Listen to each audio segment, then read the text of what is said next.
Happy Saturday, everybody. Good afternoon. Hello from me, as Amelia today, and from Captain Arash. Hello, everyone. Glad to be back. I didn't mute him this time.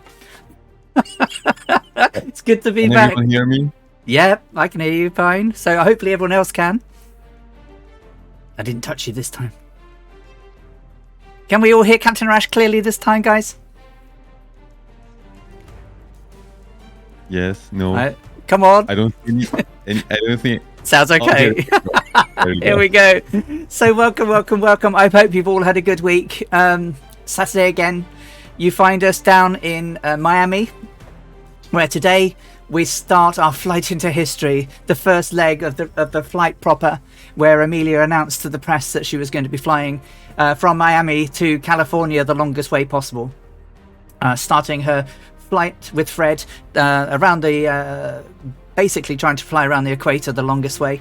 It's going to be very early doors here at Miami, and we're going to be heading down today to San Juan in Puerto Rico, roughly 903 miles. It's going to be around 5 hours 53 or 6 hours 23 dependent on wind, we reckon. So we'll see as we get going. It's going to be an early doors start, as I mentioned. So current time and weather in the sim that we have set. Oh, wrong button. Resume. Wrong button. It's that one. It's June the 1st, 2021, and the current time on the ground is 5:15 now.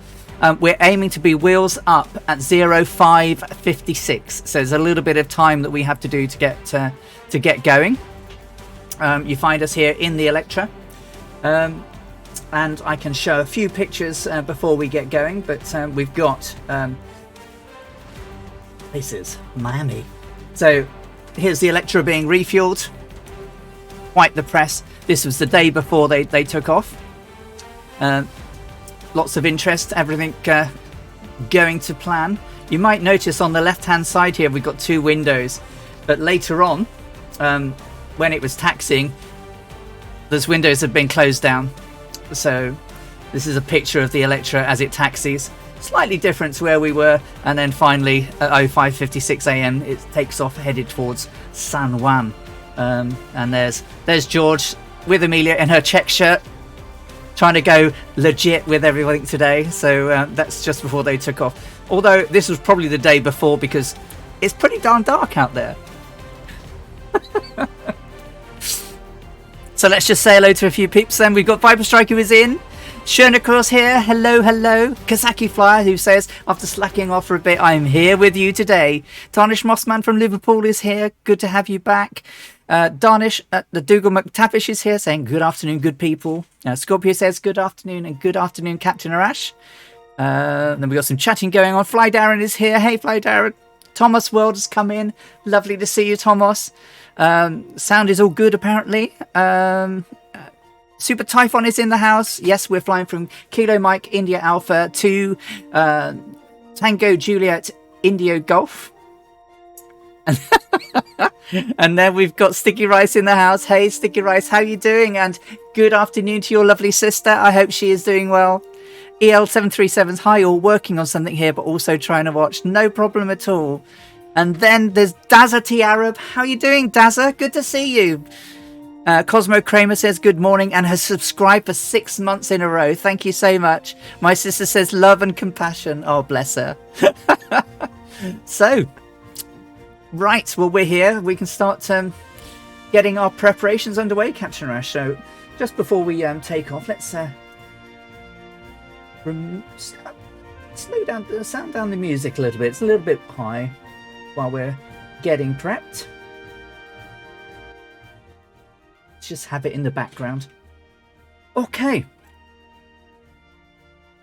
West Europe server today, guys. West Europe server. So we're down on the ground. At Miami, we're in parking spot 194. We're going to be taking off runway 26 left. And then we'll take a left-hand pattern out over Miami, out over the sandbanks, Virginia Beach, and off we go. So, without further ado, shall we get ourselves into a good position, Captain Arash? Sure. Yes. I was just doing my pre-computation form. Okay. So do you want to start? We can just warm up, right? Yeah, we can sit here warming up, but then. All right.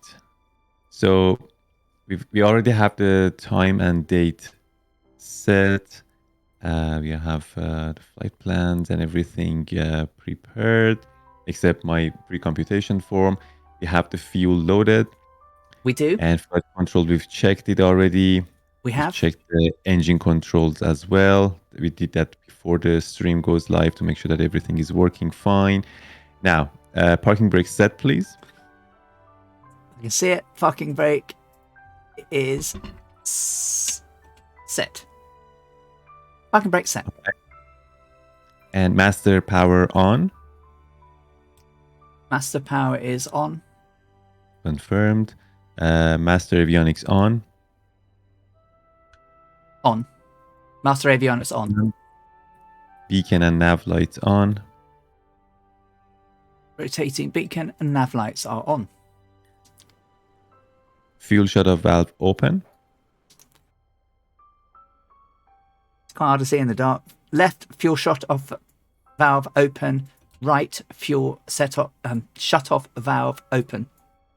Confirmed. Fuel selector valve to aux. Fuel selector left set aux. Fuel selector right set aux. Mixture set to rich.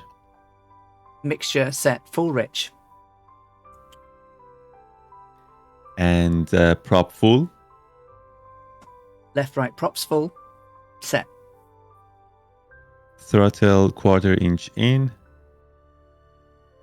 Throttles quarter inch in. Set. Magnetos set to both. This is where I have to do it with clicks rather than scroll wheel, because last week it didn't do it for you. Magnetos set both.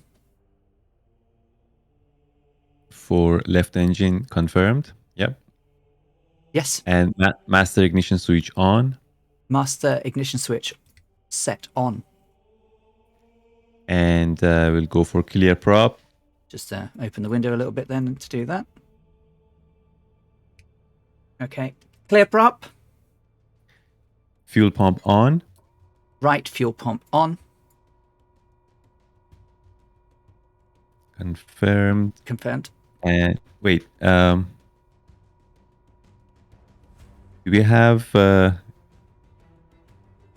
I see the magneto for left engine to both, but right engine is set to off. Is that... So I'm just turning right off, but I had it set so it's off now. Changing. Oh, sorry. Yes, never mind. Yeah, my mistake. Yeah, I saw it. No, yeah, should be on. So it's... apologies.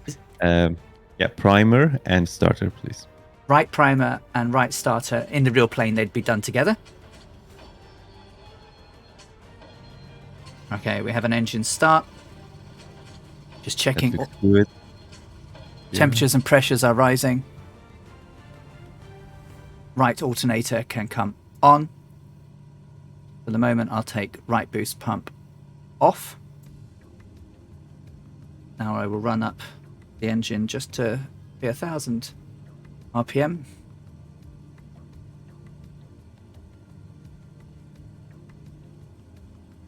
It's rising to 1,000. Yep. Okay.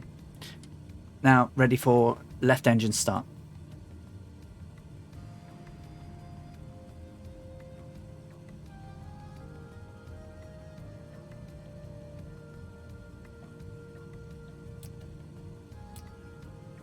Oh, everything turned red here. Yeah, should do.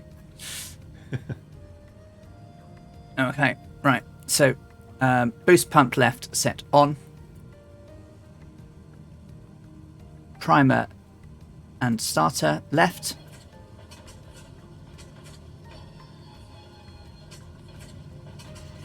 We have a start. Engine 2. RPMs rising. Boost pump off. alternator left on. Volts and amperage rising. Looks good. Now what I need to do in a moment is disconnect external power. I need to do that myself here. Okay, external power off. It's done. Should be seeing an amperage and volt drop now, and then it should stabilize. Yes. Confirmed. Confirmed. Oil levels and temperatures. Yeah. Okay. Good. Suction is good. Temperature's good. Oil temperature, fuel pressure's good. Fuel readings. Full left, full right. Approximately, it says approximately 50% fuel, but that's probably angle because we're about 45% aux tank. It's probably not dead on half fuel, but that's where we're showing. Okay. Oh, we have things going on in the house. What's going on in the house? So we have a good start. Oh, it's bought Panda. Subscribe for 10 months. 10 months already. Thank you so much, darling. So the time just double checking. So I'm just showing local time 5:23. Well, in 3, 2, 1, 5:24. Right. So I think we're about. What am I showing? Are we quite out now? It's not set. Is it like pretty off? Yeah, maybe. Like, what's your reading? Well, I'm just having a quick look. So it looks like it's 5:25, 6, 7. I'm not quite 5:28 yet. Yeah, we are not synced. Do you want to? Can we do that now? Can we just do a quick sync up in the time? Probably should do that. So it's coming up to 5:28 here. So let's go to time. What does it say? 5:25. So change that to 5:20. Let's aim for 5:25. Okay. And then on your mark, I will. I'll hold the mouse key, and then on your mark, I'll just release it. Okay. 3, 2, 1, go. Oh, I didn't get it. Sorry. Do you want me to do it again? Let me aim for. I can't quite get 5:25 for some reason. Right. Okay, so let's try again.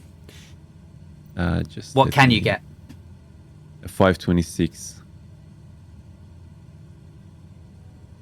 I wish they'd have the. Yeah. Oh, sugar lumps. I have 5:26. Okay, on your mark. Yeah. 3, 2, 1, go. So I now have. What do you have? Okay. Now I'm showing 5:26 and 15 seconds. 25 seconds. So about 10 seconds out. 10 seconds difference. That's what we had earlier. I'm not sure It why was. it got that sync. I don't know. Okay, Yeah, cool. That's weird. All right. Okay. So for me, Two-Tone Murphy says, hello, I'm with you in VR today. Oh, cool. Thank you very much. Right then. So I think it's really now. Is it over to you, Captain Rash? But then I think we are good. I will turn taxi lights on just so that we're ready when we do. Otherwise, we won't see anything. Taxi lights are good.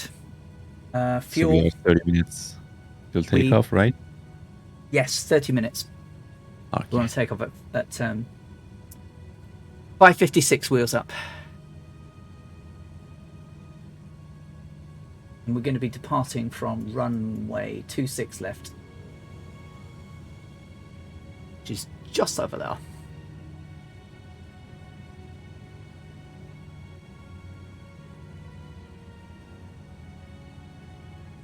Okay. Do you need your screen up for your calculations? If there is nothing else to... I think we're ready to rumble from All right. an aircraft point of view. So it's got that bloody van in front of us again. Every week there's that van in front of us.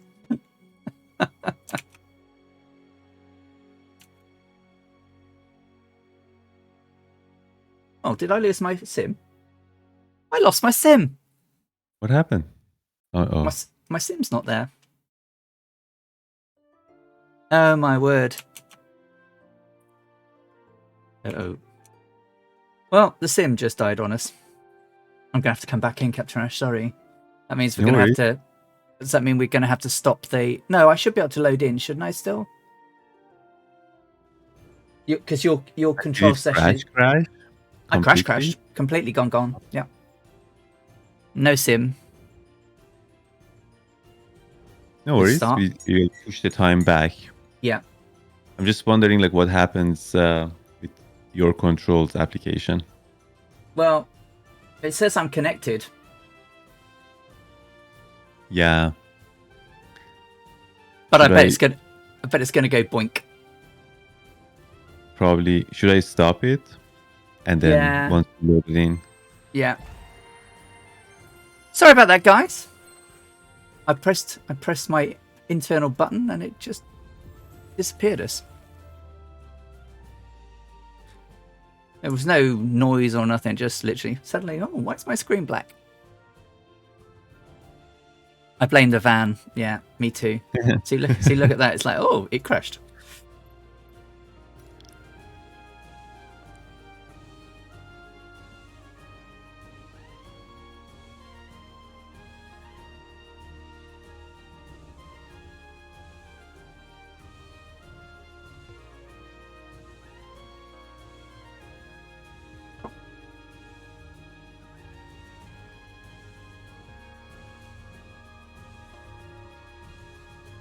Oh, no, now it's going to be a long startup.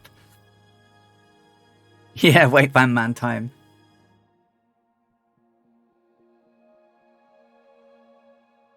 Hopefully it won't take me too long to get in and restart everything. We can do a speedy startup. Having done it properly the first time, perhaps I'll just rush through it. Not a good start, is it?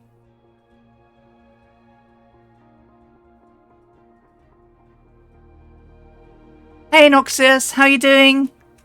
We're watching your process. I'm doing some home DIY. Safe flight, everybody. Thank you, Noxious. Oi, oi, oi. Come on, Sim, be nice. Hey, Skeptic. Oh, and I need to turn that off. There's that. Anything here I don't need on.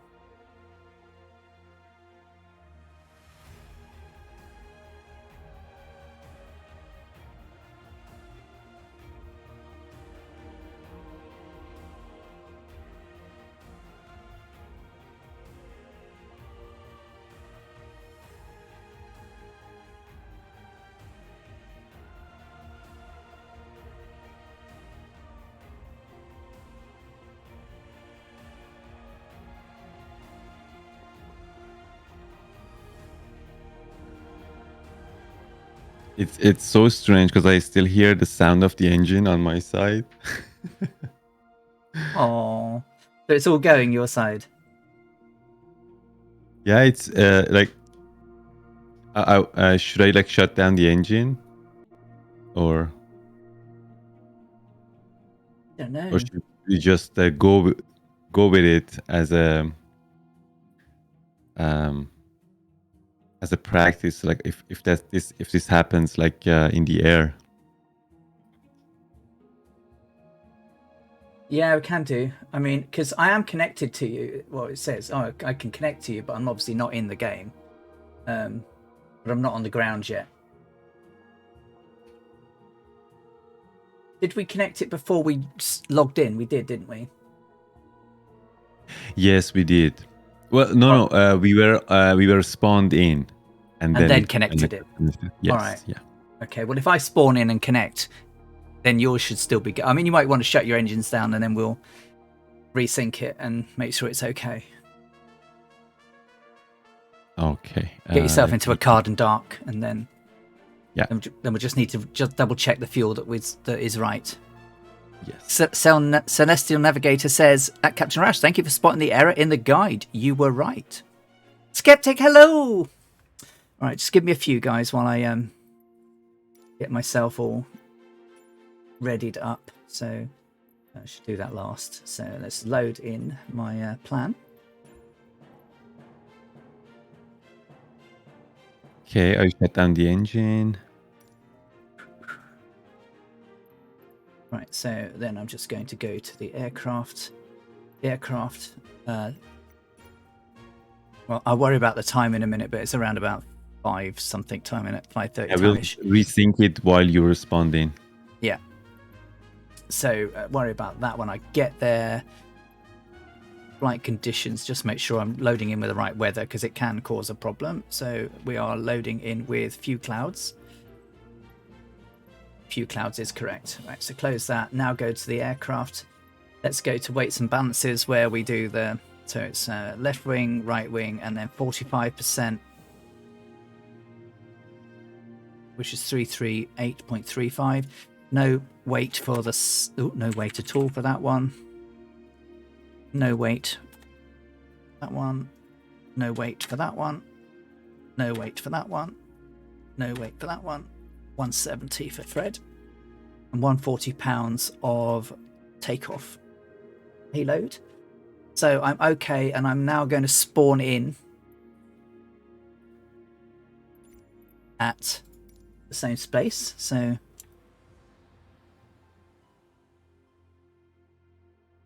I mean, I'm not really upset that this happened. No. Because we need to be prepared for this. I mean, we are having like, what is it, like 15-16 hours flights, right? And things can happen, like, seriously. So we need to just improvise and, I mean, somehow be prepared or just improvise. Yeah. Go with it. Yeah. It is what it is. Yeah, no. What a challenge. I CTD'd. 1 minute the sim was there, next minute sim not there. All right, so it's going to load me in on daytime. All right, so I'm in the aircraft. Just make sure it's at cold and dark. I'm just going to check all my stuff is off as it needs to be. Lights can come off. Everything else is off. Good. Right. So now what I need to do is connect to your controls, right? Yes. So I'm connecting now. I'll send you a new code. Oh, you got a new code. All right, cool.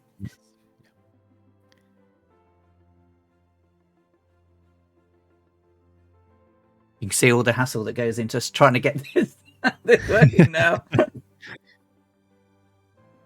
Okay. Yeah, we basically go live. I mean, we start the call like an hour before the stream to go through these connecting steps. Connected. And you. Oh, yay! Look at that! It changed the time, date and time, and everything. Oh wow! Did it actually sync the time? Yeah, from yours. Let's have a look. What do you have for time? I haven't changed it. It should be. I mean, it's 5:36 right now. Mine says 5:37. Okay, so it's not quite right yet. No, but I'm going to change it. But it's kind of, yeah, it corrected the date for you. Yeah. Okay. What do you want me to set the time to? Back a little bit. Let's go to 5:30. Can we aim for 5:30? Yeah, let me try and get there now. Dear Microsoft, please can I have a button back for times, please? Yeah, especially when you're trying to be bloody accurate. You know what I mean? I know. That would be so good if we could do that. Yeah. I'm not there If you can get 5:30 count. give me a 3, 2, 1. And then on 0, I'll release the mouse key. I'm having a little trouble getting this. Sugar.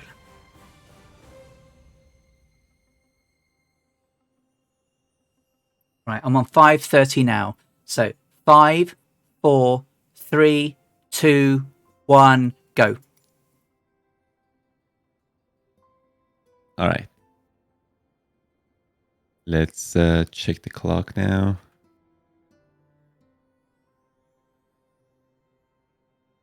Oh, see, mine says now it's 5:29.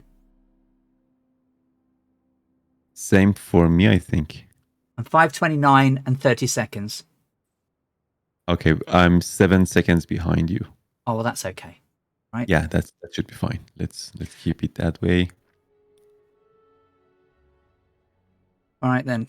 So let me... We go through the checklist again. Oh, lost everything again. Hang on. Where's everything? F would do a... We didn't actually check the controls, though. Yeah, let's check the controls, shall we? So Okay, I'm in control. So is yours turning? Yeah, it's working. Perfect. Stabilizers. Throttle. Both. All working. Yeah. Propeller. Both. Throttle. Both. Mm-hmm. Okay. Everything is good. Yeah. Rudders. Brakes. Okay, good. Right. Okay, now I'm just going to... I think if it works, it works. If it doesn't, it doesn't. Right. So let's go. Let's fly through the through the starter now. So master on. Do you want to talk me through the startup and then we'll get going? Absolutely. Let me reset my checklist here. And master switch on, please. Master switch on. And master avionics on. On. Master avionics set on. Beacon and nav lights on. Rotating beacon set on. Nav lights set on. Fuel shutoff valve open. Fuel shutoff valve open left. Fuel shutoff valve open right. Set. Fuel selector valve to aux. Left fuel selector set aux. Right fuel selector set aux. Mixture rich. Mixture set full rich. Prop full. Props set full. Throttle quarter-inch in. Throttle cracked open set. Magnetos set to both.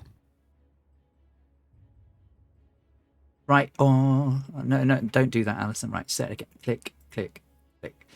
Right magneto set both. Click, It's not click. set to both for me. All right, so let me do it again. Because I think I did something wrong with it first time. It's a little bit. Okay. Oh, it was set to both. Now both? Now it's both. Yes, now it's both. Okay. Perfect. My magneto is set to both, and then master ignition switch on. Master ignition switch set on. Set. And we'll go for clear prop. Clear prop. Clear prop. Okay. Fuel pump on. Right fuel pump, boost pump on. And primer and starter.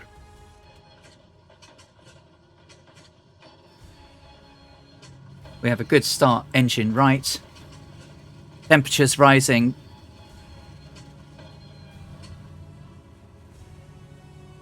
Looks good. Oil pressure and fuel pressure good. Right alternator set on.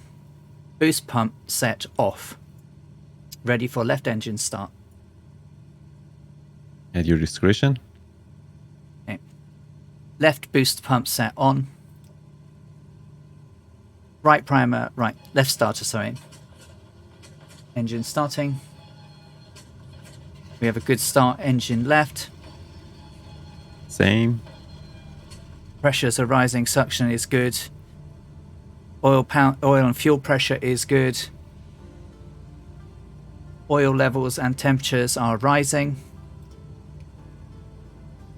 Left alternator set on. Left boost pump set off. And we go for external power shut off. External power set off. Off.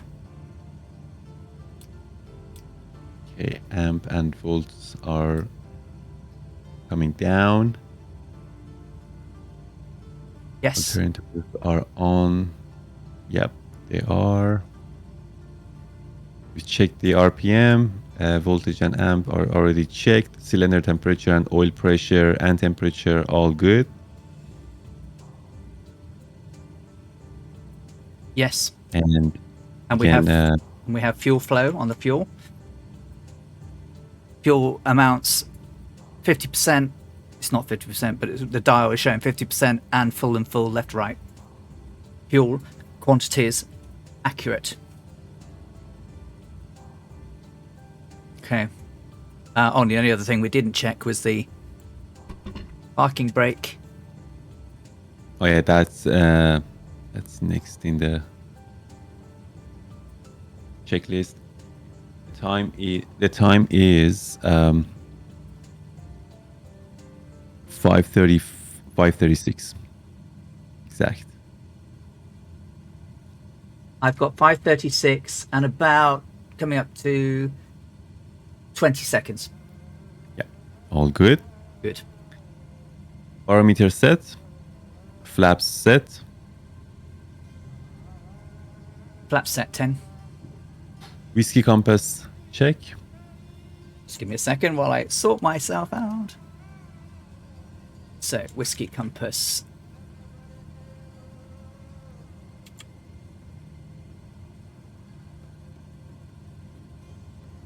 Correct. It's a bit shy of north. Yep, just a little bit shy. Yep, just a little bit shy of north, both directional compasses.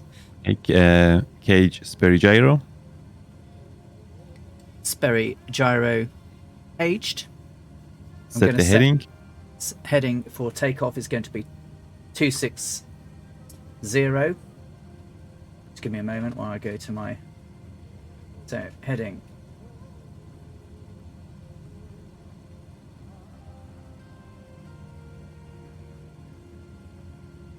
Heading 260 set. Looks good. And we can go for taxi shortly. Okay.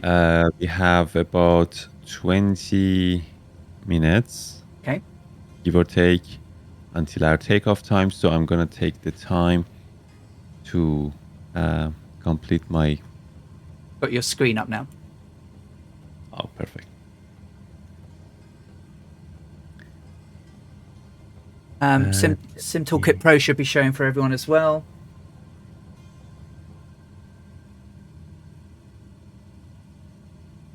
Okay, so we are on June 1st, 2021 at our fixed time. Oh, I didn't even show my map, did I? Okay, here's the map. So we are going to take off. We have already briefed this with Amelia. We're going to take off from runway 26 left and then turn port side and get to our track. We're going to fly over these sandbars at heading 123 magnetic. Top of climb is 14.5 nautical miles after the airport, and then we will have 63 nautical miles downrange to get to our first observation point. So for the first 14.5 nautical miles, we will be around 100 knots true airspeed, and for the next 63 nautical miles, we will be around 150 knots true airspeed again. And that gives us, that takes us to our computation form, So our assumed position is here. I set it as north 25 degrees north and 79 degrees west. I have it written down here, north 25, west 79. This is our track, of course. Our the body that we are going to shot is sun, and let's just double check. We are on June 1st, Tuesday, 10 UTC. The GHA Greenwich hour angle is 330.32, but it's 30 minutes past the hour, so the correction would be 7:30, 7 degrees and 30 minutes. And the total GHA is 338.02.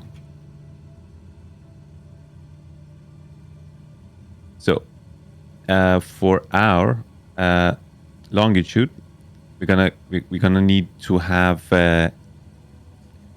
we need to set it in a way to get an LHA, a rounded LHA number, because site reduction tables are only provided in round numbers. So that means we're gonna change our assumed longitude to -79 and 02 in order to get rid of that 02 minutes. Okay, so 338 minus 79, that gives me 259 for LHA, local hourly angle. And then assumed position, of course, we have as 25 north. Now, using these numbers, we go to site reduction table or tables, latitude 25. Is it visible on your side, or is it like too small?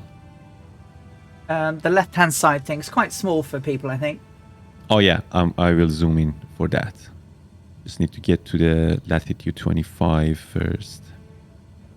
These documents are huge.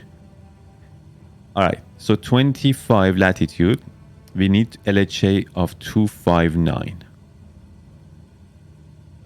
That would be actually to the other side. Wait.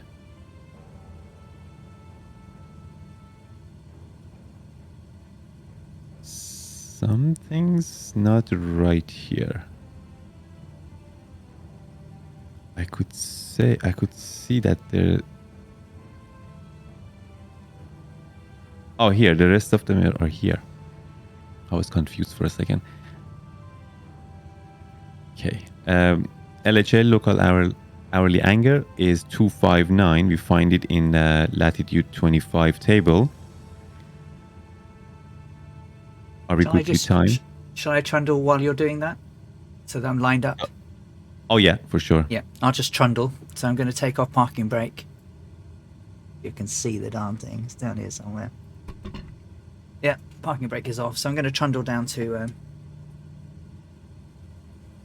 runway 26 left while you're carrying on. Just carry on talking to everyone. Yeah. I think we're going to have some interesting things happening because the sun is not quite up. But hopefully we'll catch it. I really wanted to use to shoot the moon, but I think there was I had a misunderstanding of because there are 3 corrections. I was actually talking to Celestial Navigator about it. There are 3 corrections that are needed to be done for if we shoot moon, and they are like D correction, V correction, and parallax. And the parallax one is, I think it's one of the important ones probably. Celestial Navigator is gonna correct me if I'm wrong. but I need to actually clarify that for myself before I can. Yeah, there we go. Parallax can be up to 50 nautical miles error, which is massive. And I think I need to make sure that I understand that correctly before I can actually use it. So we will still go with the sun only for this flight. And once I have that clarified for myself, I probably need to bug Celestial Navigator if I don't understand it again. Our master navigator. Our master cell nav. Yeah. All right. Now I'm gonna set. Let me get these numbers here.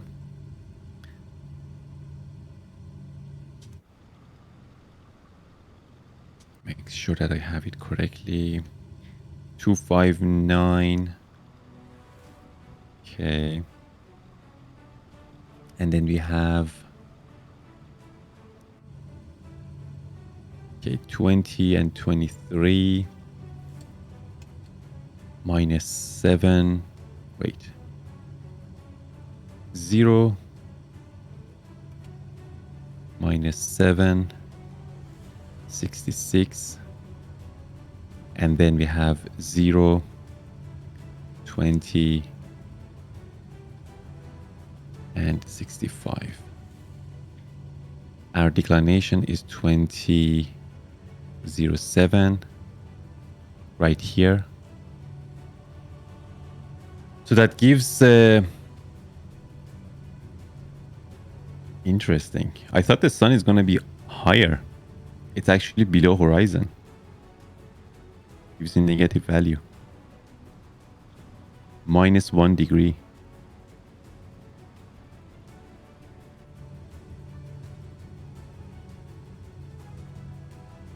Are we still going to be able to see it? I wonder. Well, we should be able to. I mean, it's starting to get lighter out. Because, I mean, we are at higher altitude.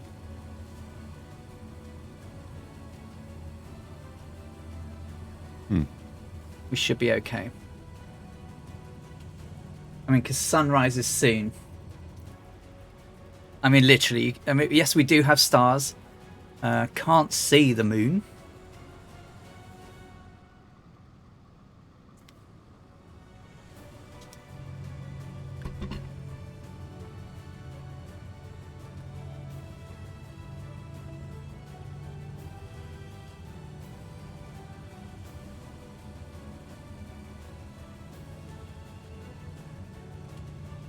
I'm going to lock the tail wheel. Now I'm lined up. I hope I'm straight. We have... How long do we have? Actually, yeah, that's interesting. Because Excel... Yeah, this shot is going to be very weird. We'll see how it goes. Yeah.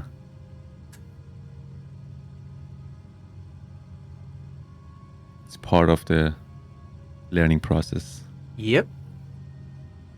So I mean, let's be honest. We're going across the Caribbean. There's lots of little islands for VRPs. Oh, yeah. So we're I've got not going to get lost. Absolutely not. I've got a plain map. You know, once we get to the Bahamas, we know roughly when we need to go over there. So it's only about an hour or so, really, till we get to the Bahamas. So Coriolis effect is going to be 2 miles to the right. We just know that because of the previous flights, of course. And but what is different compared to our previous flight is the refraction factor, which we're going to fly around close to 5,000, I mean to 4,800 feet to be exact, but we have 5,000 on our table. And HA is basically close to 0. So we're going to have a lot of refraction factor, in fact. So let me see. Plus 10. Yeah, it'll be 30. Wow, that's the highest refraction factor I've ever had. So 30. Dome personal is our index error from our instrument, which we need to open it up right now. Oh, there is the moon. The moon is up. It's off to our port It is, side. yes. I was checking it last night. Moon is definitely up. So the total correction would be minus 26. Sorry, plus 26. That goes up here. 26. That pushes the sun quite high.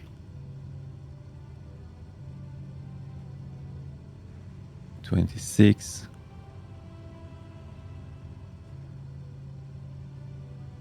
Zero 0.28. So yeah, calculated height of the sun is going to be 0 degrees and 28 minutes above the horizon, and 5 minutes. 5 minutes to take off. And zenith is going to be 66.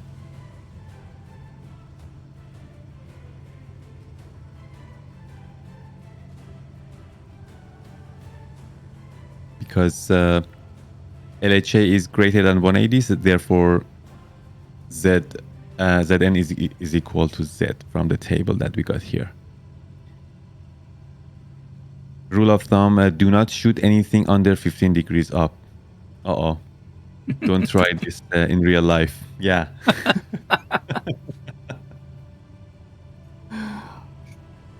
Hey, Aquila23, how you doing? I can't see Alison's, only Captain Arashi. It could be that we're right on top of each other, Tarnish. I can't actually see anyone else, to be fair. I'm on 26 left. I can't see anybody. We'll see how we go. So yeah, we'll do the rest in the air. I'll double check everything in the air. But yeah, I don't feel confident to actually use the moon. No. I just need to make sure that I understand. I got your message, Celestial Navigator, about the corrections for moon. I just need to read them and think about it correctly to understand that parallax one as well. We'll see. Okay. Interesting stuff. Ready to roll on your mark. So we'll start. We need to be wheels up at 56 minutes. So we'll start revving up the engine about 20 seconds before.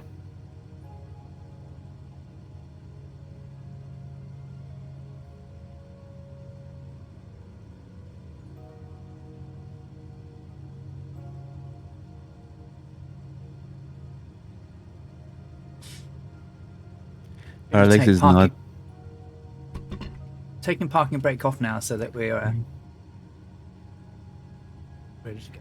Parallax is not in the guide. Yeah, exactly. Because the guide is actually very good. That's why I couldn't wrap my head around the parallax one. The parallax correction.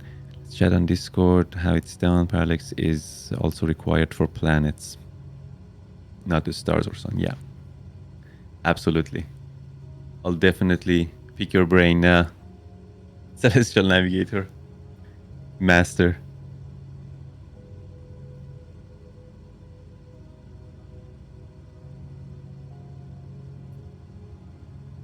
Okay, we have 2 minutes.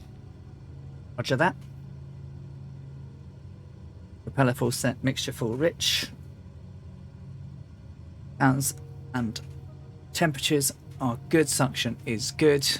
Oil level and temperatures are good. Volts and amperes are good. Everything's stable.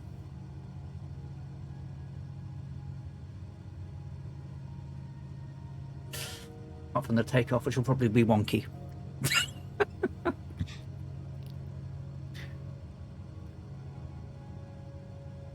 something new that we're gonna try today. Again, we don't need it, but we're gonna try it regardless. Is the landfall procedure?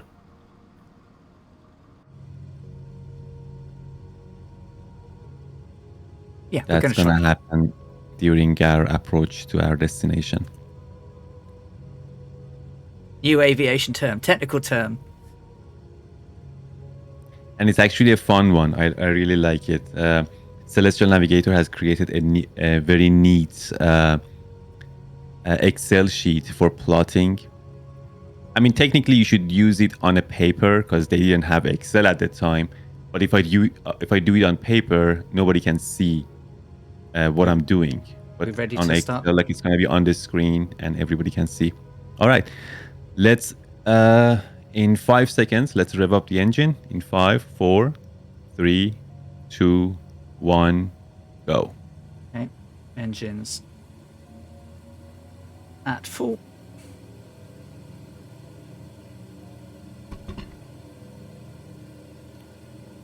And we're rolling. Rolling.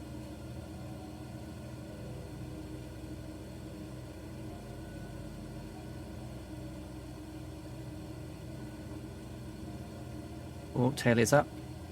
And she's wobbling. Stop it, Alison. Keep her down nose. And wheels up. 80 miles per hour. Positive rate. Gear up.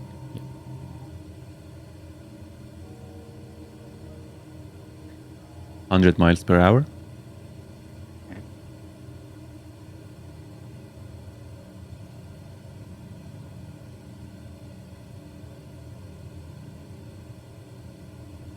Still flying runway heading. Plus 300 feet. Flaps up.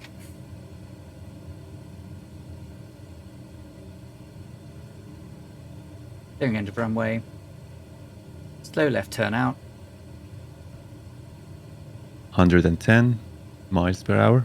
Okay, just getting a bit of control here just to slow it down a bit. I just need to switch to my flight tracker. Okay, so I can see my true speeds now.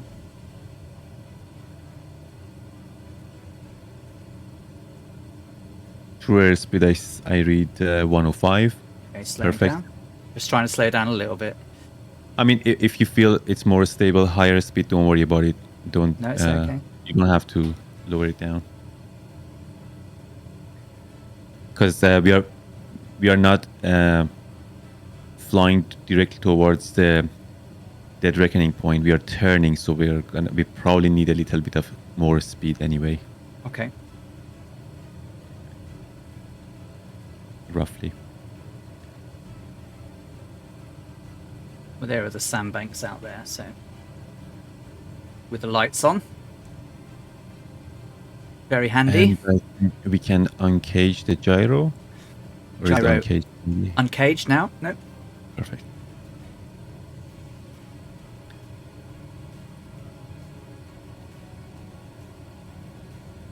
So they're the sandbanks I want to aim at. So I'm just bringing my nose to line them up now.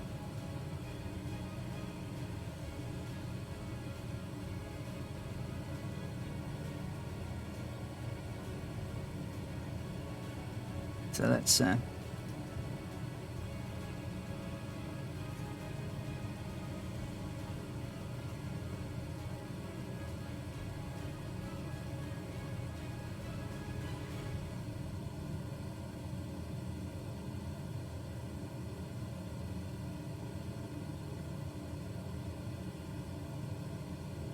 I don't see much outside. well, I can see the islands on my 12 o'clock. So give me a moment while I sort this baby out. And then what I want to do is we are aiming to hit... There's a bridge that we need to fly over, and then once we're on that bridge, turn heading 123 magnetic, please. Okay, I'm looking for a bridge. Is that the bridge out there to my left? I think that's the one, yes. Okay. Yeah, that's the bridge. Yes. Okay. So midway at the bridge, or at the bridge? Almost at the end of the bridge, that would be our track. That's where our track crosses. Okay.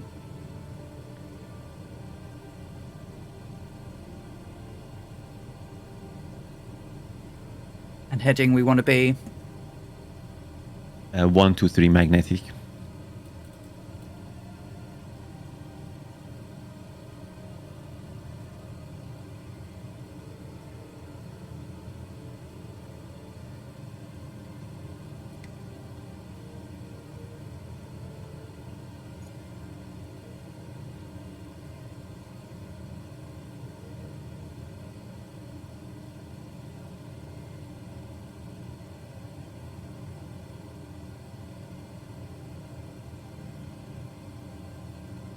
I've overshot. Why have I overshot? Okay.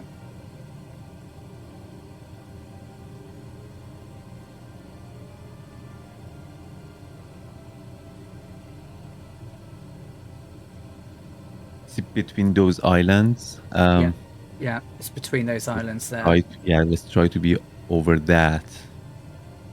Basically, on the other side of that sandbanks.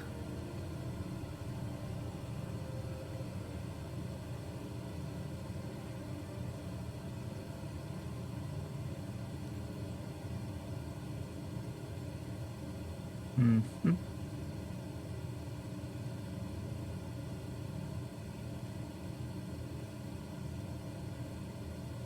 Between the gap, isn't it? That's right, yeah.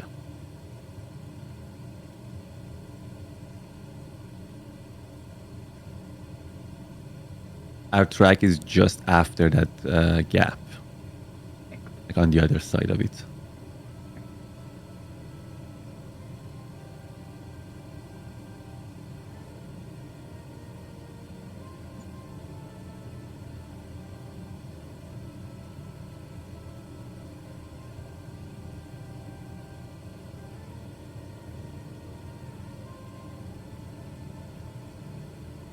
Speed. It's a 1, 2, 5. I'm just going to lead her down a little bit.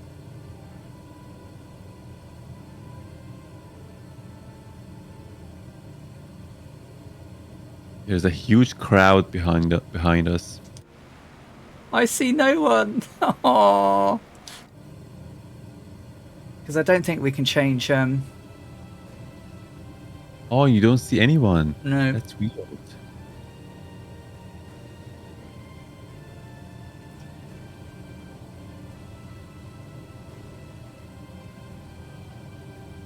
Once we are stable, we can correct the heading to 1, 2, 3, and I think we are still. Are we descending? I think we are descending. A little bit, yeah, a little bit. I'm afraid. There we go. So, all right, now we're climbing up. Going to pull the speed back a bit.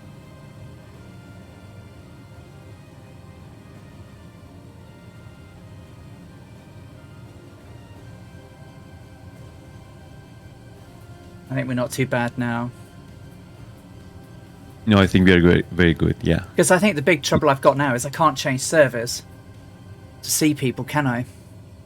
But you didn't change your server, did you? We're on West Europe. Yeah, we are on the same server. Right? And I wonder if when it crashed. But does it change the server? Like Shouldn't do, should it?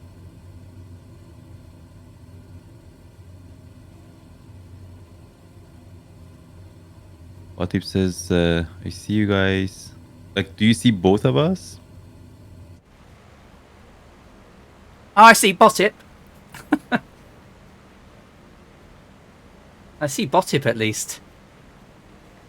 That's a server issue. Yeah, bloody hell. Sorry, guys. I don't see you, Addison. Oh. And I don't see Botip. Oh, I don't know if I can change this, can I? I can't pause it, can I? Well, to check server. here's the thing. Celestial Navigator says I can only see Captain Arash. Skeptic Hunting only sees me. Well, here's the thing, because we know where we are, and there's going to be a lot of error anyway. Let's test it out, because we cannot do this like at the middle of the ocean. You know what I mean? Okay. But let's see what happens. If it breaks it, it breaks it, right? Like, I mean, we will learn that, yeah, this should... For celestial purposes, for celestial navigation, we should absolutely not pause the sim. So that's like a big no-no. But, I mean, we know where we are right now. We just took off. I can see the, just let's do it quickly and see what happens. All right, just give me a second. Just check what server I'm on. North Europe it's put me on instead of West Europe.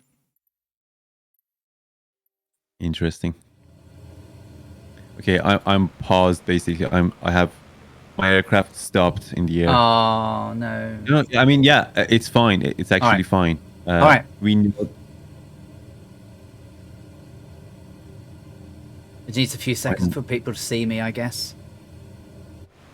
I can't tell if I'm moving or no. Oh no, I am moving here. Okay, so Celestial Navigator, I can see both of us now. Perfect. I can see a load of people now. I see you too. I see everyone. That's crazy. Okay. So we know that at least in the in terms of, because I had never done this, it caused a little bit of let me actually show you. If usually when I fly right behind you, like exactly right behind you, now there is a little bit of out of sync, right? But my aircraft didn't continue flying, so it stopped. So there is not a lot of out of sync issue, but you can see that I'm a little bit, to the right now, which again I believe that caused because of the pause. The thing is, I mean, if one of our sims, either yours or mine, crashes during long flights, it'll be worse than this, right? Indeed. Yeah, absolutely. This is just part of it. That was a good start, wasn't it? Anyway, we can see everyone now. There's so many here. So many peoples. I'm going to add a new item in our checklist, Alison, to double check the servers. server, yeah. I think mine changed on the crash, to be fair, and it. That's mine. Because in case if it happens mid-flight. Thank you for following Groove. So we need to check that. Yeah, I know I was very slow. I was a bit close to stalling then. That was my bad.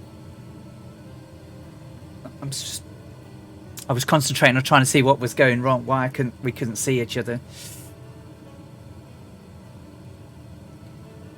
All good. We're reaching cruising altitude. We're about 1,200 feet from cruise altitude, aren't we?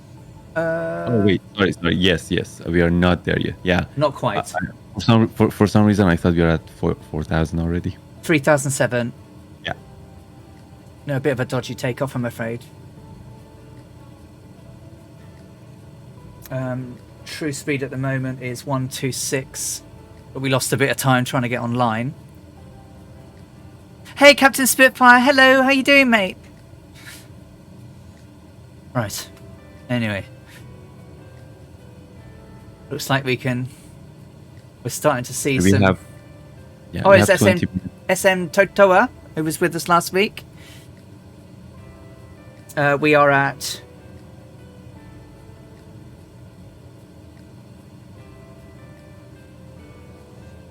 $4,100.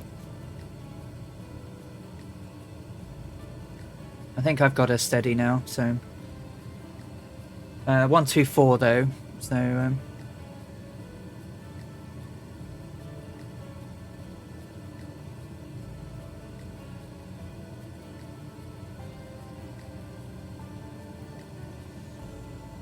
we're doing. So we're coming through 4,300 now. Hey, good afternoon, Goblin Zeus. I finished my training in Marseille, ready to go home by train.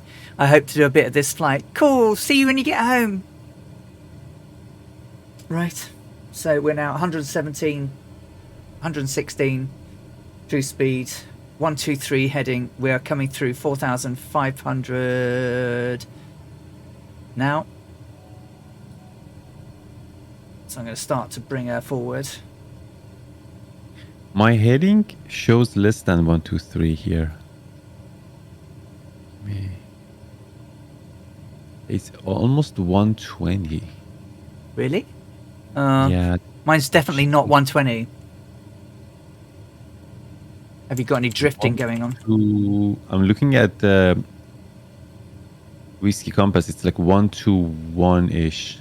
Oh, what about the magnetic variation? What do we got? Like it needs to be at 123 magnetic, regardless of the variation. Give me a moment then. All right, give me a moment.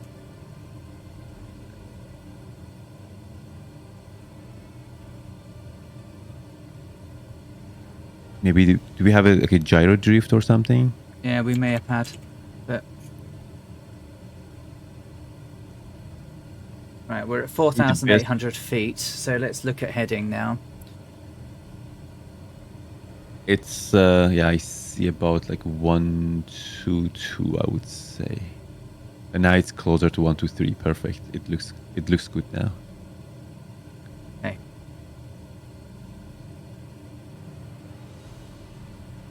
I love that whiskey compass.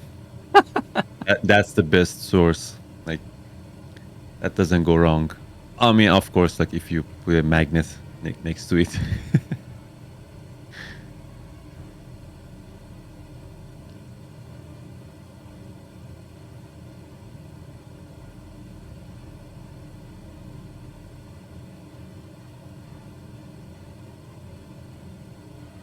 Okay, cool. Right, we're up in the air. Speed is now.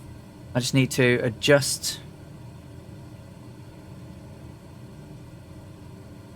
We want to get to around about. So if I do, pull those down to 2,000. Pull that down to around about 1,750. See where we get. So our first shot is going to be very messy. Oh, fair enough. It's yeah, because as the Celestial Navigator even mentioned, I wasn't even aware of that. Like basically, you shouldn't go with anything. I mean, as far as possible, like go shoot anything below 15 degrees, which makes sense because there's a lot of error due to refraction, right? Because there are like hundreds of miles of atmosphere between us and the sun, but when the sun goes higher and higher, there will be less and less atmosphere between the sun and us. Therefore, the refraction will get lower and lower and lower, like dramatically. Okay. But yeah, I thought I used to think that that refraction table can actually correct that, but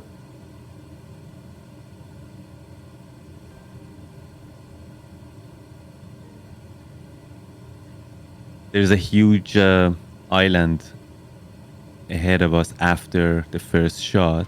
Yep. Which is impossible to miss it. Yes, that's Andros. Oh, at the time they referred to it as Andros Island, but of course it's the main island of the Bahama Peninsula.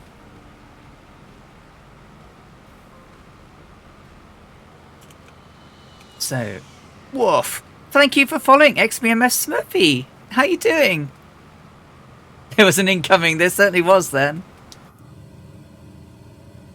Right, so we are at 4,800 feet. Speed is 142.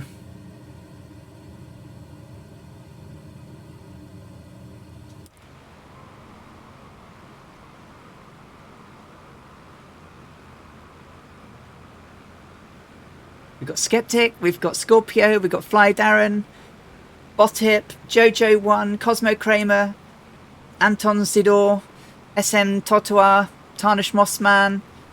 I don't think there's other two with us, but if we do, we've got Zoe Dalton and Had Your Chance. We've got Electron Volt. We've got Two Tone Murphy. We've got Captain Jack Lyle. Oh, there's so many people. Rad Pilot Randy. Who's behind us there? Oh, that's a very interesting point. Sorry, carry on. I was going to say that the comment was by Celestial Navigator. As the sun travels through hundreds of miles of atmosphere, it passes various zones of temperature and pressure, and thus bends in all directions. We can only correct for local effects with the table. That's a very interesting point. Yeah, because we don't know, like, hundreds of miles from us what the temperatures are, what the pressure of atmosphere is at those locations. So no table can fix that. No table can correct that error. Hey, Smurfy. Cool point. It's about 6 hours, mate. So plenty of time to join in.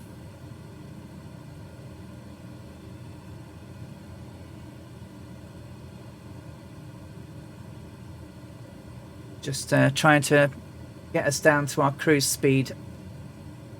Captain Arash. As you know, it's a little bit tricky. She's a bit finicky. Coming down to 154. 153. 152. 151. 150.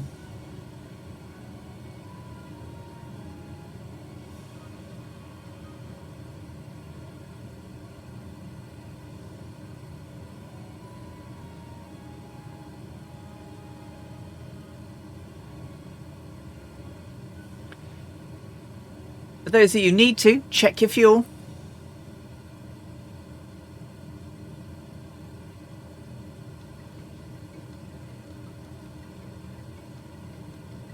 (150) heading 123 degrees magnetic.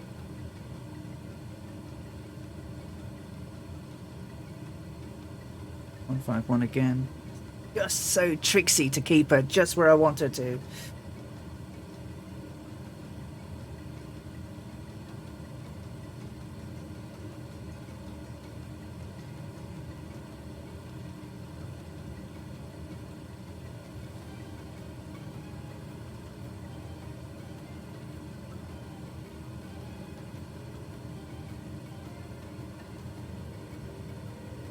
Okay, I see the sun rising from the direction. I mean, I don't see the sun yet, but the direction of it makes sense.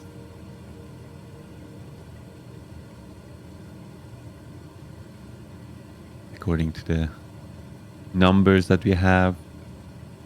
But it's gonna be very, very low. Like less than 1 degree when it comes up. Yes.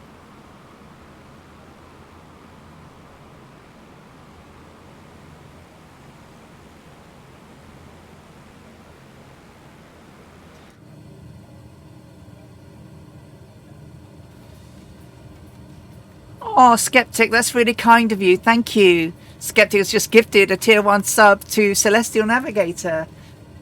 Thank you, Skeptic. Oh, now I'm down to 145. Come on.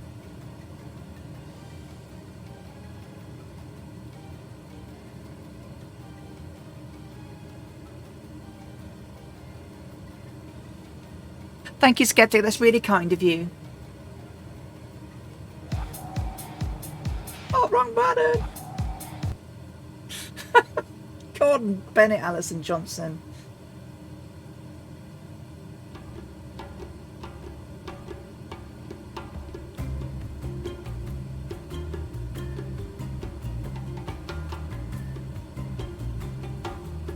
There was serious buttonage going on there, Bork.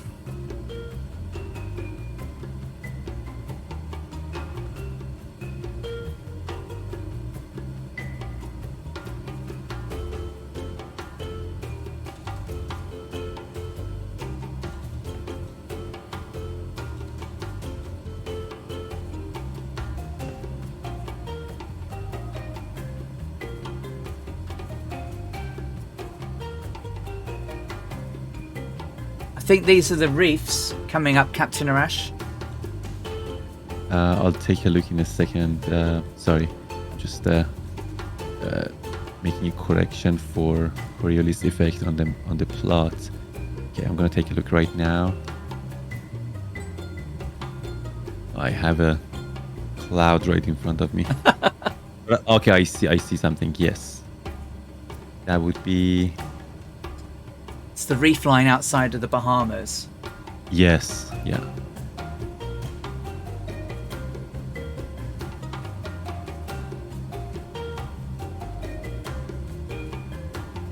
So that little island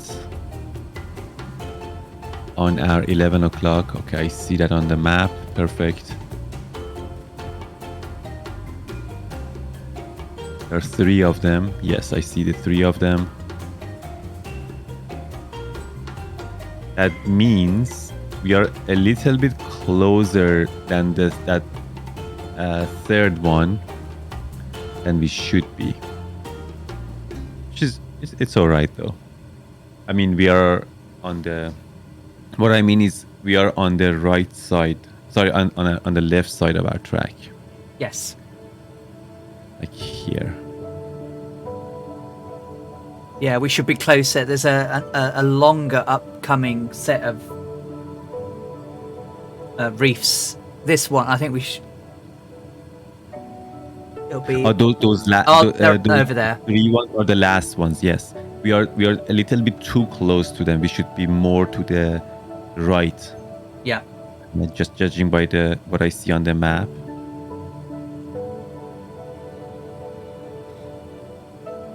Our Celestial Navigator says we'll shoot the moon at 1100 Zulu and send you the form in Discord. Okay, there's the sun. I saw the sun rising just there, off to our. There she comes. Our next, not this one, but the next one will be 11:30 Zulu. Right. Like we're gonna shoot at 10:30 and then 11:30.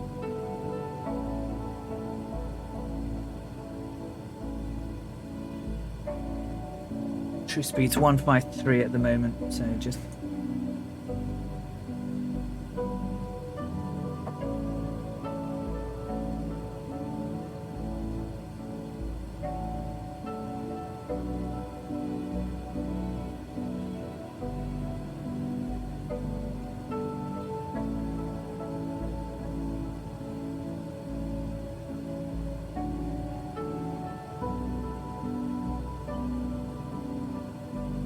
Oh, interesting. You know that kind of drift, that error?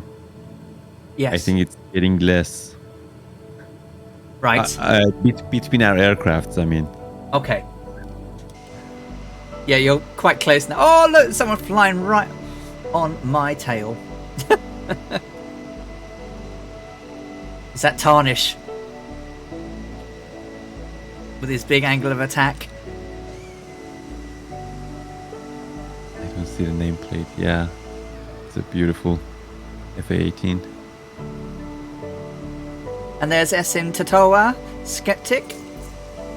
Got loads of people. I missed Joe U1. Joe U1's up ahead. We've got a few more people that I don't recognise the name of. There's a Monster Slush. Don't know if he's with us. But if you are, welcome.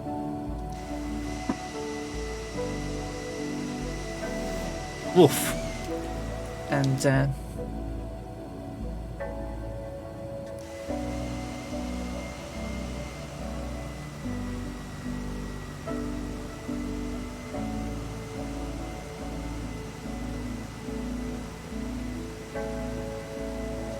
what are we looking at time-wise?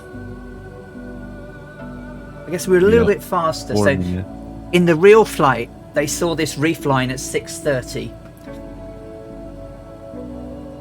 Oh, they saw it at 6:30. Yep. Yeah. And saw Bahamas approximately at 7. But whoop, there was a server jonk there. Yeah, I noticed that too. But on our flight, though, I think we are a little bit behind. Yes. Unless, because our dead reckoning point is, I would say about 23 miles ahead. Wow. Wait. Oh, look at that sunrise though, guys. Sorry, 14 miles ahead.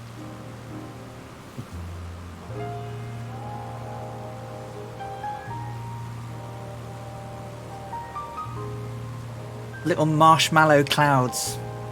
Purple and pink.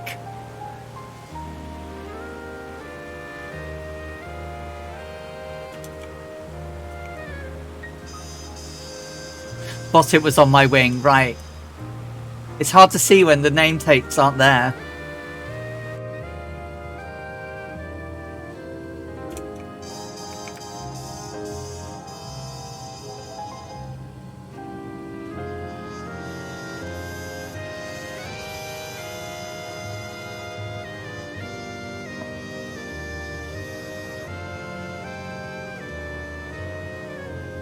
Ba, ba, ba, ba.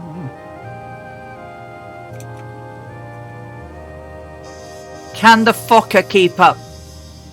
What's the top speed of the Fokker? So we're doing 150 knots.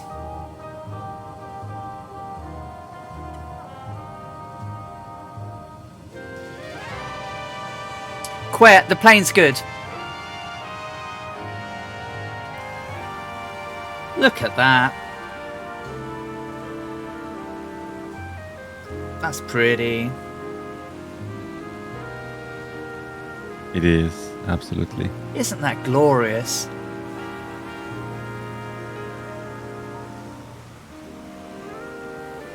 The music's quite fitting for this part of the flight.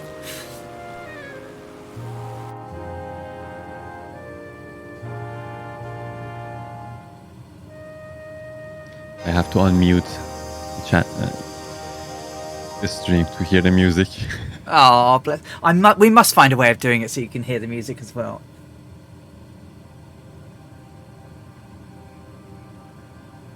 Welcome, Airlock Doc. How are you doing, my friend? Kelly has a number for you to call from San Juan. Yeah, I bet he has. Oh, it's so pretty. Yeah, I think I'm punching a little bit more fuel per hour than I probably should, but I did put extra in. Well, once I start the shoot in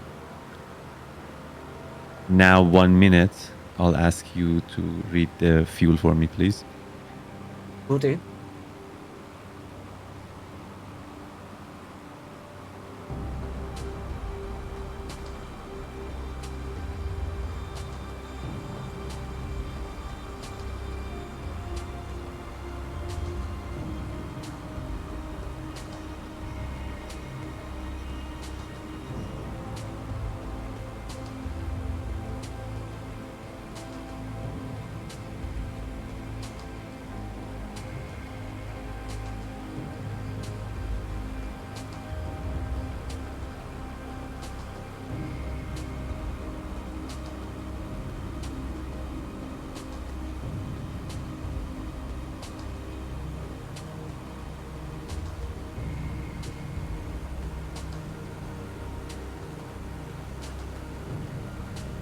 Okay, I've started shooting the sun.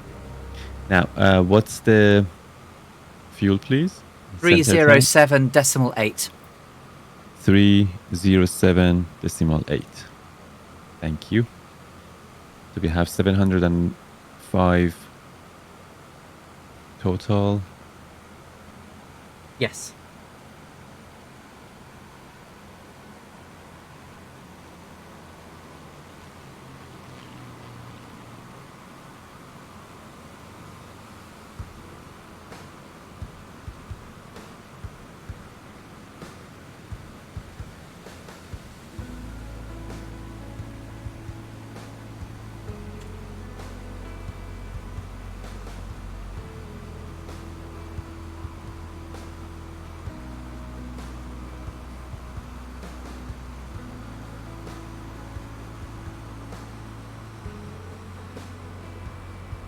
Speed's approximately 148, Captain Rush.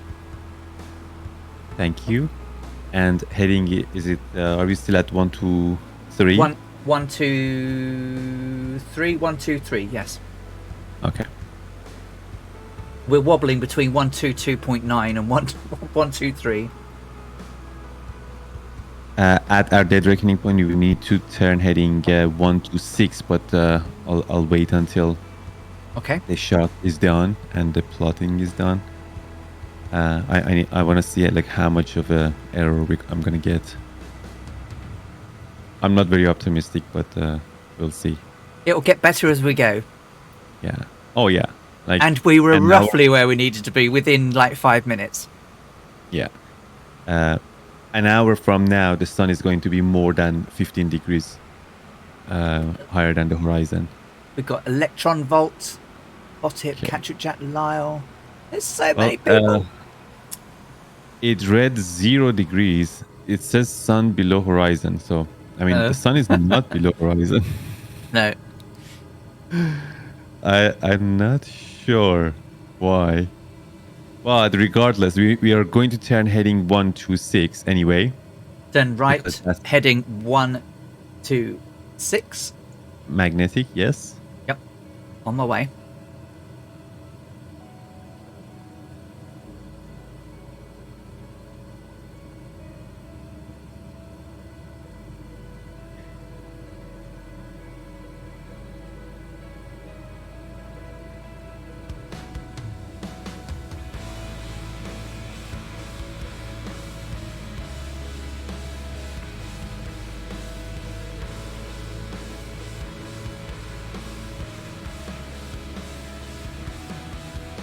Okay, 48 miles until we reach the shore of the island ahead of us. 48. 126. So about 19 minutes. That's as near as damn it, right? Sorry, say again? I said that's near as damn it for the whiskey compass 126.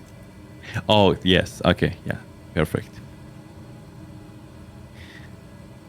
Celestial Navigator says there are various definitions of sunrise. Had to choose one. MSFS uses maybe another. Yeah, probably. Well, this version of the Electra, the 10A Special, has the Sperry Auto Gyro. So it's not an autopilot per se, but it will hold a heading, and it will hold your wings straight and level, and it will hold an altitude. That's about it. The other variants of the aircraft that don't have the higher fuel capability do have an AP. The modern variant has a AP. I'm gonna go to the back. All right. For a quick break, and then also I'll eat my breakfast. No worries. It's been here. I'll just turn your camera off and then let me know when you're back, and I'll turn it back on. Thank you. Can you see which one? Right. So this is the Sperry here in the middle. So at the moment we have the auto gyro on. We have the altitude hold on. Top row is the heading. The second one is the gyro. So it's always a little bit weird in that the top one you read left to right, and the bottom one you read right to left. But to check everything, you go to your magnetic compass. So this is the normal one. You set a heading, it will follow it. It's really, really, really simple. Turn it on, set a heading, set an altitude. When you're at altitude, hold level, and away you go. It's very simple, Quet. The other ones are the 530s.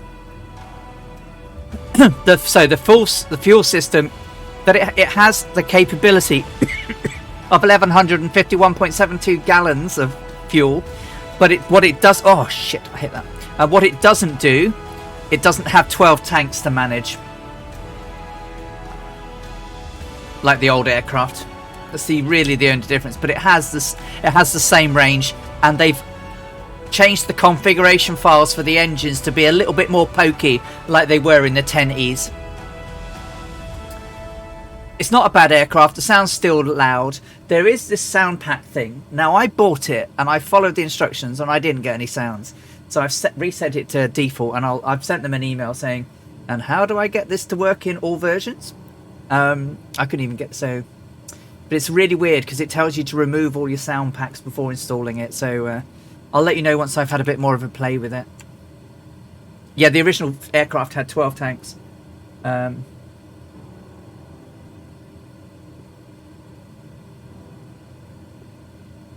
So you had 1, 2, 3, 4 in the wing, 4 in each wing, and then you've got the fuselage tanks. So it's four main fuselage tanks, 2 full ones, and that's what the fuel tanks inside the aircraft showed. So you've got the 4 horizontal tanks and the 2 vertical tanks either side of the cockpit entrance, and obviously to get over them you had to crawl over the top of them.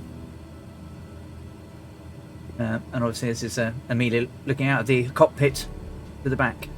So this is how the real cockpit looked, and as you can see the fuel selectors had a lot more selectors on it, but at the end of the day it does the same thing.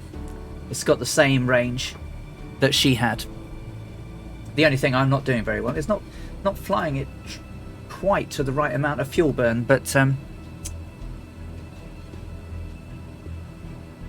slightly higher by about 3 gallons per hour, but I put in extra, so we should be good.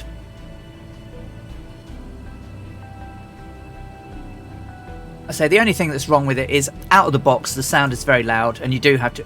But in the real plane, they had headphones on, muffled phones, and then they also had earplugs because they were so loud. Anne Pellegrino said that the engines either side of the cockpit were so loud they had to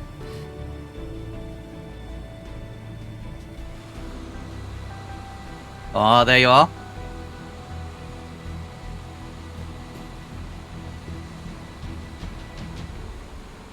Yeah, loud is loud. And then there's... I can't hear myself after I've done a 6-hour flight.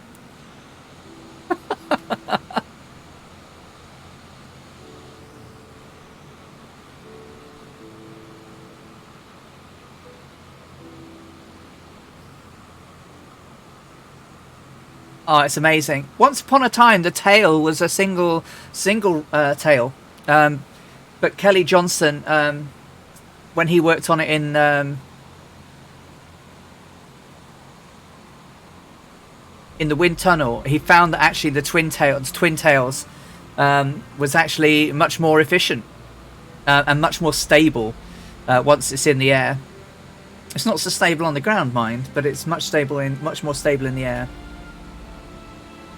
Yes, it is iconic, and obviously the Constellation takes much of the design in its triple tail. Dougal, I think you've got Two-Tone Murphy with you. I think it's Mr. Murph.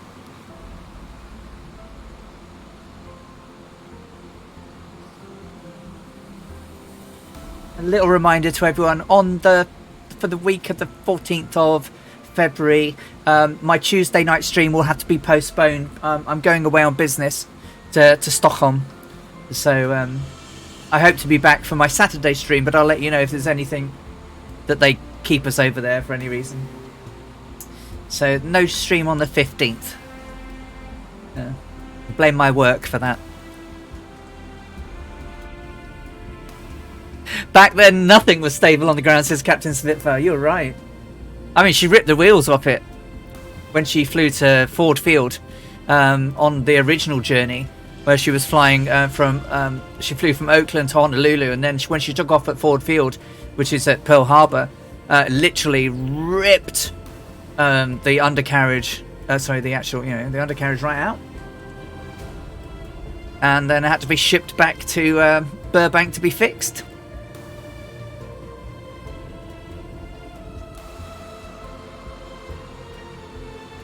Yeah, you've got H as well now.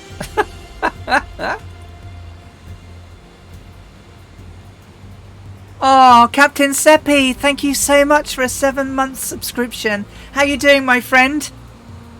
I see that workers finally let you have some time back to sim. Be good to see you back in the air, my friend.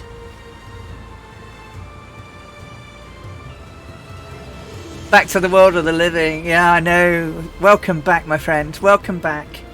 You join us on the first leg of the official flight, or leg 5 of our flight, with me and Captain Arash, flying between Miami and San Juan, Puerto Rico. And we are coming up to the Bahamas now, or as Amelia referred to it, Andros Island. 94 days to the Eurovision. Hey Kian, good to see you, my friend. Well, there's the Bahamas there, and there's someone shooting across in my front of my window. It's SM Tatawa. Johu One up ahead of us. Rad Pilot Randy out there on the left. Beautiful sunrise we've had this morning out over the Caribbean.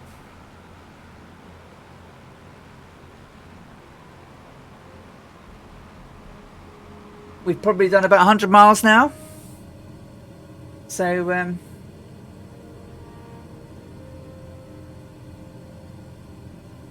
speed 149, that's good. I did get the Kodiak and the Otter, and I've also got the Fokker. Yes, I've increased my aircraft loading of the last a little while, so I spent quite a bit of money.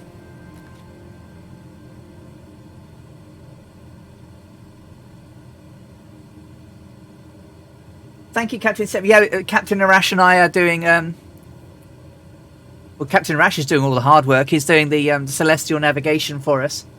I had a bit of a... Really? Yeah. I bought a load. Bought a load of aircraft. So that you guys can see what aircraft you're using. You know, it's all very well. The only one I still don't have, because I keep forgetting to do it, is the Corsair. It's the one I keep getting. You know, I've even got the, you know, the P-38 and everything. I haven't flown any of them. I've got the Hawk, not flown it. So ahead of us is the Bahamas, or Andros Island, as it was then.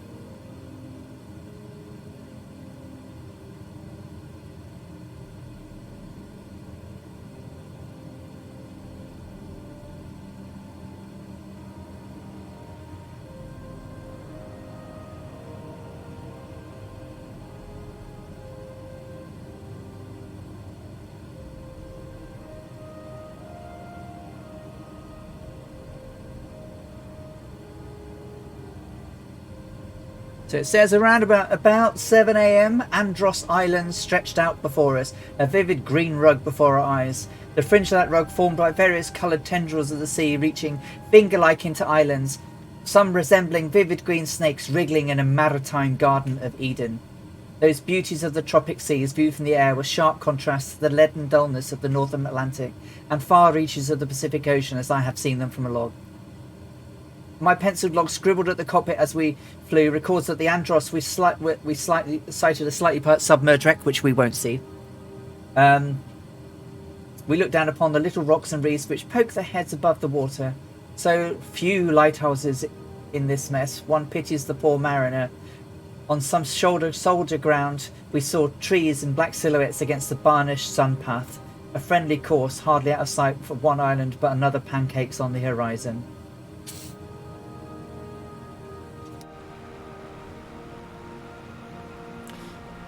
I did. It was all right.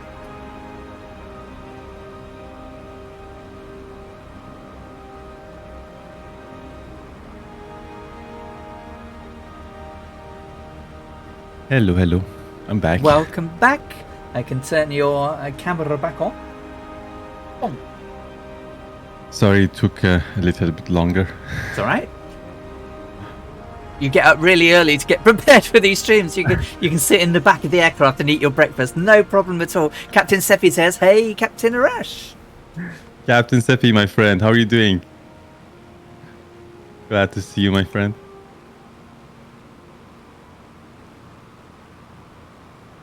So, Andros Island dead ahead. Glad to hear that, Captain Seppi. Oh, I see the island. Yeah. Nice. Okay. So they reckoned that they around 7 o'clock they were flying over the lushness of it. So we're not too far. Not too far off.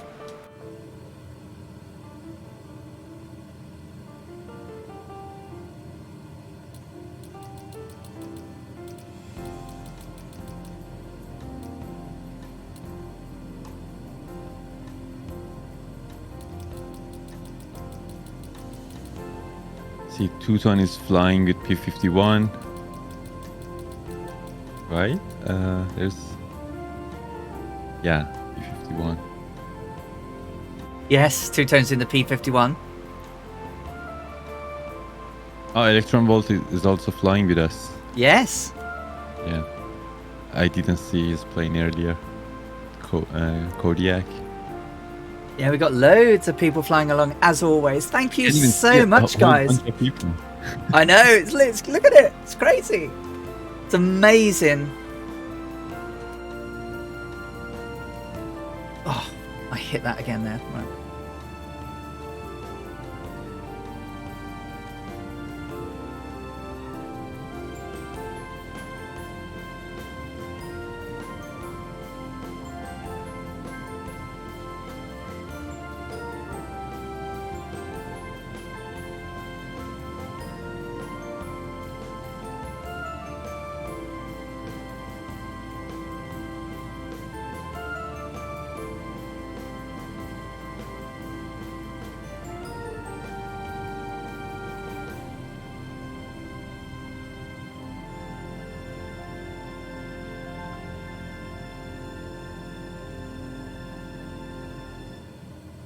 How will we doing on the fuel calc? Or for the next one, won't it?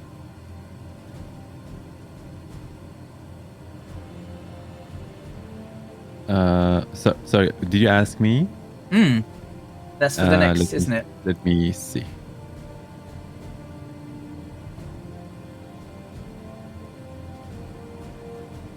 I'm seeing the same exact values on your side.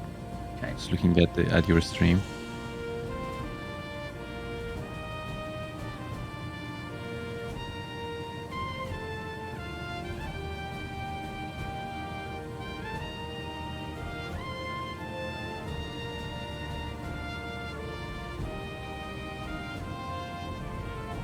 So yeah, 16 minutes ago we had,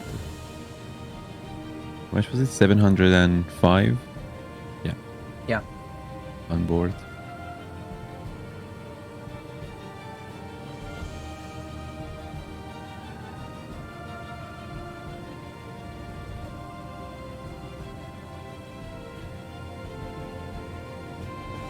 At the next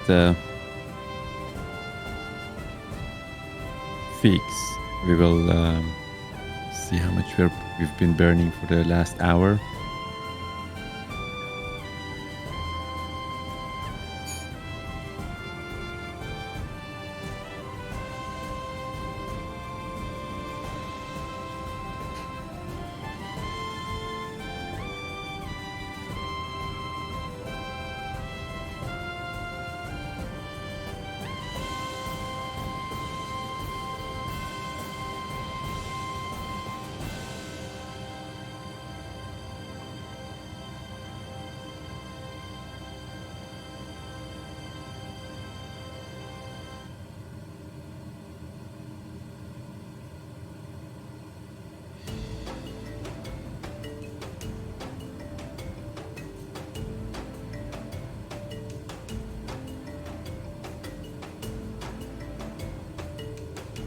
Right, there's the Bahamas, and the time on the clock is about 10 to 7. So it's not too shabby. Not too shabby at all. Oh, hydrate, says Tarnish Mossman. Thank you. I shall have a bit of my coffee. Thank you. And Tarnish has given me a posture check. Okay. I think this is a great time to actually correct our course. Okay. On our 2 o'clock, do you see that kind of bay area? I don't know if it's called bay or... Yep. We have to fly over that. Okay. I mean, that's the original plan. Okay. Your call if we want to correct it right now, because Yeah, that's correct. yeah, that lake at our like almost 11 o'clock right now. We are too close to it. Okay.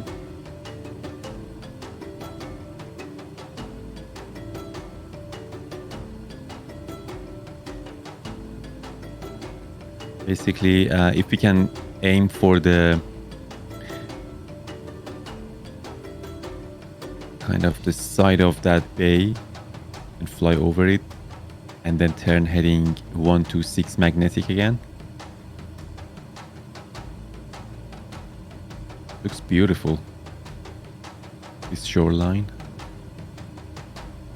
Certainly is.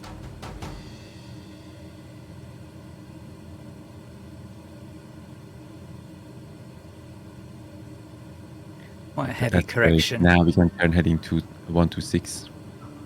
Yeah.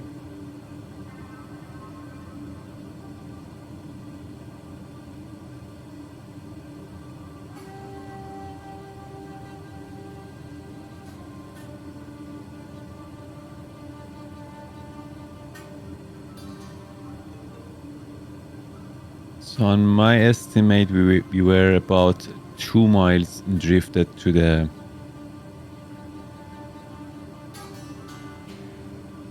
left.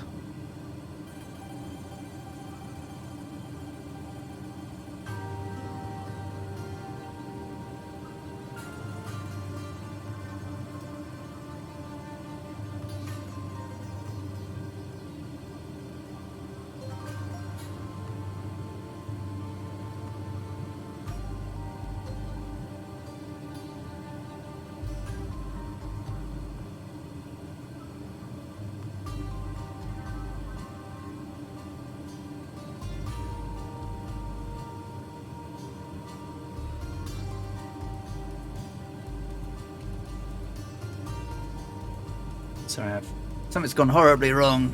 Right. Just give me a moment.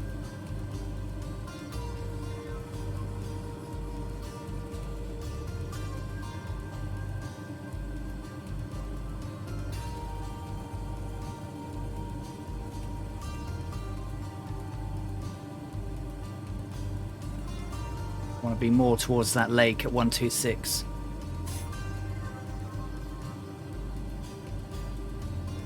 She's very finicky today.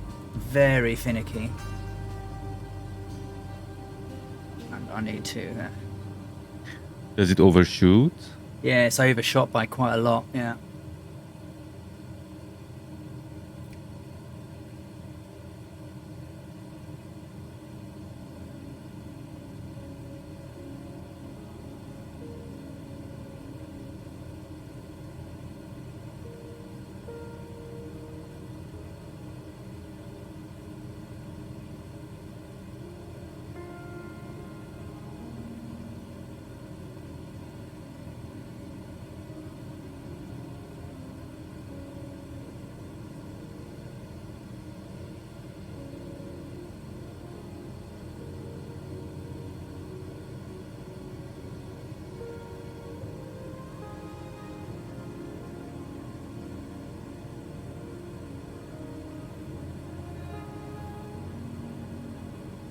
Okay, I think we're back on it again now.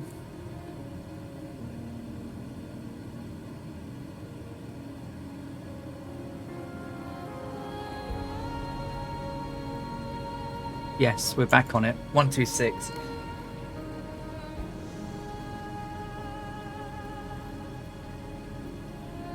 $4,800 feet. 126 speed. Probably a little bit high now. 152.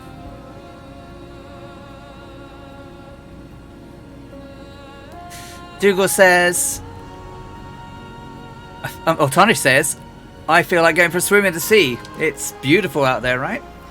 Kazaki says, nuts, this 337 is loud. Had to turn the speakers down.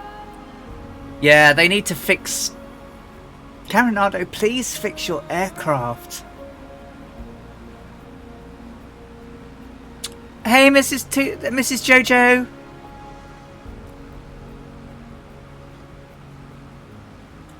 What's people saying? I was drunk on the first time of my life on the Bahamas. A little kid sipping out of random drinks on the beach. Oh dear, oh dear, oh dear. Clyde, I hope you had brown sauce on your bacon butty. Hey Viper. So cool to see so many aircraft flying along, says Dougal. Awesome guys and gals. Absolutely. Thank you so very much. Ooh, big stutter there.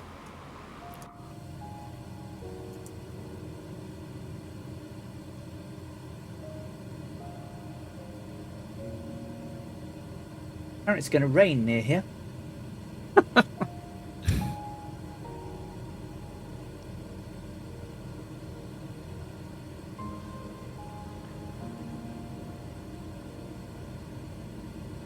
So I think we're more on track now. Because we've got Andros Island Lake here, and then we've got the estuaries coming up ahead of us here. Trying to find a very fixed point so I can kind of estimate our dead reckoning point later, because our speed I don't know about like how much faster we are or slower in total since our takeoff. I think probably the best point is just when we leave the island, right at the shoreline. Well, just up here to the south of the second inlet is Andros Town. It's also got an airport nearby.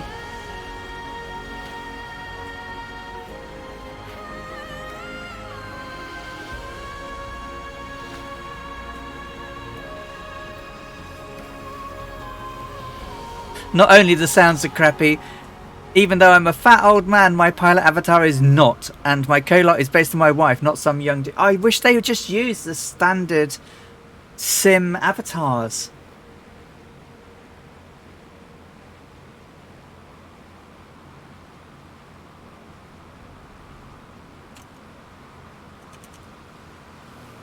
Whoa! Oh, Teuton is doing formation flight. He is, yeah. One of them was Teuton. And H, I think. That was quite fast. I didn't catch the second nameplate. Skeptic says he spotted the airport, but it's not model and very difficult to see. But you've got one estuary and two estuaries. Well, all I can tell right now that we are exactly on the track. Superb. Just looking at that last leg ahead of us. Sweet.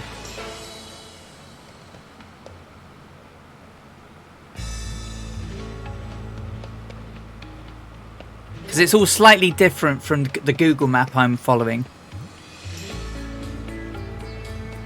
The sim has this much more filled in.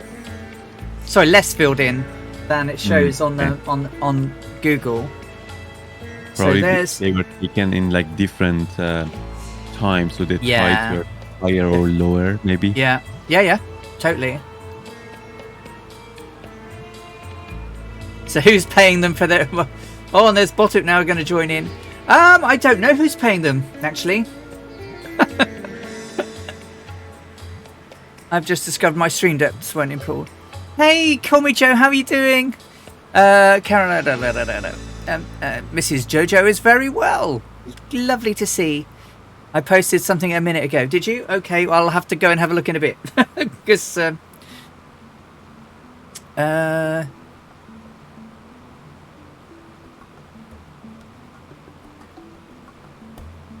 there should be an airport down here somewhere. Oh, I guess where Tarnish is.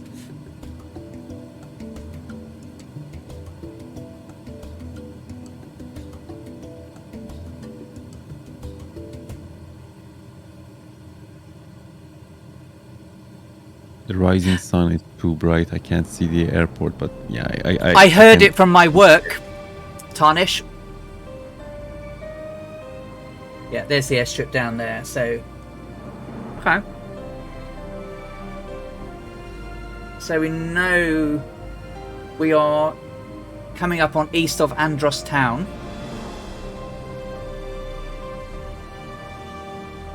Very tiny to see. And there's a reef offshore which we can see.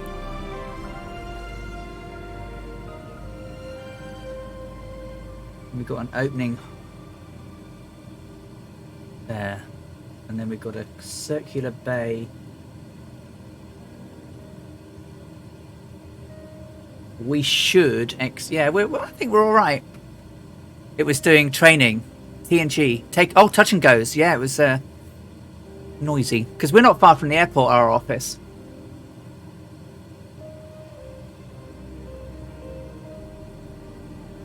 Time is 7 o'clock. So, yeah, we're over the Bahamas at 7 o'clock. It's not too shabby. What am I doing speed-wise?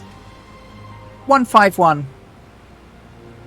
And I've managed to get I think, based on my calculations, we should be... we've probably burnt quite a lot of fuel. We probably were over the... for a while a bit. Over the... we were a little bit high on the fuel consumption. But I put in extra. So we should be okay. Take care, Tarnish.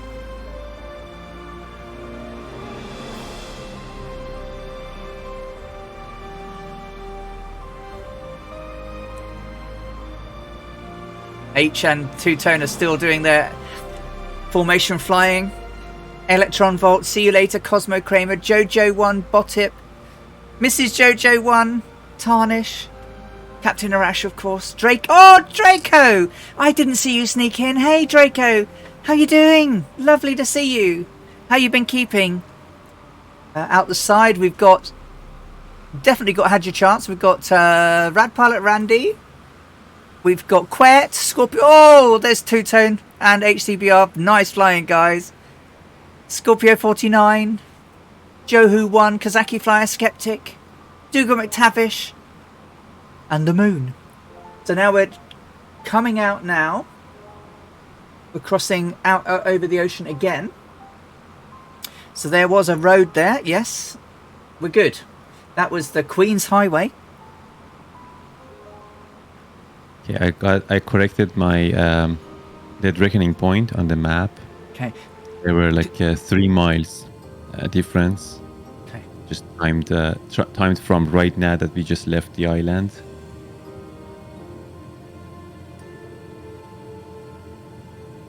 Perfect.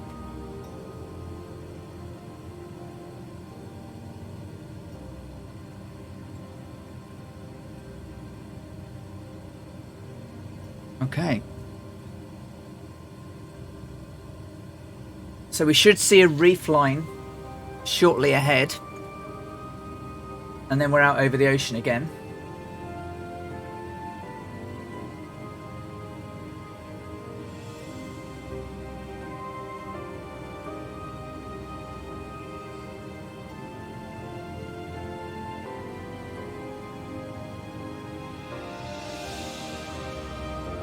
Brad Pilot Randy says the US Navy had a project Altec testing torpedoes in the deep water off Andros in the tongue of the ocean, hence the airport name Altec.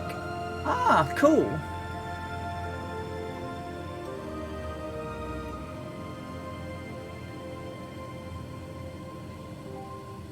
I think we're golden.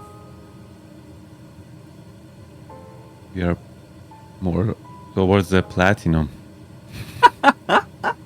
Right, so temperature and levels are good. Voltage and ampage solid. Alternators definitely, I haven't clicked them off or anything. Sorry that I'm taking the advantage of that when you're talking. I just try to focus on the numbers and stuff. No problem. That's why I'm so quiet. No, it's all right. So we're doing temperatures are good. Fuel pressures and oil, pounds of oil are good.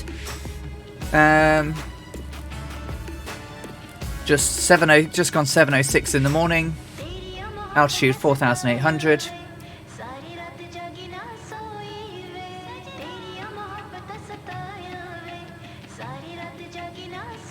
Cylinder head temperatures are good.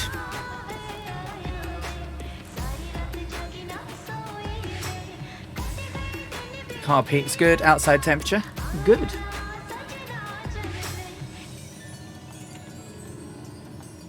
And then, while we're doing that and Captain Rash is doing his stuff, we'll fly outside for a bit and look at the majestic beauty of this world we live in. As we leave the Bahamas behind us.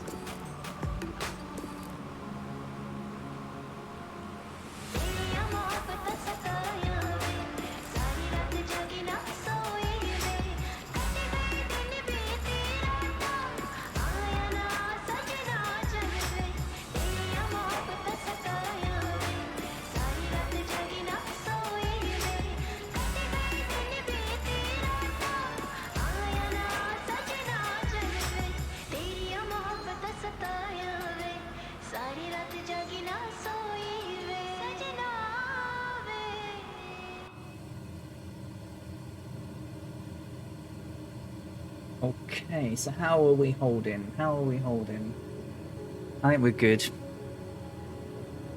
good. I'll do a stretch actually. Someone asked me to do a stretch and I didn't do it, so as long as I don't pop my new shirt, my new blouse, I'll be good.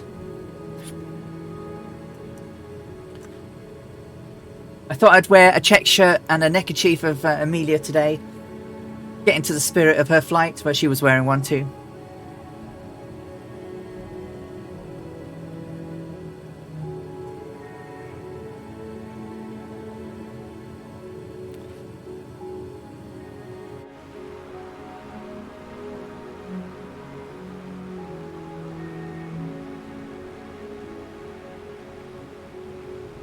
Celestial Navigator says, Captain Arash, moon form sent. Oh, thank you.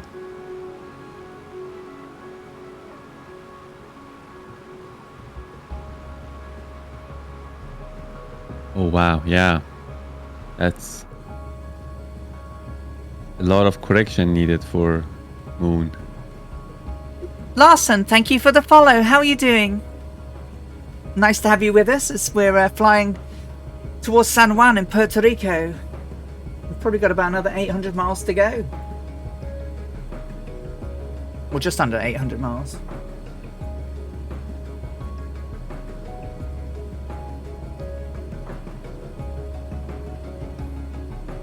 Captain Rash is doing all the navigation using Celestial Navigation, which is being built by Celestial Navigator, who is in chat. But you can go and get this wonderful, wonderful tool over on flightsim.to. It's been absolutely brilliant. It's very sunny out there now.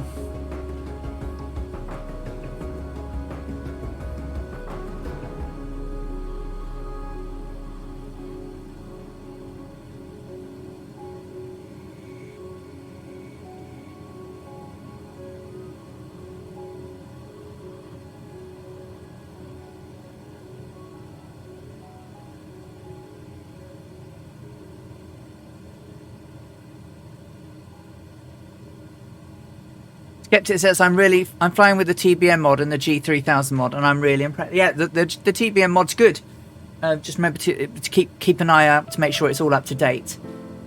Like any mods you have, just make sure they're up to date, otherwise they can cause problems.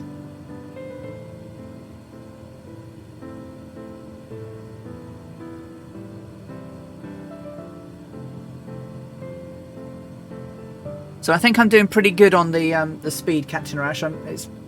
I'm bobbling between 150 and 151. Perfect. So after my skittish takeoff, I'm also closing in on the right amount of fuel flow as well.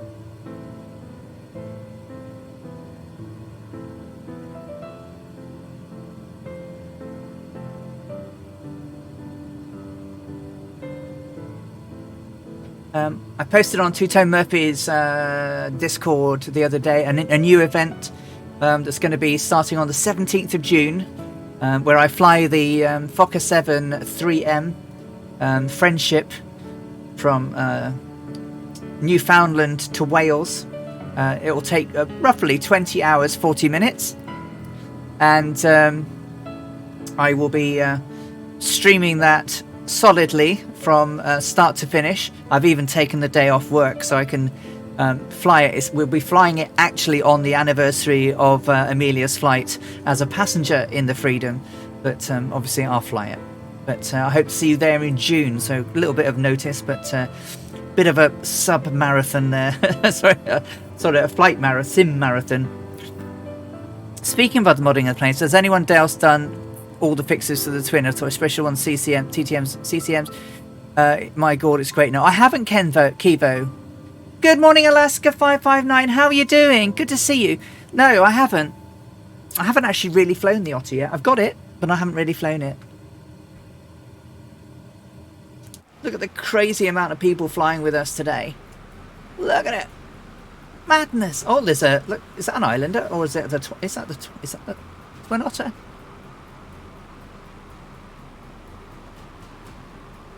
Oof. Bit of a bump.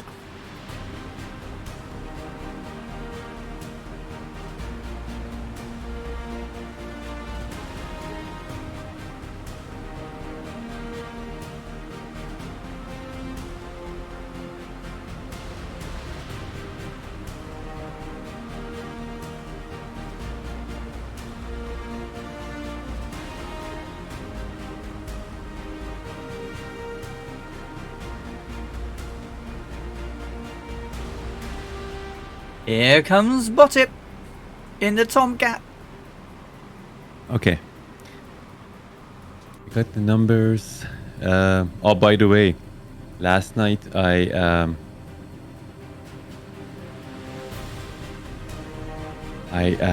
did some Excel kind of. I'm not sure. I can't call it coding, but what is it called? Like you do Calculations or.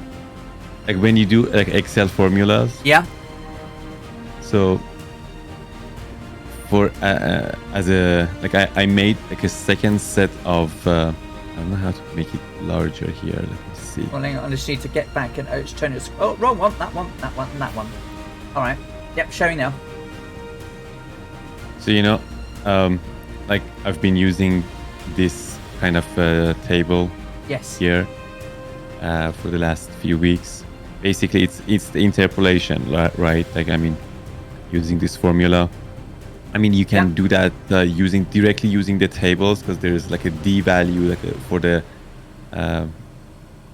for interpolation.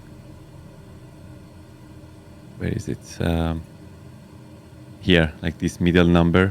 That's for correct. Basically, finding the numbers between these two sets. Yes. And also, in addition to that,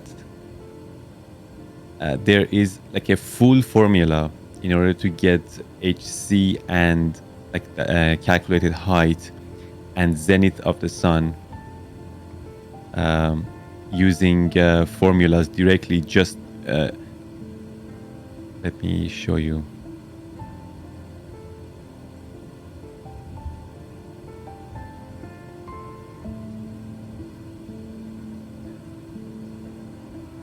So this is Nautical Almanac, and if we go down here, they actually say what the formula is. Ah.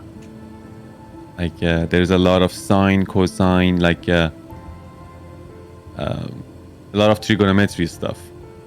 So I actually put those in Excel, and then I created the nested if statements as well. So I put like, you know how like if you are in the northern hemisphere or in the southern hemisphere, it changes the conditions. Like,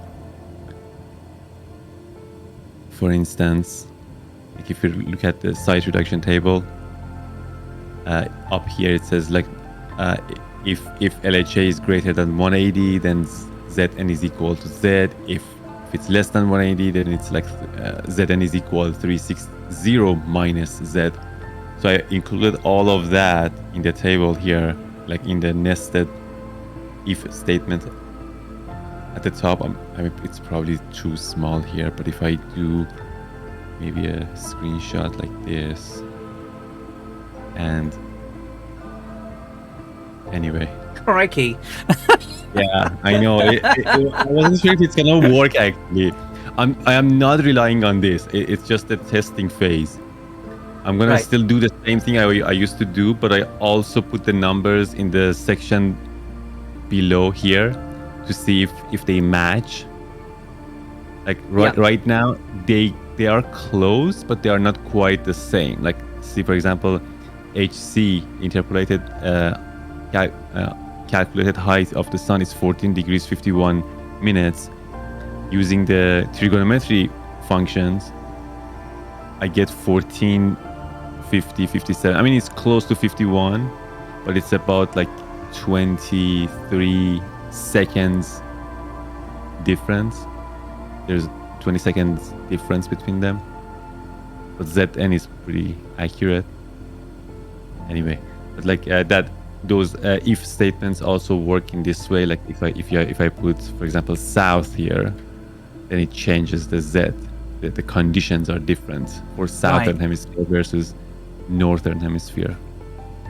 Anyway, I just wanted to have like a check of my work up here to make sure that I'm not making a mistake. Like there's another method that checks my work, and they should closely match. Totally makes sense. Oh, look at that lot! Oh my word! Sorry, boss hip two. There's a flying squadron going on out there. Sorry. Oh, you have my screen on the yeah. We got two cats, two-tone Murphy, test pilot 72, bot hip. Whoosh whoosh whoosh. It's good to see formation flying again.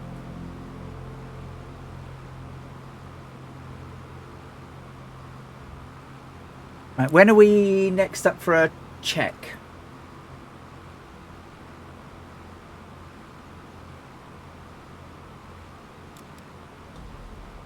Okay, every time they come past, it's one more of them, says JoJo1. There's two-tone Murphy. Here comes test pilot 172. Oh no, it's test pilot 72. Ritty Two Cats is flying around in the Two Cats. DC is in the Fuga and he's chasing down two-tone Murphy. There's some madness going on out there. So how long we got till the next 10 minutes. 10 minutes. Yeah, I had to do something in order to protect my brain for longer flights. To not get fried. Because I have the easy bit. Amelia sat here scribbling her notes down. And scribbling her memoirs, whilst Fred did all the hard work right in the back, and literally just passed the note with the new direction on, and Amelia would change it, and I think she mentioned it in her in the notes on this particular flight. They were a team, right? Yep. Like none of them. Yeah, it was like curtains of rain, clouds aloft. The sun shines weakly through the overcast. But that was on the horizon. At 4,000, it's only 80 degrees outside. Sperry has been flying much of the time. I tuned in at about 1300 on a Spanish station. Heard my name. Sea and sky are indistinguishable. There is nothing to see, but FN smells land. Cumulus clouds piled high in the distance. By mid-morning, Fred had estimated we would reach San Juan at 10 minutes past 1. I wonder if we will. We'll see.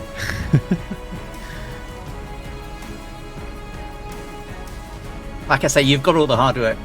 So while we're preparing to doing a thing, I'm going to dive over the fuel tanks and use the tiny loo at the back of the aircraft. I will be right back.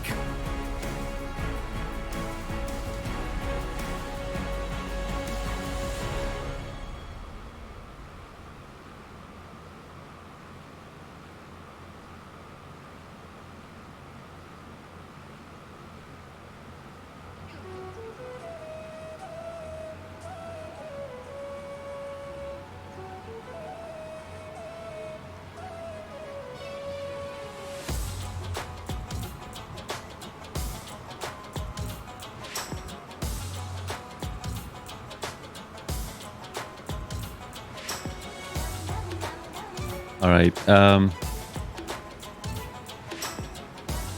So, Celestial Navigator, do you mind if I... Is that okay if I show it on the screen? I'm talking about the form that you sent me.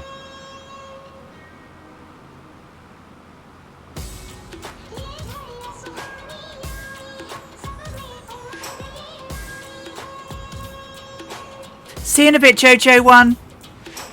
I'm back. Welcome back. Thank you. Celestial Navigator says no probs, so let's put that screen on. Yeah, there we go. A new follower from Smoother. Thank you, Smoother. Thanks for following. As you can see, I mean, the form on the left side is the moonshot for 1100 Zulu. And that was done by Electron Volt in Celestial Navigator. So there are like 3 different corrections here, as opposed to like the sun on the right side, which I've done it for 1130, the coming up shot. See, like it's much simpler. I mean, thank you, Smoother. As Electron Volt, I mean Celestial Navigator says it's not hard. Yeah, absolutely. But I mean, like, I just wanted to show like on the screen like the difference. Like basically, the sun shots are very straightforward. You just get the numbers and make a correction for the refraction factor and there's a... I put this number incorrectly here. Hey, Smurfy. And then you account for refraction and index error, and that's it. Then you just observe the sun, and then you can draw your line of position.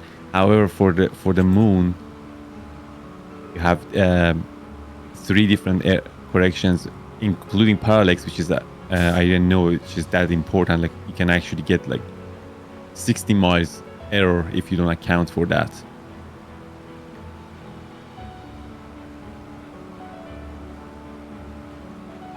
That is quite impressive. Sorry. Yep. It's the Airplane Heaven Electra 10A special, based on the aircraft that Amelia and Fred flew on this particular flight. So it's been modified, so it's got the full 1151.73 gallons of fuel and the tweaked engine output. So it's pretty accurate to what she flew.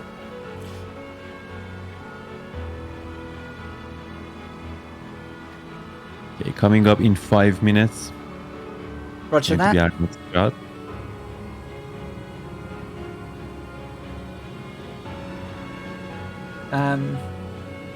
Just let you know, we're doing 151. True. No, it's not on the marketplace. I'm afraid, Smoother. It's a third-party add-on. If you use a PC, the best place to get it from is Just Flight, because it's slightly cheaper there. But it is available on simmarket.com as well. No, it's not available. Not all of the aircraft are all available yet on the marketplace, which is an absolute shame. But they're not the X-Plane version, so the Xbox version and the PC version aren't quite the same. There's a bit of work they have to do, as the PMDG found out with the DC-6.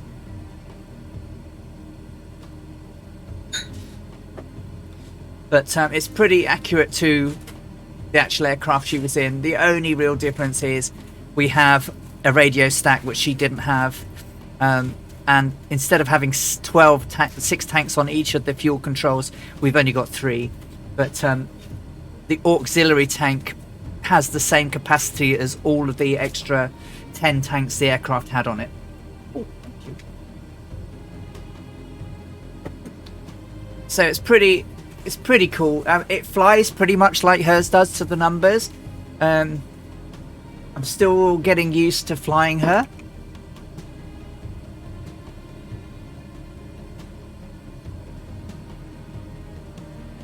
Is it on Orbex now as well, Super Typhon? Because if it's on Orbex, then yeah, great. So, did you see Aeroplane Heaven? They've not been the best in the world for customer service. However, they've announced that they are only going to now do aircraft for Microsoft Flight Simulator at this point. So they've made, or from the 17th of February, I think, you'll be able to, if you've got FSX or P3D, you'll be able to go and download all of their aircraft for free. And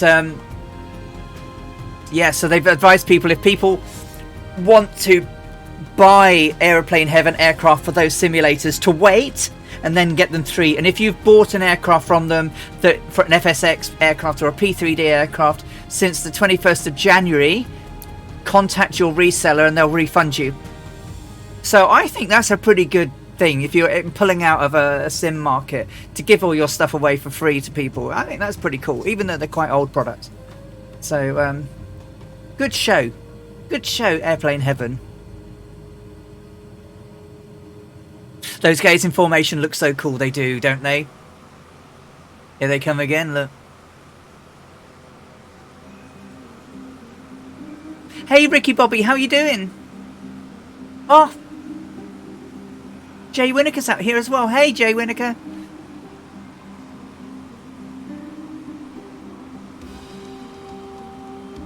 There's a whole load of aircraft speeding this way.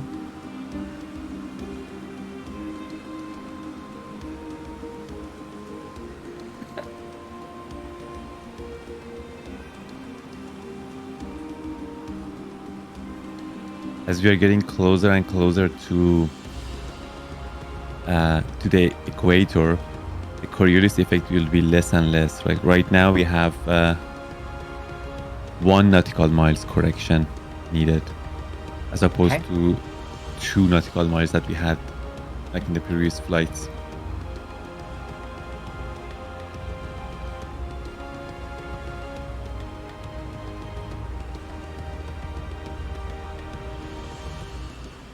Incoming.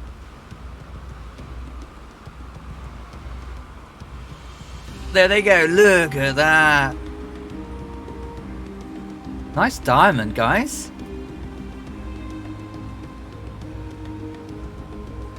I see reefages off to our left.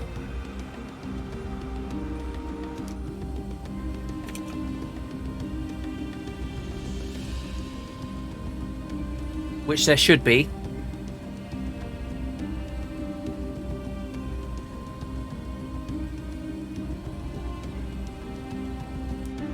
Celestial Navigator says at this speed, Coriolis will never exceed 4 nautical miles.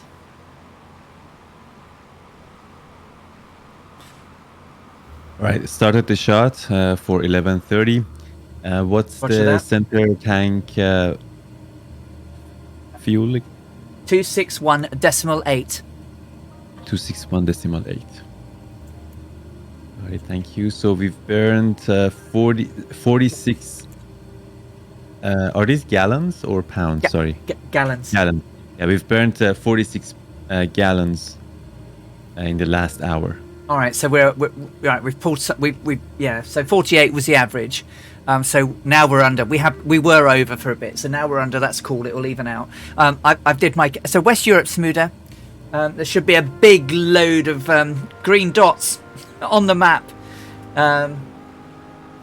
Somewhere near Black Point, I think. I think we're near Black Point soon.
Okay, we have the observation 14, 17.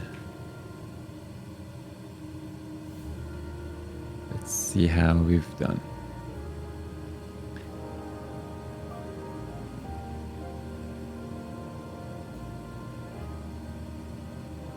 Minus 17 minus 33, that's away from sun, so 33 miles away from our assumed position.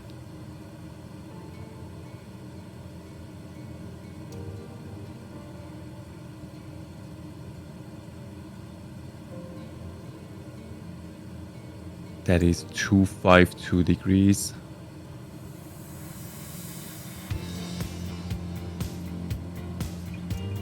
$33.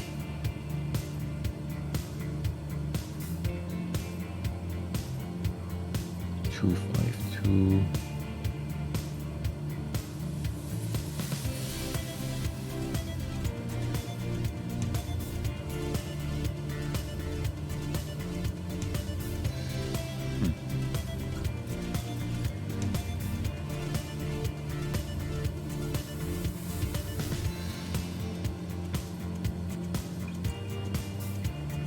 Okay.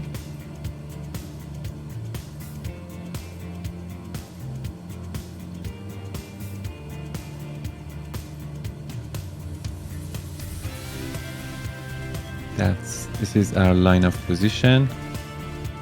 I'm gonna draw 342 degrees.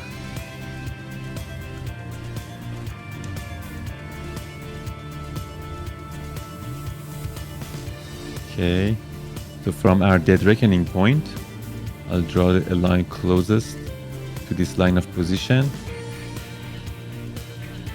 Here, this is our MPP. Most probable position. From here, our speed, assuming it's still 150 knots,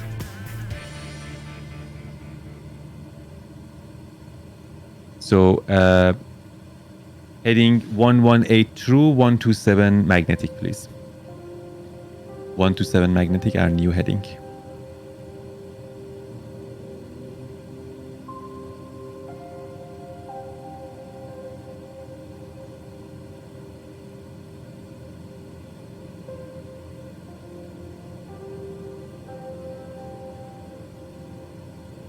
Can you hear me, Alison? Sorry.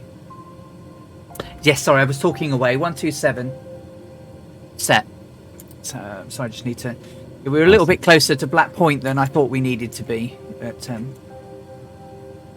our ground speed is still 151. 151. It's 151. It's 151. Okay. Well, let's keep it at that. So yeah, about 127 magnetic. 127. 127. Roger. So. Okay. Our MPP was very close to our dead reckoning point. Basically 0.8 nautical miles difference. Okay.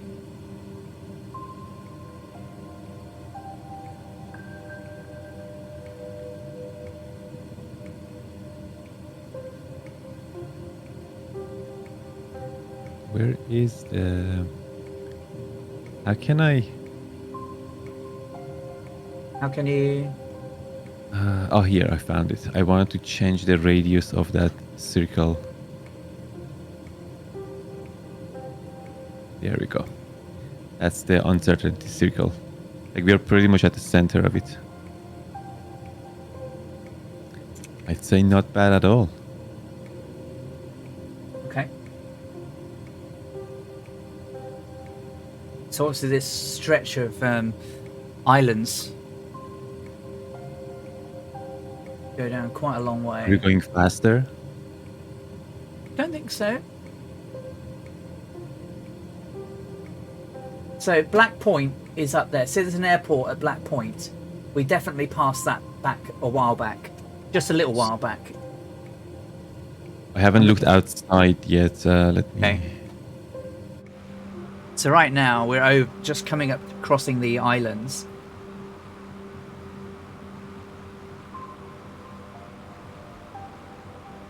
So Black Point was up here. So this is Black Point. Okay. And the reason I know that is there was a V-shaped outcropping of reef items here.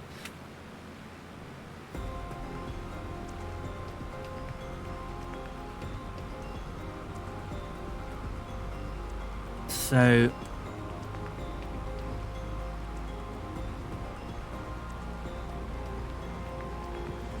there's an airport literally off our port side now, which is probably Farmer's Cray. Port side or starboard side? Oh, so starboard side right now. Yeah, I see that. I think we were meant to be a little bit closer to that. No, actually, we're good. All right. I think, aren't we? Hold on, let me see.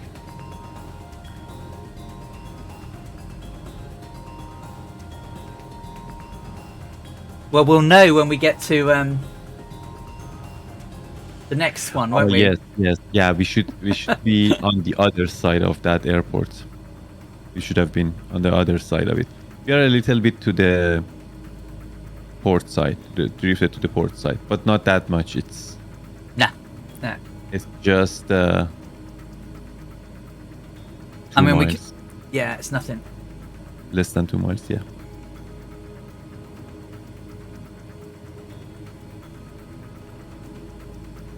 I mean, we've got we've got a lot of islands to go across, so we should be okay. I mean, over there, somewhere to the far side, is Cuba.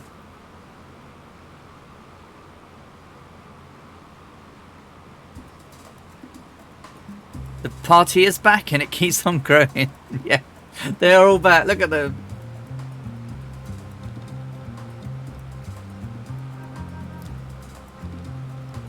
Watchers RC is here as well in a Fuga. Bottit's in a Tomcat. Ricky Bob is the F-16. Electron Volt is the Kodiak. Skepticantin, Cosmo Kramer, Jojo 1, Mrs. Jojo. There's so many names. Shernakut, here they come again. Look. Draco in the VF-35. Johu 1 in the DA-62. Quet in the Twin Otter. Here they come, guys. Let's give them a bit of a widescreen view. Well, and there's 2 cats and co over there. So with the celestial navigation, it's completely acceptable to get the error of like 6 to 7 miles. Like, it's actually very good because there is so much, like so many different factors that play, and even like there was a note by Celestial Navigator on his Discord talking about it. He mentioned that like even stationary on the ground, like when you're not moving at all, right? The bubble in the sextant device that you're using, because it can get affected by any sort of like movement, right? When you move, when you're flying, any turbulence, like all sort of external factors can affect that, the accuracy of your readings. Absolutely. And of course, like the operator's errors, like the human factor, like the navigator itself, and all other certainties, like environmental variables that again he mentioned earlier about the pressure, the temperature of the atmosphere. So even at stationary, like on the ground, when you get in about like 6 to 7 miles, when you're around 6 to 7 miles of your actual position, it's a very good reading. Yeah, and we know right now we need to be on the port side of these islands, and guess what? Mm-hmm. Yeah, we're on the port side of the island. On the port side, yeah. And our error was way less than 7 miles, 7-8 miles. Yeah. So, Yeah. All I have on my side here is a Google map of the area, so that I'm just looking for the so one of the islands. things, yeah, one of the things that I've learned uh, that is that you have to plan ahead, like when you want to take off and when you want to land. It's not like using VORs that are always available. It's not like GPS that is always available. For example, if you want to use landfall method, you need to plan your flight in a way that when you arrive at your destination, when you're close to your destination, in daylight, you need to have the sun roughly in front of you or behind you. Yeah. So we can't just say, "Oh yeah, we want to like take off at 6 a.m. and then get there by this time." No, we have to stay. We have to pre-calculate and see. Okay, at that time, where the sun is going to be. Is it going to be on our left or right side? Because if that's the case, landfall will not work. It's not gonna work. It has to be right in front of us or behind us. So if that's not the case, then we have to change our departure time in order to make sure that when we get there, the sun is where we want it to be. So yeah, XMF Smurfy there. That airport just off at my starboard side right now is, I believe, Mike Yankee X-Ray Echo. Selnav says it will make a detour to approach in the right direction.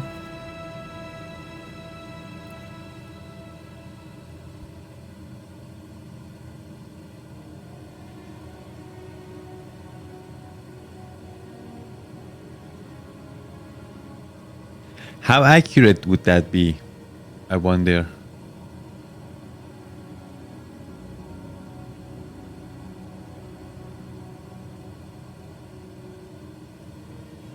Like everything has to be like on the spot,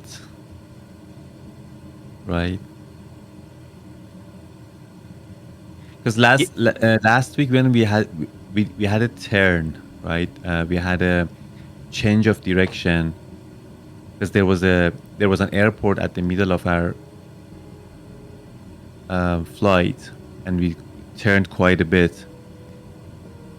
And after that, there was, I think, my inaccuracy went higher. So I think I probably made a little bit of mistake in calculating the time before and after that waypoint, because it wasn't like a straight shot. We had to turn, right? Yes, we weren't doing so across the US. She wasn't doing Grand Circle. We'll be doing Grand Circle as much as we can,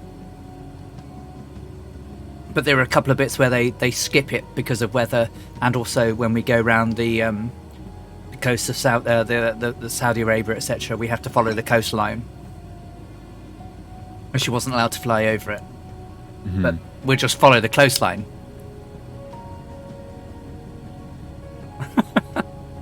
So not so hard. Oh no! Power outage at Dougal's.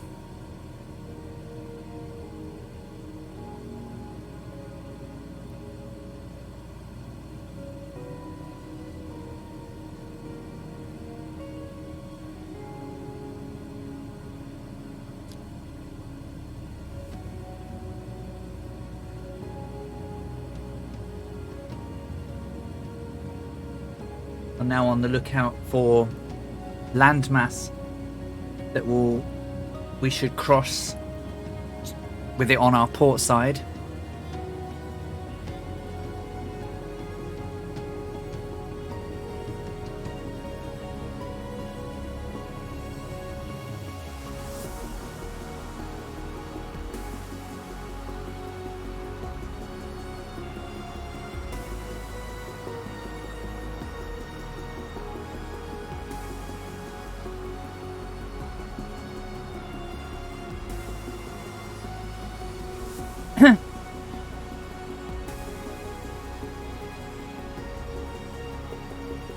Call Me Joe's here as well now.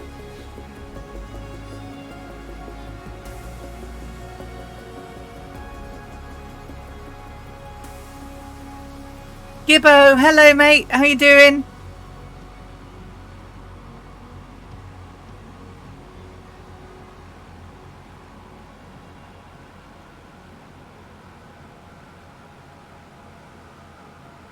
Thank you for looking after the flight plans for the week of the 14th of February while I go gallivanting off to Sweden. Thank you, Gibbo.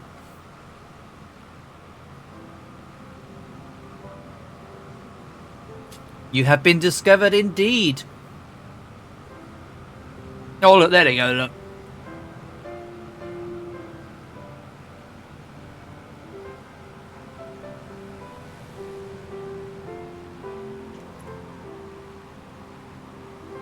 The wife unplugged my PC instead of a laptop. Oh dear. Look at this sim, guys. It's magnificent.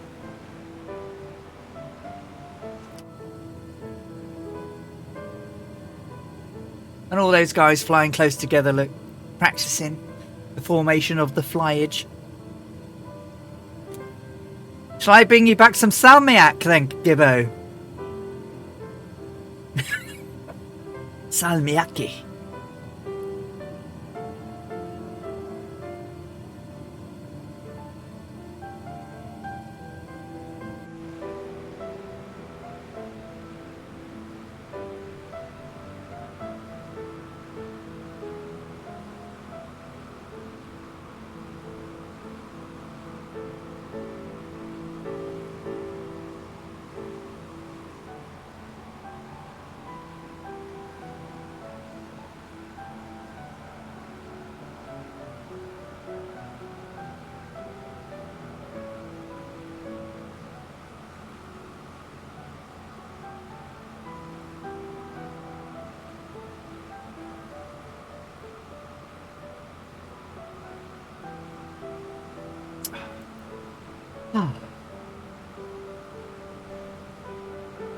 I don't know, Quet.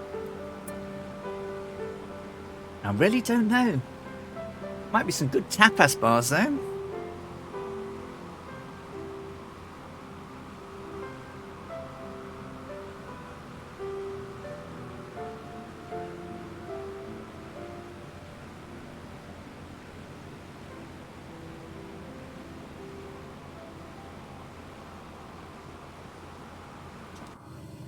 In the cockpit, try and see where things are. So we should be passing stuff to our port side ahead.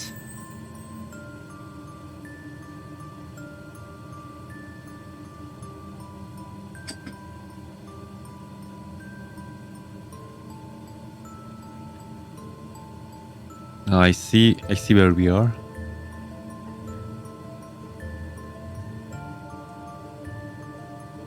Where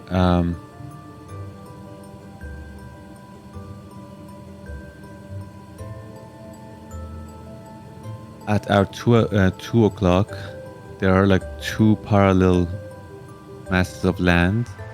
Yes. That is the one closer to us is Stocking Island. Right. Yep. So that's near Georgetown. Is on the main bit, right? Yes, exactly. Cool.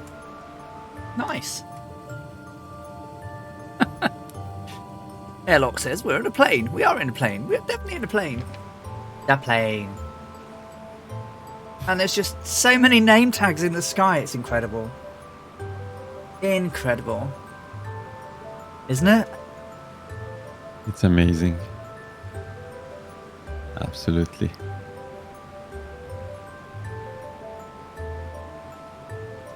This aircraft's bloody good, you know.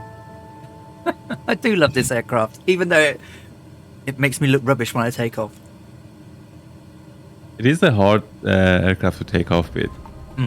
All fairness.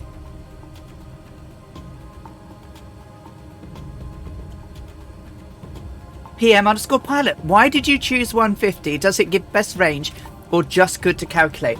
No, so it's the actual average that Amelia flew, based on the calculations of Clarence Kelly Johnson.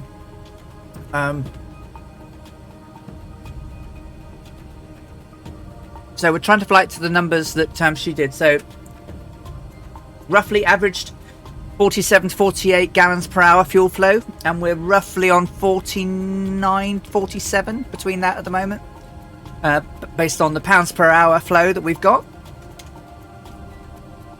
But yeah, her economy cruise was around 150.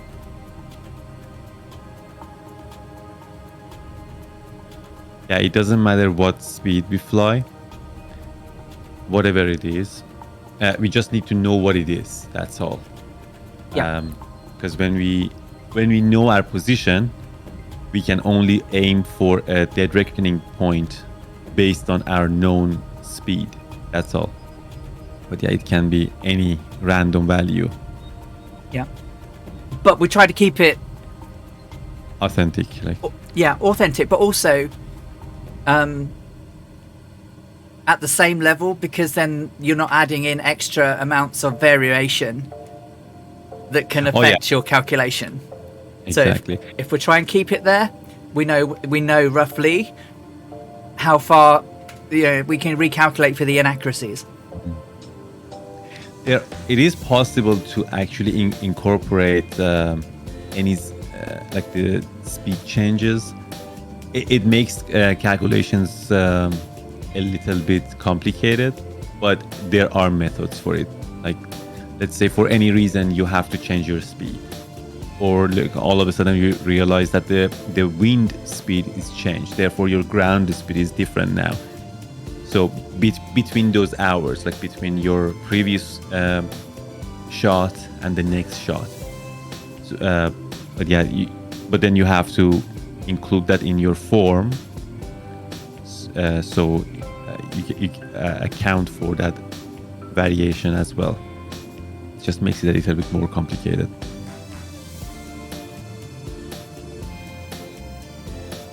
Welcome in, Snackless. How you doing?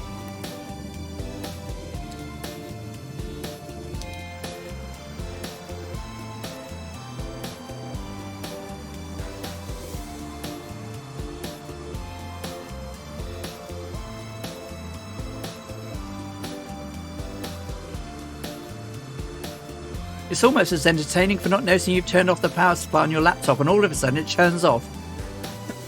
Who hasn't done that before? Right, I'm seeing landmass off our port side. I went to the Elton John concert last night, so tired. Generally pretty good. Yeah, off our port side, there should be some islands coming, or, more landmass. I see it right ahead. Oh, it was behind, it was behind the cloud. Yeah. Yeah.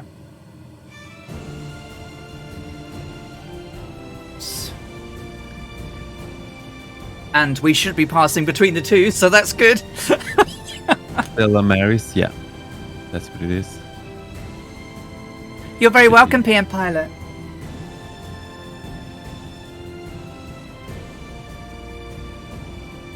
I can recommend... I think even the Amelia Earhart Wikipedia page gives you some of the charts that Kelly Johnson used. I'm trying to see...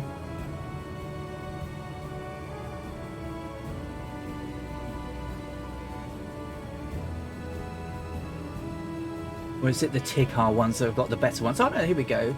Oh, this is T-car. So what they said here was...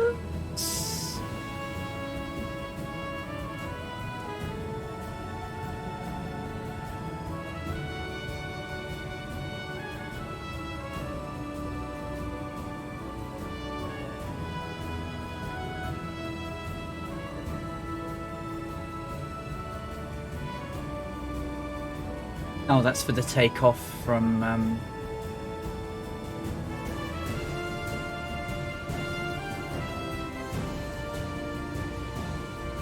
At 10,000 feet, when she's left lay, he would have recommended true airspeed of 130 and 1600 RPM and 24 inches manifold.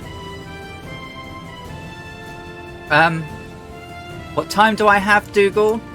It's coming up to... Ooh.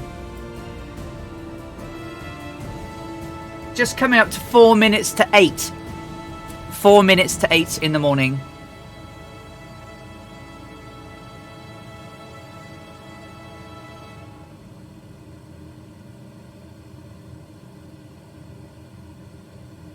And the altitude that... Oh, God, I can't even get it right now. Come on. The altitude I fly at is based on the notes from her diaries. And today she was flying, you know, roughly around 4,800 feet. So that's what we're flying at. In real world weather, there was some clouds she did go lower to fly under. But it's really hard to simulate and change that on the fly. So we're just going to keep it at 4,800.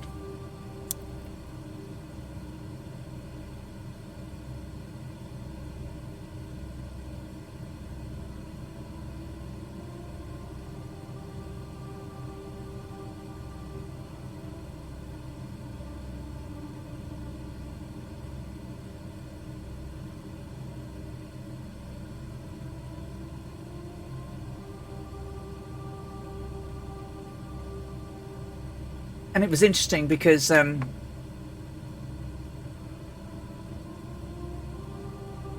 he told her to basically stay under, be within 2,000, be about 2,000 feet if winds were under 10 mile, but they were much stronger on the last flight, much stronger.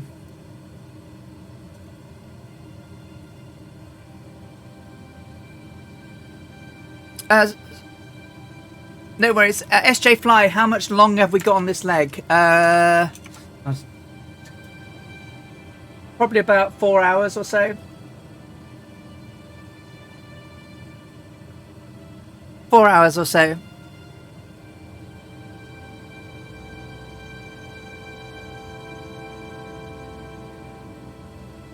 No worries, Viper. I'll shout it out later.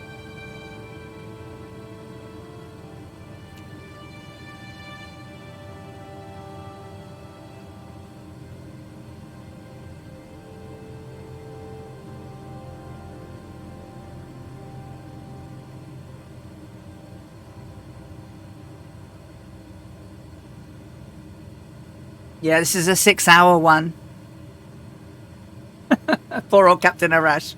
He's gonna be brain fried again. It's gonna be easier. Hopefully.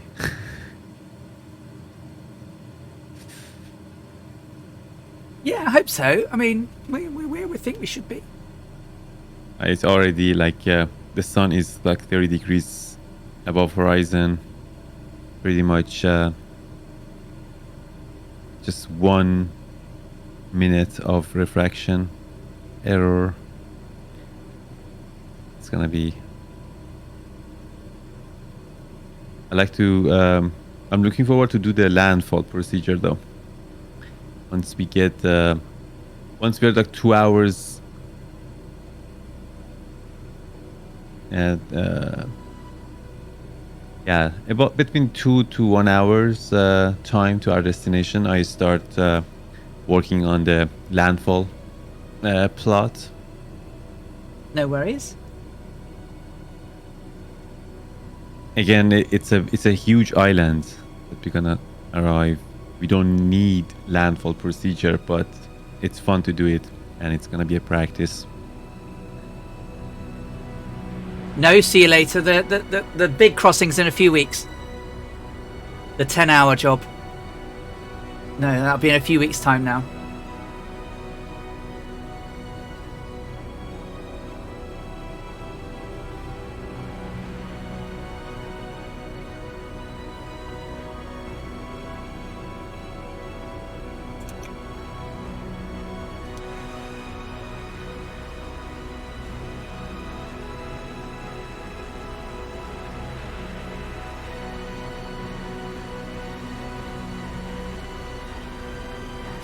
Mongo is with us as well now. Snuck in at the back there, look, in the Connie.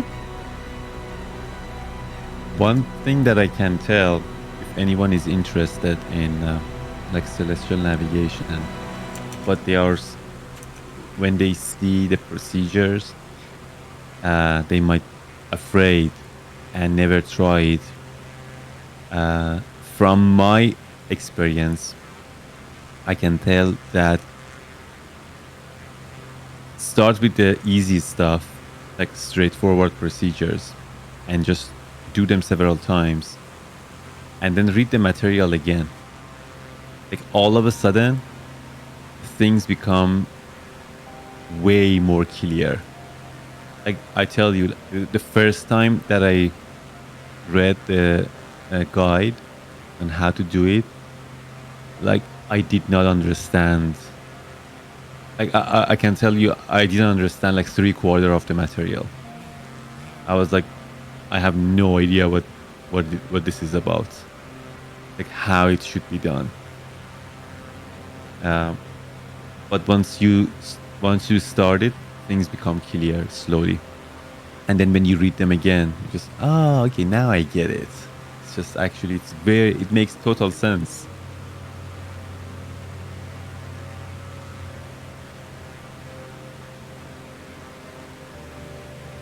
Some formation flying going on here, Captain Arash. Beautiful.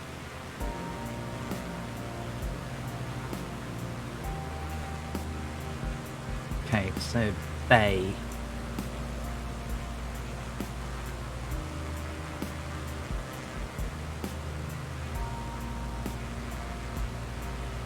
So we should have probably be closer to this little outpiece, but it's not bad at all.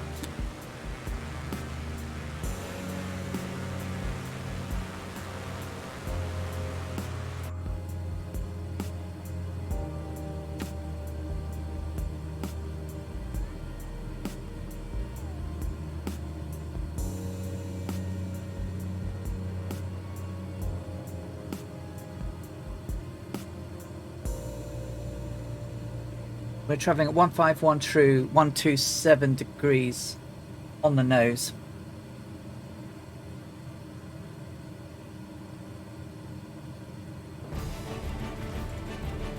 Okay, my numbers are good for the next observation. It seems the sun is where it's supposed to be, or I should say backward. My numbers are what they're supposed to be. Superb. Because sun is always where sun doesn't do any mistake, or I should say the earth.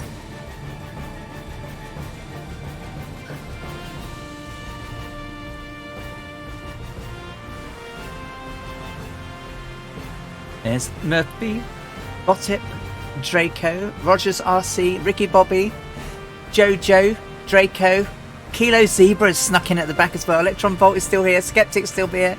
HCBR 1100, Scorpio 49, Mongo. God, there's so many. Jojo, Mrs. Jojo, see you later. Cosmo Kramer, Rad Pilot Randy, Kazaki Flyer, Quert. I'm not quite sure who's so close up to me here. Joe U1. Can't see the numbers. Captain Jack Lyle is back there as well, I can see now. Dougal McTavish. Test Pilot 72.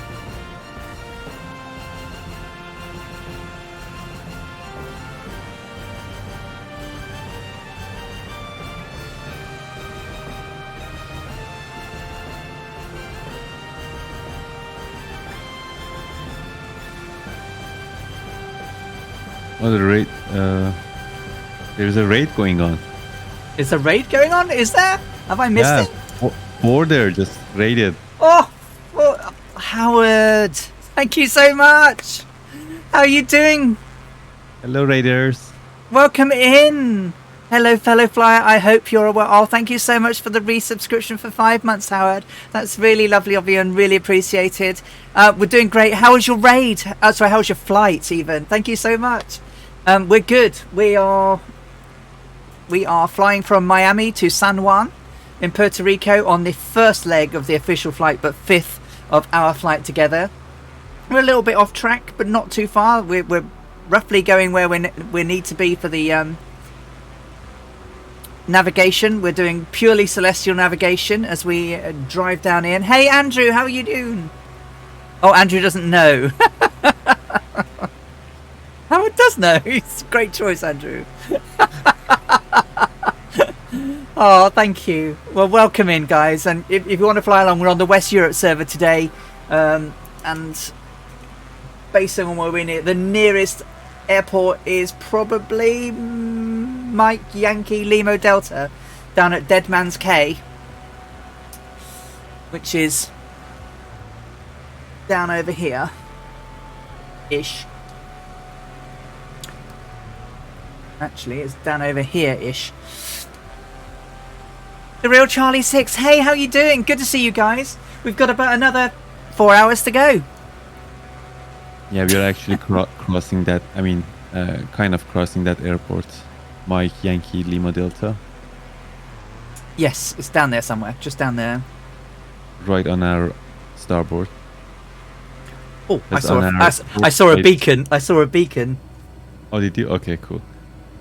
Yeah, because on our port side, there is an island, which is the opposite side of that airport. Right. We are right in between those.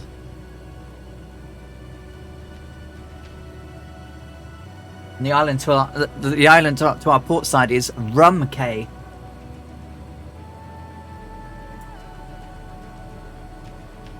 Hey John TBM, how you doing? Good to see you. Thank you so very much, everybody, for popping in. If you want to join us, West Europe server, and we're headed down to San Juan in Puerto Rico.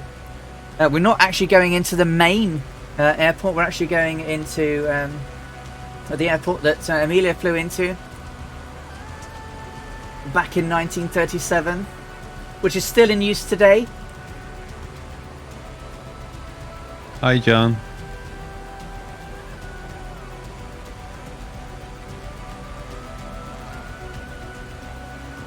It's now Fernando Luis Ribas Dominici, which is named after a pilot who was killed in a raid in Libya, in a US pilot that was in a raid in 1986.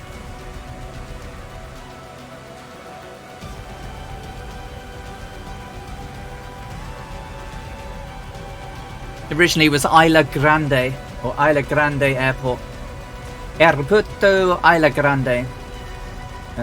The IKL is Tango Juliet India Golf. So the one we're flying into is Tango Juliet India Golf. Fernando Luis Riba Dominici, or as it was back in 1937, Isla Grande Airport.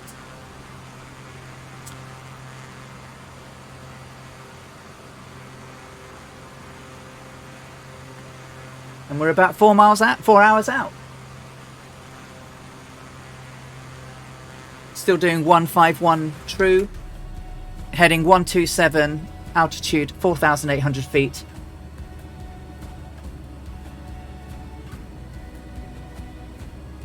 Fuel flow, according to my calculation, 47 gallons per hour. How convenient! Right after our next shot, we're gonna have 3 islands that basically will pinpoint our location. That the Caicos Islands. Yes. Well, wait. Crooked Island, and then there's a very tiny one called. Oh yes, yeah. Right, got you. Plana or Plana Cays. I'm not sure if I say it correctly. And then Mayaguana. Yes. I'll still do the sun shot, but yeah, those islands are just gonna make it so simple. Yeah, it's nice, isn't it? Nice that we've got almost a road to follow. Exactly, yeah. I wonder if they actually chose this path intentionally so they could use these islands as their guide. Well, the airport at Isla Grande also has used to be Pan American Airways, who Fred used to fly for. So probably. So they were completely familiar with the area. Oh yeah, Fred was. Because he used to fly the North America to South America route all the time in the Clippers. What was he like flying, or was he the navigator? He was an official navigator for Pan American Airways. Yeah,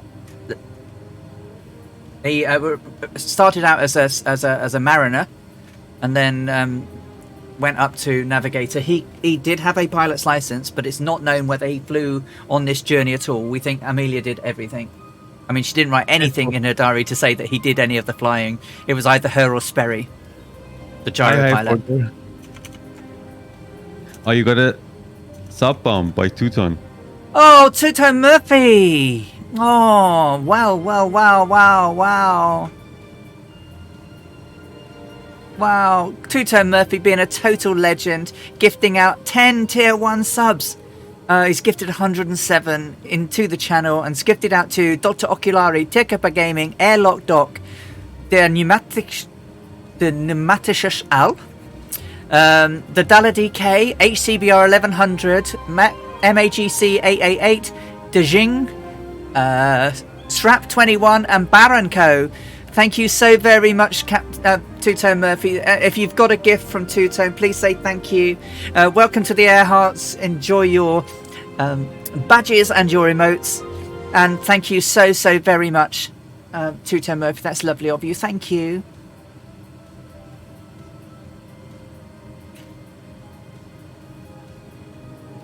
About 15 minutes to our next shot.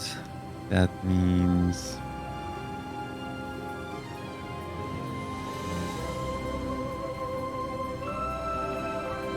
Let's see. 15 minutes.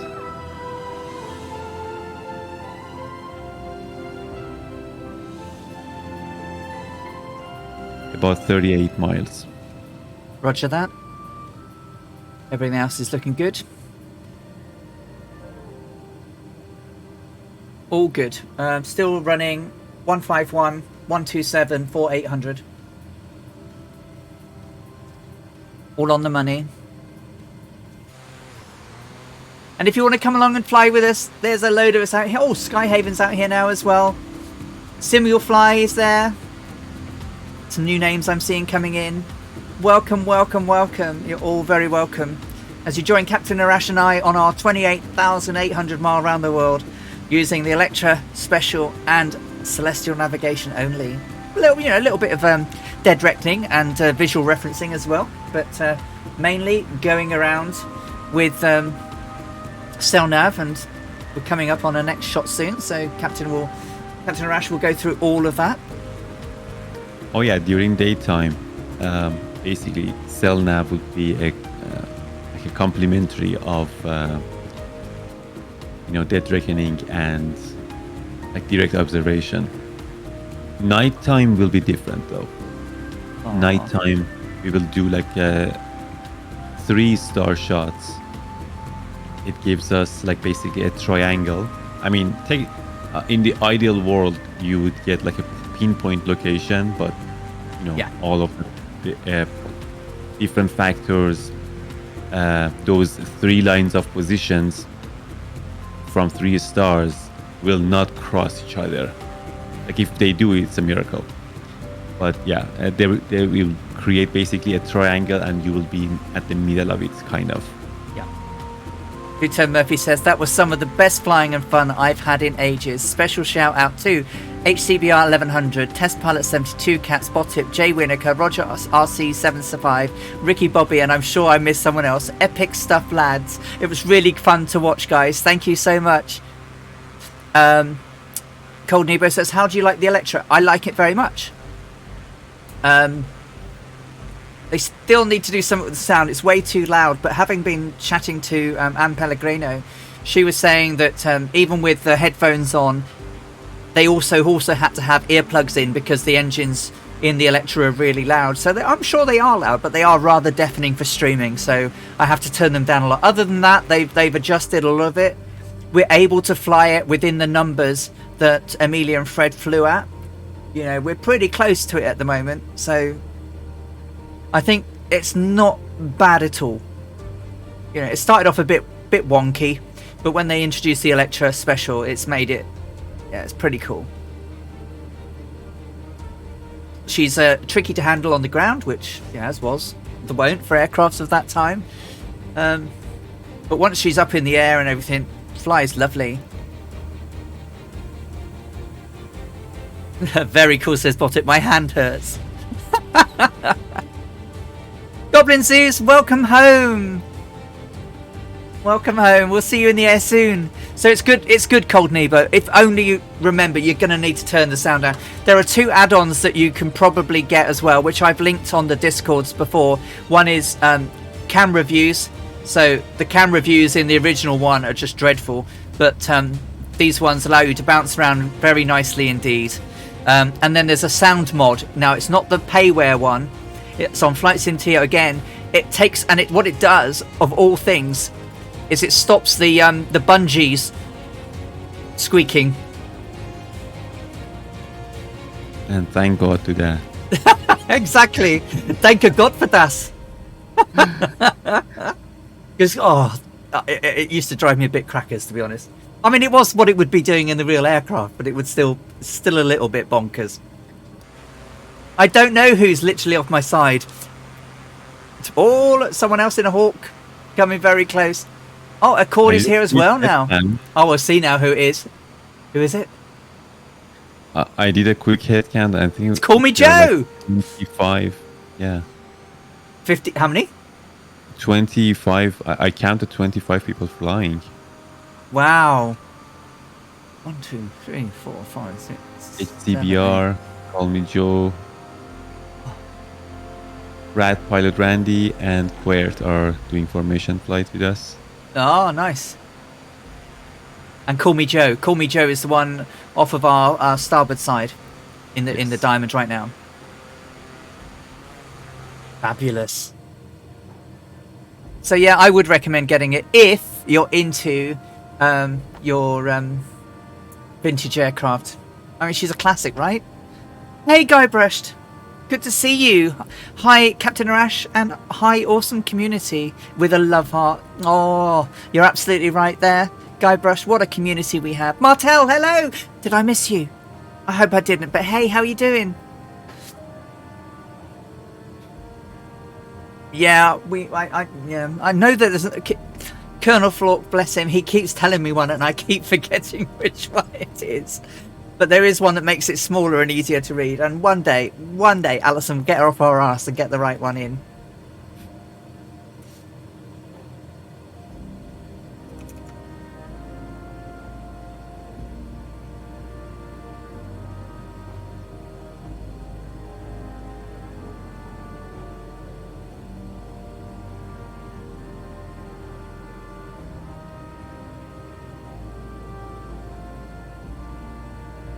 So I think that's the beginning of Crooked Island. Off to our 1 o'clock, Captain Arash. Well, you know, the top part of the 3. Again, there's a cloud. Okay, there we go. Now I can see. It's off to coming up to our 2 o'clock. I think that's the very tip of the beginning of the islands. Island. Yeah. Yes, correct. All right, cool. We're doing good then. We're doing great. I mean, we shouldn't really drift off too much because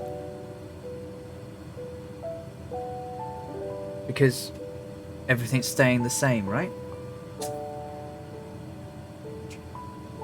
We'll see.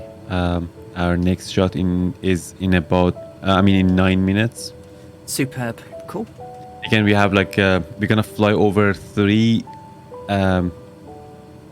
pieces of land.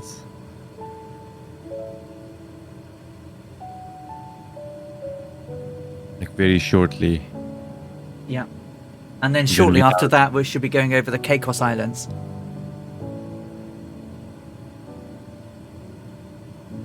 So, yeah. That's right, yeah. But those are the last ones, so... Yeah, the Caicos Islands. We will have 260 nautical miles, nothing, just water.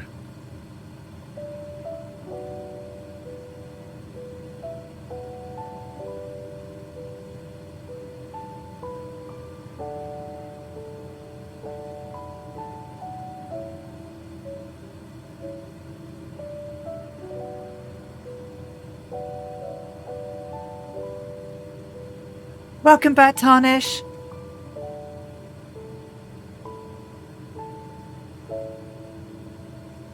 Skeptic has divided loyalties on a Saturday. Oh, I'm sorry, Skeptic. Don't mean to add to your give people loyalty issues.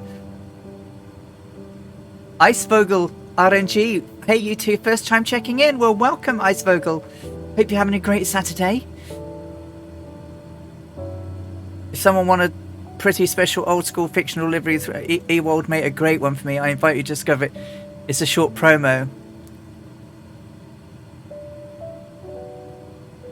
Cool, Guybrush. We'll have a look.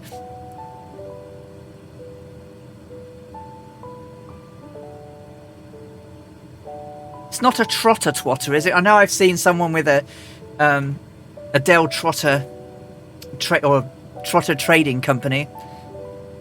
I really enjoyed flying. Any way to join you? You certainly can.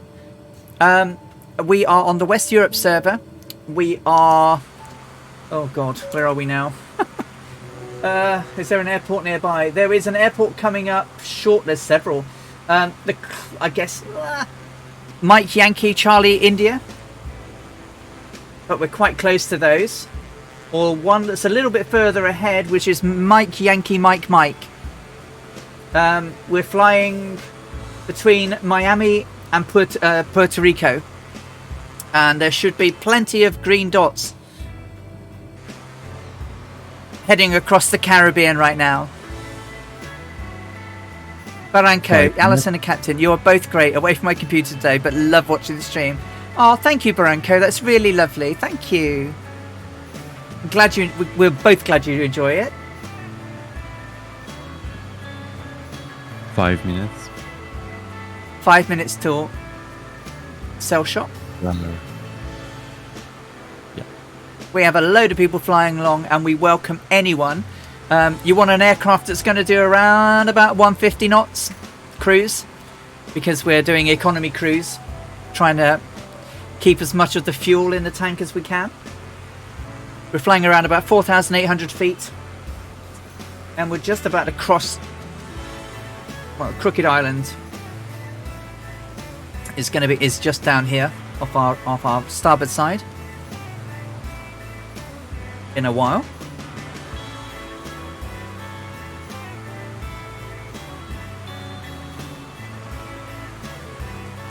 How are you doing, Guybrush? Oh, Viper Strike says the same. How's your day going? Drake, Vipers is streaming tomorrow. Two Cats, are you streaming tomorrow if you're still here? I think you guys both stream on a Sunday. Jay Winokur, do you stream on Sunday as well, or do you stream on Saturday? I can't remember these days who streams when. Do you know what? I need a list of all the streamers and when they're streaming.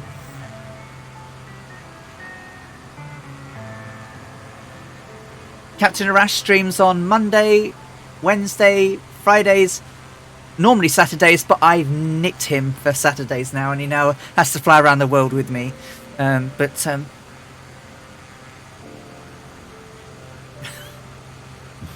But I managed to catch you yesterday, though. Managed to catch your stream for the first time in ages.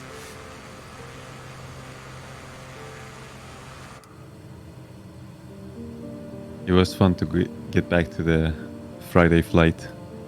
Yeah, it was nice. It was good watching.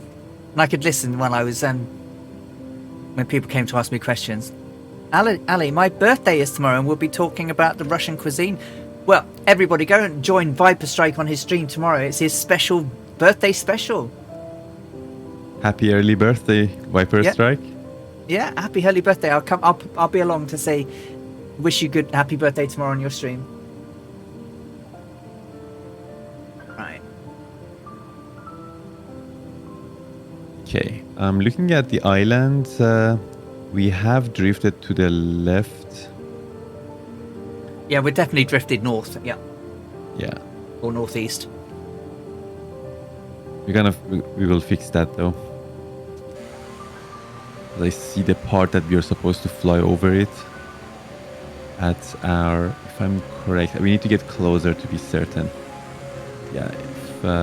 Yeah, we're a little way off, but.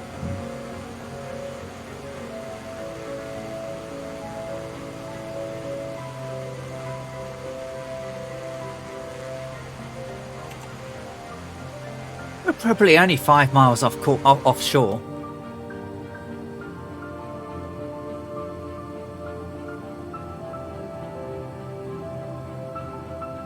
A little bit further offshore.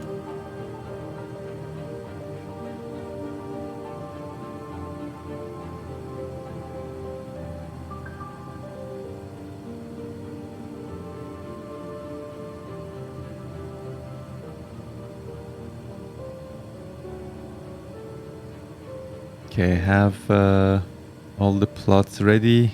Just in 2 minutes. I'll start the sun out.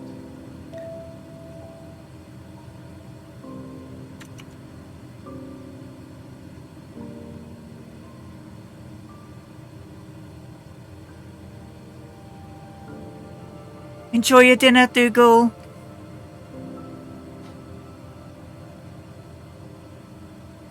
Damn, Whitey says this is the longest I think I've ever waited for a game to install. Yeah, it's a beast. It's a beast.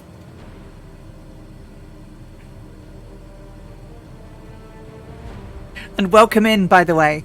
Welcome in. Captain Rash is just about to do all his celestial navigation. Thank you for the follow. Really appreciate it. We're just about to do a shot so that we can change our course. I think we're going to need to change course because we're slightly off. Oh yeah.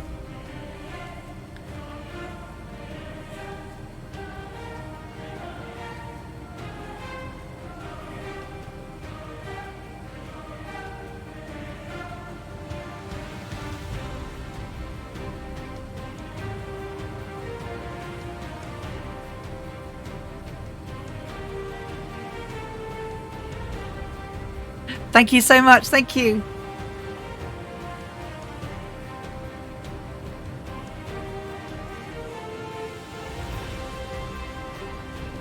All right, started the shot. Before I forget, center tank fuel, please. Center tank fuel is 216.7. 216.7. 199 left and right. Thank you. And we've burned 45.1 gallon in the last hour. Okay, well, we're under economy at 48, so all good. Speed is 151. Right on the money. Take care, Jojo1. See you next week. Or probably on Tuesday. Speed's picked up a little bit. It's touching 152, so I'm just going to tweak her a little bit.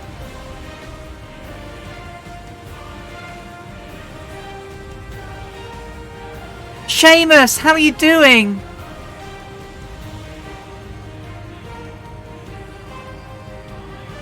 Oh, Seamus, he was asking me to check the actual capacity. Take care, Mrs. Jojo. Lovely to have had you here with us. We have 1 or 2 aircrafts with us, Seamus. How are you doing, my friend? Ice Vogel says, loading into Mike Yankee Charlie, India. Good stuff. See you in the skies shortly. Oh, so many people are flying along today. It's been amazing. I'm generally okay, Seamus. Generally okay.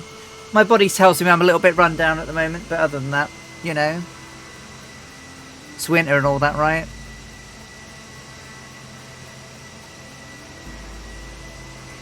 Get stuck in with lockdowns, and then as soon as you go back outside, the sun hits you in the face, and your cold sores all go, ooh, sunlight. though, yeah, the lump on my lip is not where I've been punched in the face.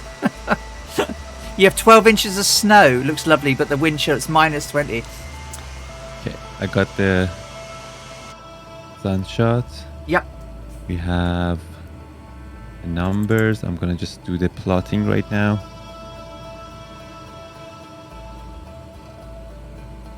So we get 14 miles away from sun. I'll plot that right now. 14 miles. 77 plus 180, that's 257.14.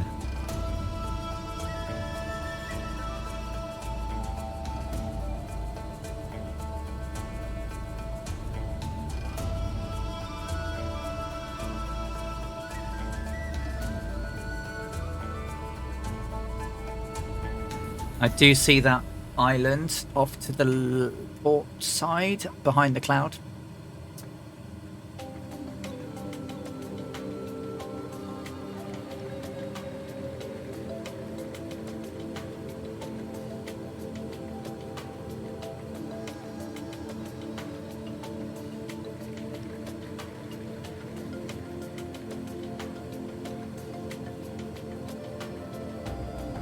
Which I think is that one you're showing on your screen.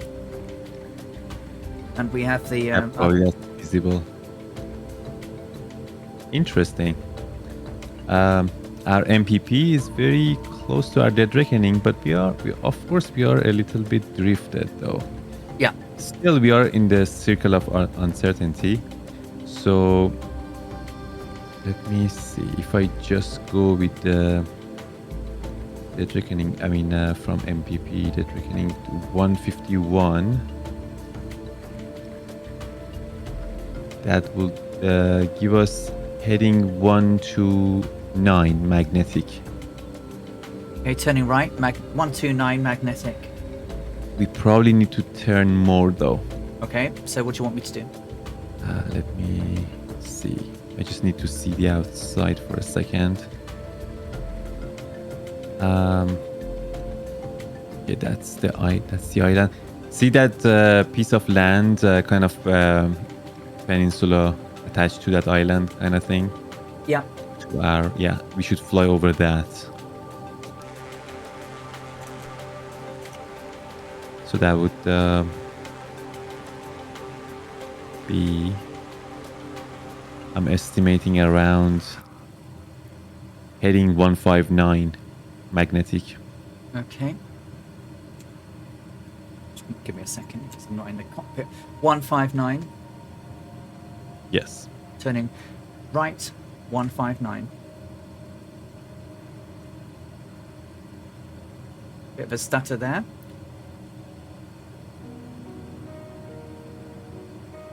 So yeah, we are like about 7 miles drifted to the left. It's pretty darn good, you know.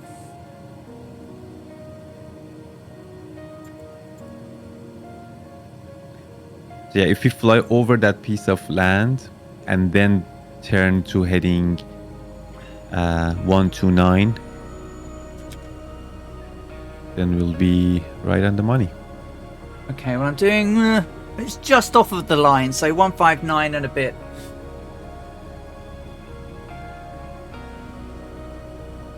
Maybe a bit more even. Okay. Turning to 165. Sure.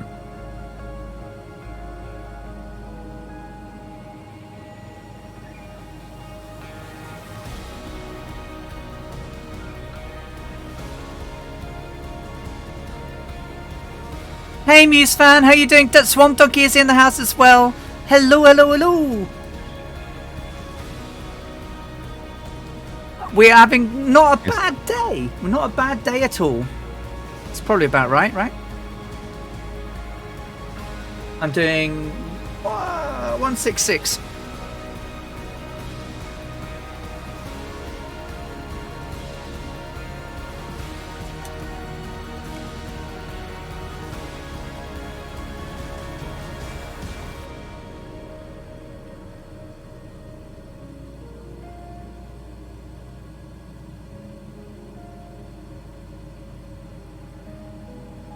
speed tracking 150, height altitude 4,800 feet, heading 167 at the moment, or 166 true probably,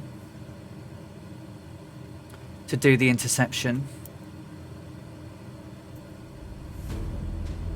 I'm sort of going for the tip of the island, which is probably about okay. Yeah, once we just fly over it, like right at the same time, then I think that will be a good time to turn to 129. Roger that.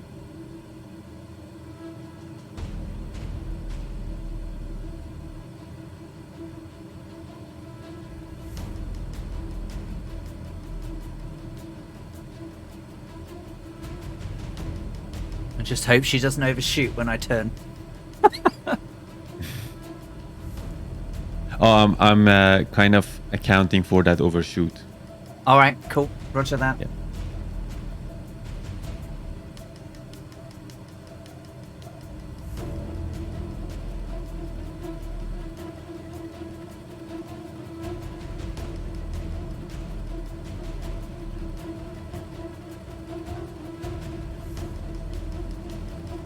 Oh, don't go there now, Cloud.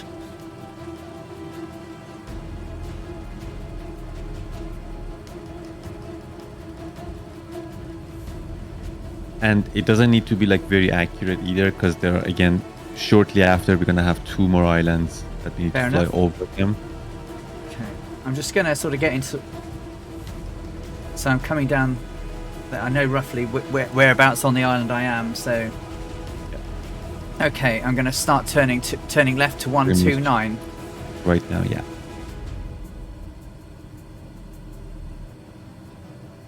Yeah, I already see the next island. Turning left 129.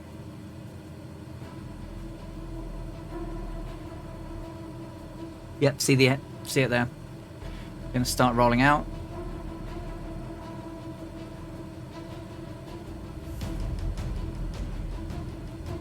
What did you say? 129?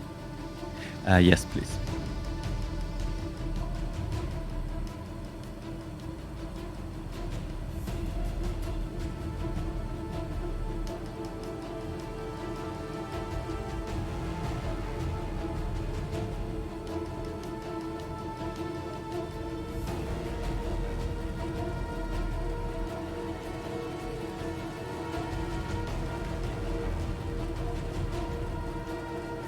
I want to go over the middle of that, right? Sorry, say again? I said, do I need to go over the middle of that island? Because there's 2. Yes, we want to fly over the one on the right side. Yeah, the one off my 12 o'clock.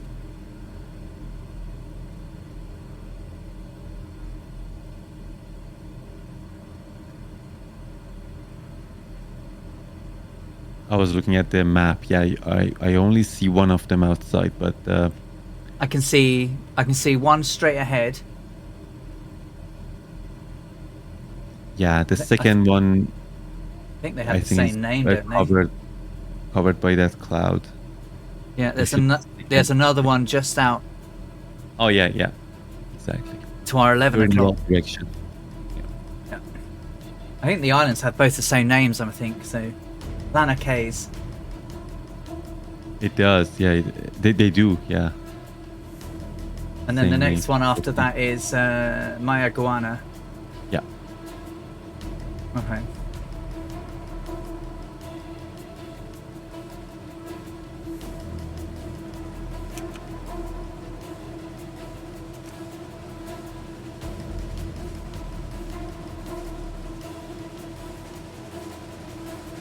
Glad to hear you're feeling better.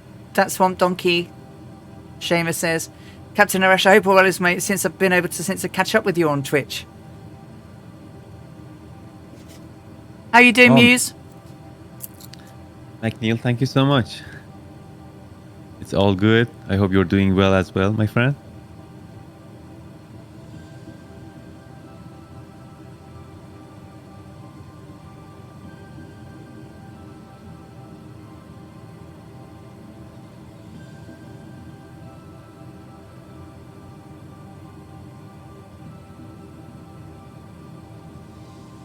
Did you say our fuel flow is 45 gallons per hour? 45.1, yes. Down from 46. It was the first hour interval was 46 and then 45.1. Cool.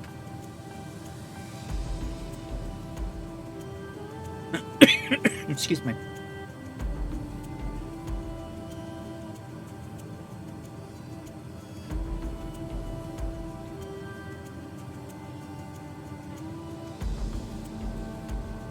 Cool. We've probably got so at this rate we've still got an extra hour's worth of fuel on the center tank.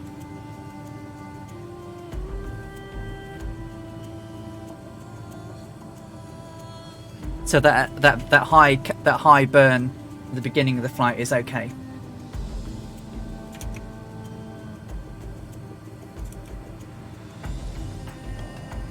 Crooked Island Snug Corner Settlement. Yeah, they're great names, aren't they? And here comes Mongo. Simplifyer is out there as well. Gregory is here too, but I don't think he's with us. He's probably flying too high.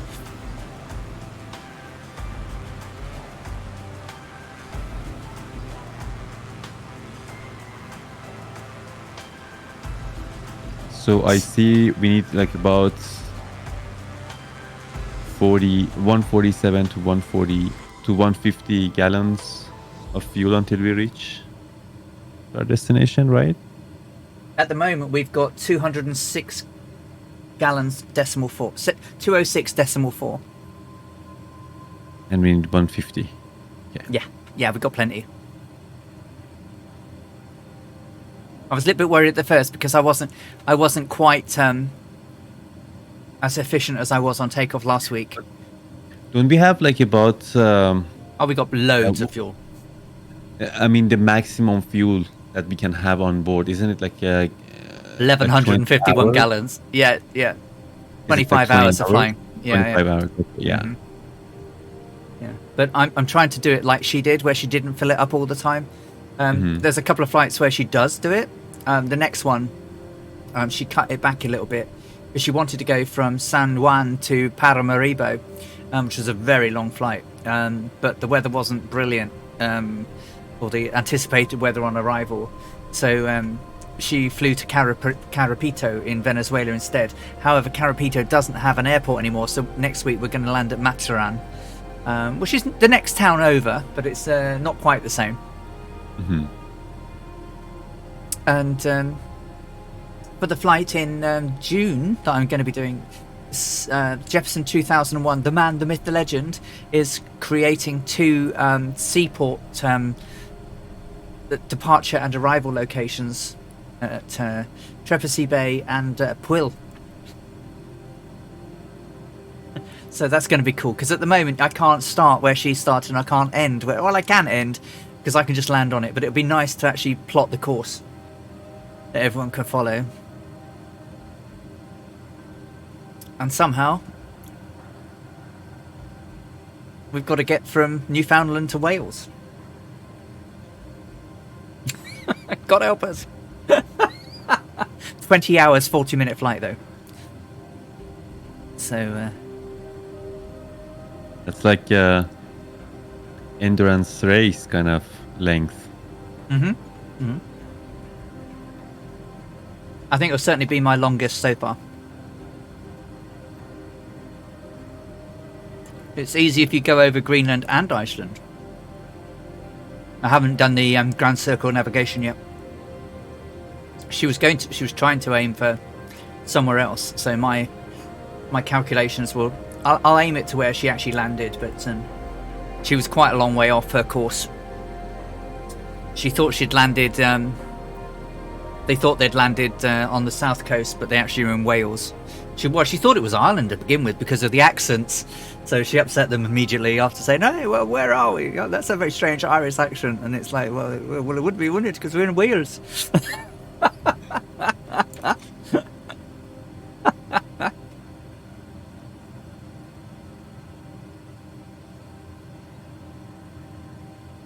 I think I see an island ahead, 11 o'clock. It's looking like an island underneath that cloud there.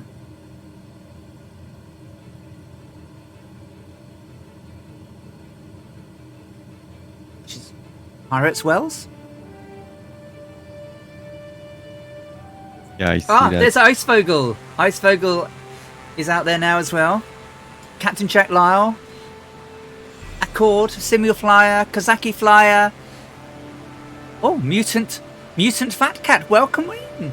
Electron Volt, Mongo, Cosmo Kramer, didn't want to have to see you later. Scorpio 49, Gregory 28. I don't think they're with us, but hey, you're on our stream. Botip, Rad Pilot Randy, Roger RC, and a Spitfire now down there. Scatter Cantin, Rad Pilot Randy, Joe U1. Thank you all so very, very much flying on with Captain Arash and I today.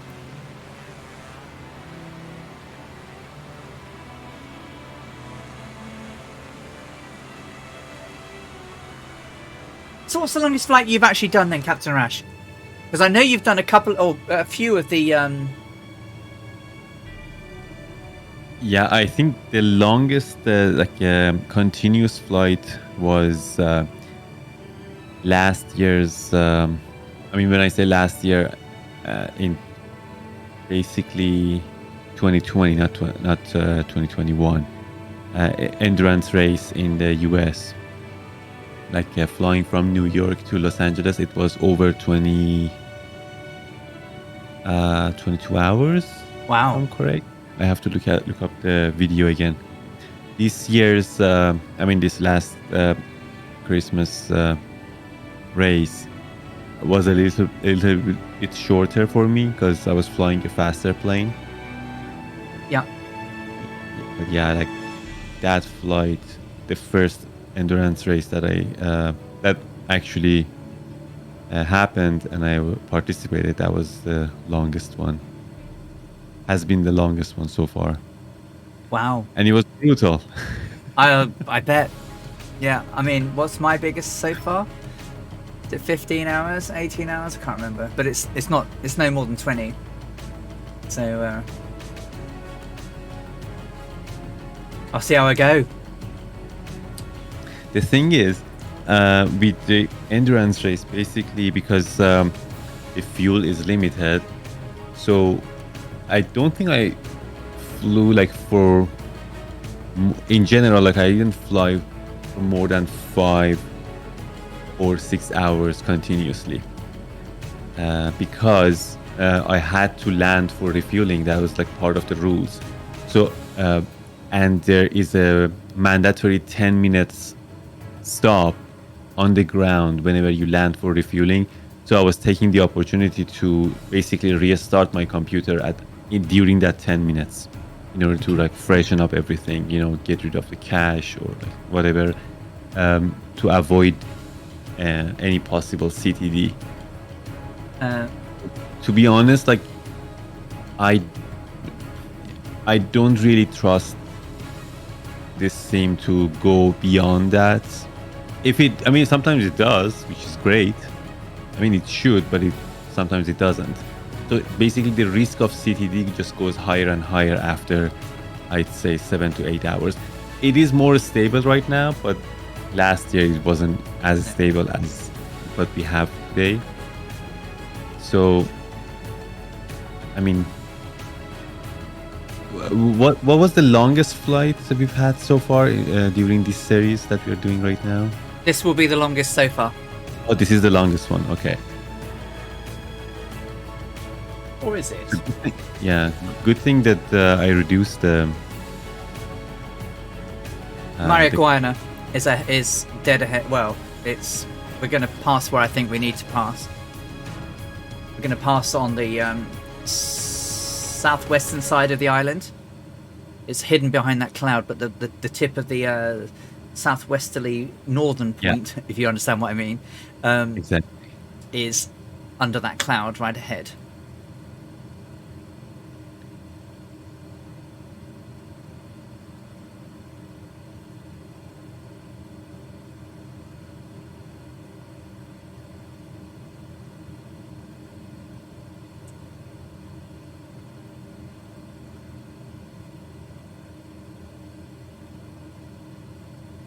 speaking of long flights, I'm gonna get up and do some stretch and grab some water because I'm out. No problem. No problem. I'll be right back.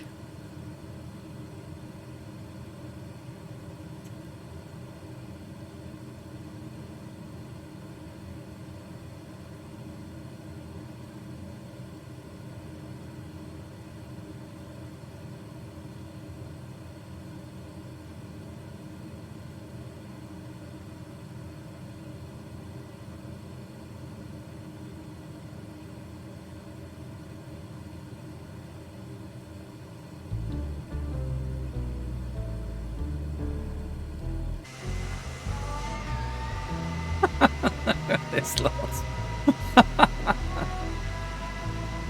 It's amazing.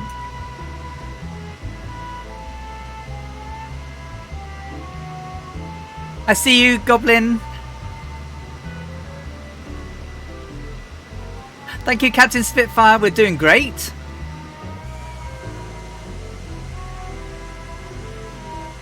Water. No, I don't have water. I do have some Ribena though, so...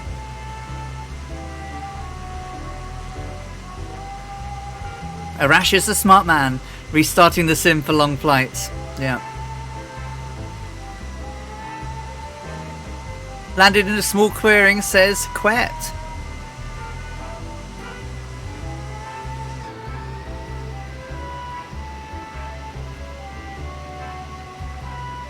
I don't know how you can stay in the chat for over 3 hours. Oh, I love nattering to people. Or the chair. Well, you know. I have got up once, and when Captain Arash comes back for his stretching, I'm going to dart over the top of the fuel tanks as well, and head to stretch my legs. No, John, I haven't, but I will. I sat and watched Murph fly there the other night.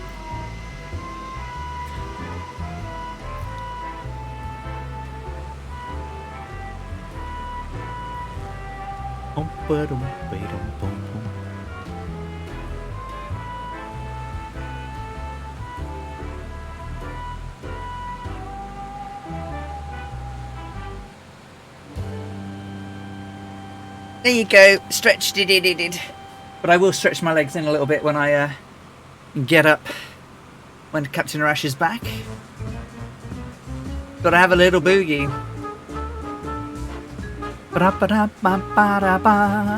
It needed it though, John, didn't it? Australia needed some love, that's for sure. So what am I doing? 150 on the nose. I'm heading 132. I can't remember what I should have been heading. But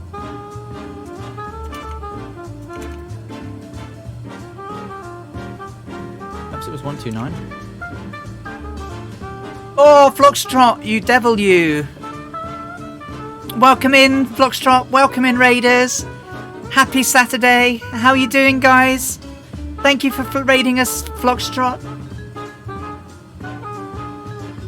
We're just over Mayagana in the Caribbean, on our way down to San Juan in Puerto Rico. We've got around about 3 hours 20 minutes to go. The nearest airport is on Mayagana, which is Mike Yankee Mike, and it's just over here. So if you want to come along, we're on the West Europe server, and there's a few of us in the sky, just one or two.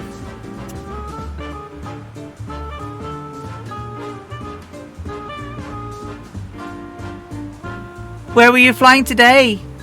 The real Charlie 6. Hello, welcome in. Oh wow, completely opposite side of the Caribbean.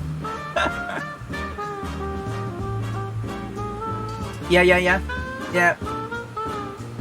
We're doing Grand Circle navigation between the two, so the next set of islands, the Turks and Caicos. Good to see you. Splasher 6. Good morning, Splasher 6, thee who share the same birthday with me. Good to see you. We're birthday buds, Splasher 6 and me. Well, there you go. There's you can see the guys landing down there at Mike Yankee Mike. Hello. Welcome back. Thank you. Okay. Mutant Fat Cat, thank you so very much for the follow, and thank you for flying along with us. I see you back there. Oh, we just flew over that. Oh, we're perfectly on track. There's Mike Yankee Mike right there, just coming off of our port wing. Right there. Perfect. We are absolutely spot on, I think. Well, as spot on as we can be. The next set of islands, once we get past this, will be the Turks and Caicos. And then I think once we leave the Turks and Caicos, I don't think we have anything till we do landfall, right? How's my birthday sister doing today? I'm doing great, thank you. We've had a great stream. We're about 3 hours 20 to go. 3 hours 15, 20, something like that. I'm actually doing that calculation right now because I was thinking to get prepared. Yeah, about 3 hours. 3 hours and 4 minutes to go. Cool. It's been brilliant. It's lucky that the world is it's been lucky to us, this route, right? Because we've got some. I mean, I love the islands. Yeah, I mean, what's interesting behind us at Pirates Wells, up in the top northeast corner of the island, where you've got that beautiful, obviously shallow water with the blue, the very very pale aquamarine sea. It's exactly like it is on Google Maps. So it's helpful to show me where the bits are. And just here, this aquamarine low-level shallow beach is also on Google Maps. Echo Real Charlie 6 says, "Excuse me, Captain Rush, but do you have a boarding pass? This is a ticket inspection."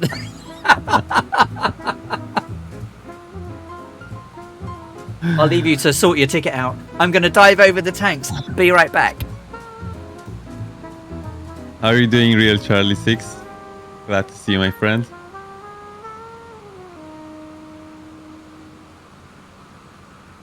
I have a VIP pass.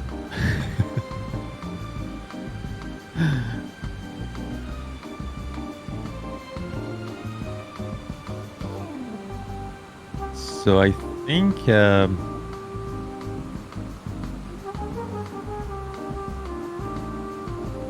let me see, 1,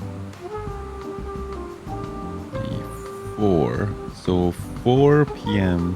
Zulu time appears to be our arrival point, arrival time.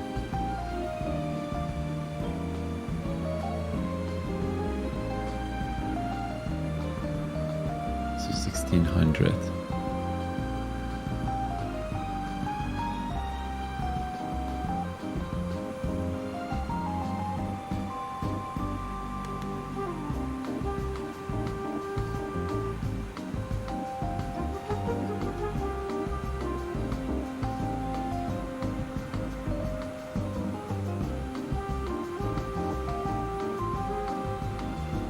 And I'm back. Welcome back. Thank you. So yeah, what are we reckoning? We are gonna be. We're gonna arrive there at 1600 Zulu. So I'll. What does that make it? For that local? Time. Oh, that is 1 p.m. local, I think.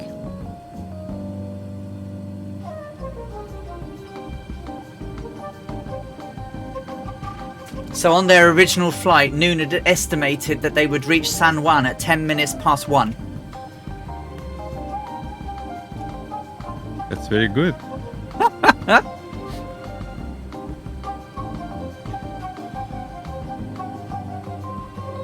How cool. We are very close. Look, that's crazy a lot. Oh, a bit of a stutter there.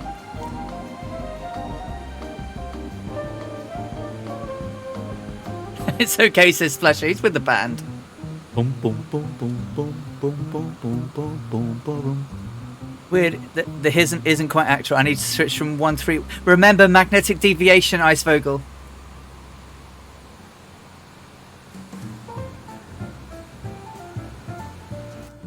I mean, strictly, I'm on 131 as well. Never heard that term. So, the magnetic field is not always where you think it is. It doesn't, you know. So north is not always where you think it is. So the world has charts, and depending on which side of the hemispheres and what longitudes and latitudes you're flying at, your magnetic variation can be quite significant. So you have to adjust in your calculations for directions that variation, and it can be quite dramatic. Captain Rash, you had a magnetic variation thing like chart, didn't you? Yeah, you had a chart of the magnetic variation. Yeah, it was on Wikipedia. I'm gonna share the link in the chat. Cool, and then I can show it off.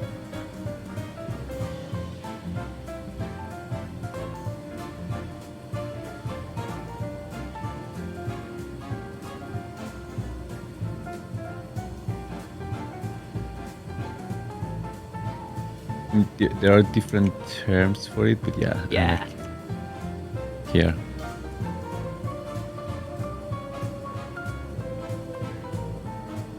Oh, sorry. You meant? Do you want me to send it to? No, you can put it in chat. No, you can put it in chat, and then because you can. Yeah. Put it into chat, and then if you go and have a look at that, guys, you'll see all the differences of the declination and what you have to add to each of your Yeah, it is. It can get quite dramatic, like yep, plus 20 or minus 20 degrees. I mean, because at this point we're minus 10 there or thereabouts.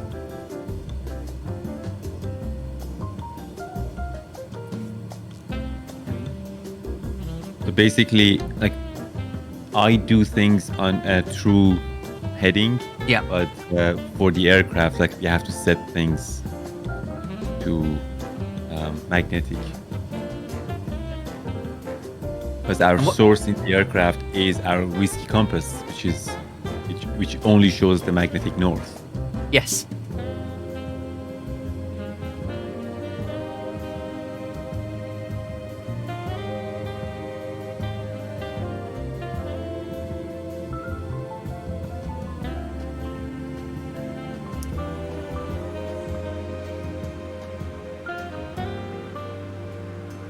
Me Joe, Dougal McTavish, Ice Vogel, Skeptic, Tarnish, Mutant Fat Cat, Nebo, Kazaki Flyer, Electron Volt, Ritty Two Cats is back. Welcome back, Two Cats. See you later, Druid Zeus, Mongo, Kilo Zebra, Captain Jack Lyle, Brad Pilot Randy, Joe U1.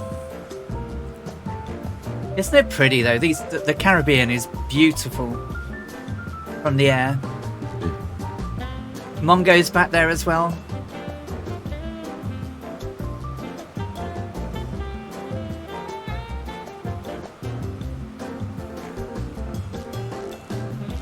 Bum, bum. Bum, bum.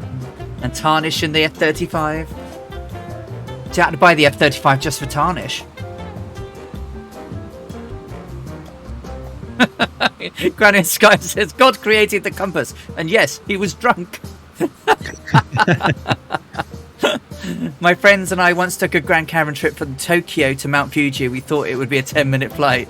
Yeah, it's not as close as it looks, is it?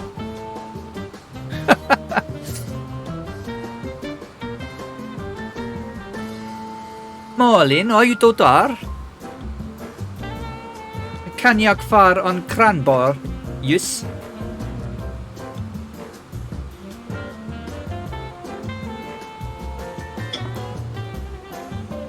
Why I? Says the Swede. Tack så mycket, Panda.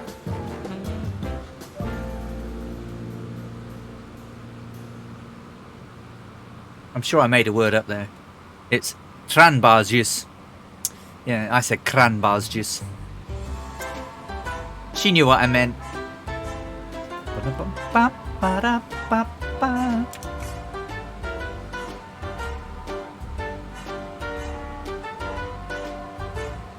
What's our current heading and speed, please? One moment.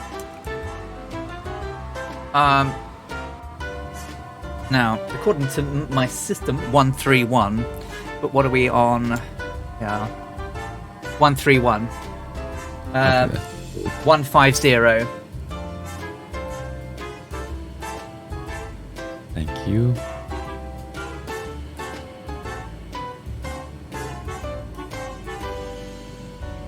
Because the deviation showing at 120. So yeah, it's 10 degrees as we thought it would be.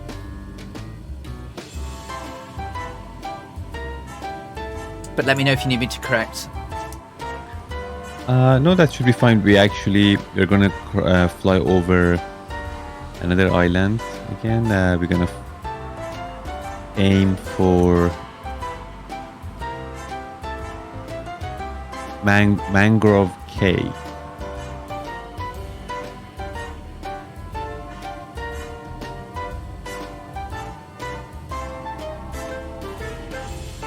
Okay. And then we're gonna fly over an airport, over Cockburn Harbor. Yeah, that's South Caicos, right? That's Mike Bravo Sierra Charlie. Yeah. And then there's another airport again, Salt Cay Airport. Which, according to Navigraph, is closed. Yeah. It looks like that is closed. Yeah, it has a cross on it here as well. And then that's our last. That's the last one. Yeah, I don't see anything in other islands. No. Okay, No. I'm gonna finish up the form here quickly. The time really gets me. Like, It's flying, isn't it? Yeah. Like between every shot, I think like, oh yeah, it's like 1 hour. I have time, just relax and stuff. No. Just. Yeah, it just flies. Because we're busy. We're not just sat in a chair. We're working calculations. We're thinking about where we are. We're looking. I'm constantly looking out the window at the moment for the visual reference points. Yeah. An explanation for the speed difference. Mine is showing 139. Could that be because of weather? Yes, maybe. I'm on few clouds, and the date and time is the 1st of June 2021. Thank you, darling. You're welcome. I can't say that word, but is that trash? To stop trash. I can't. Sorry if I butchered it. Black Ice Gabe, hello. Just in the door. Hope Ali well is with you, Ali and Captain Rash. Good to see you, Black Ice. How are you? Good here, mate.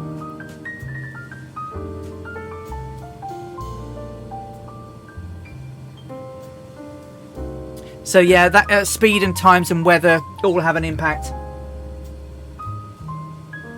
Oh, and also we're on true speed knots. But the aircraft is in miles per hour, so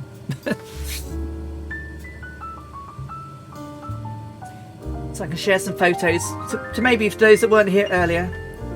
So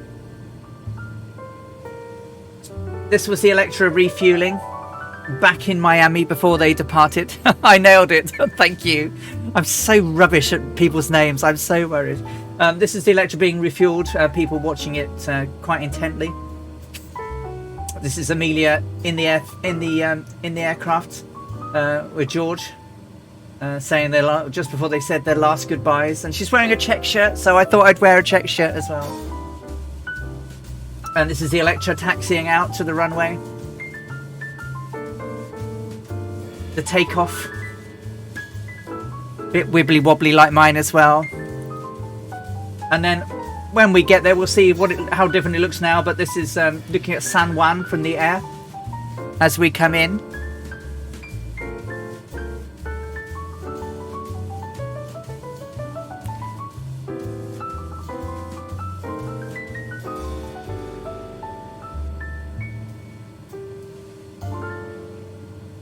Can we do a report on that one? Because it's our friend again. They really do need to sort this ban avoidance, don't they? And then when we get down there, we'll find the that they were charged hangarage fees of $5 and $9.90 for labour of 4 hours, which is basically cleaning the aircraft, doing all of the refueling and the re-oiling.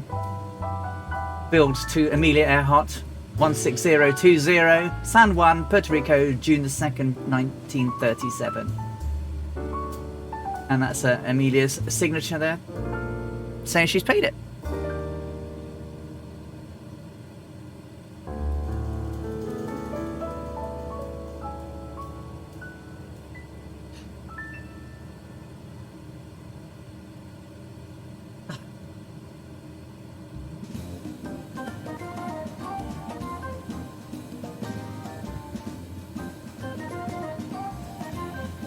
No, I don't think it's you. No, I just think it's some poor chap who has nothing better to do than be rude and horrible to everybody.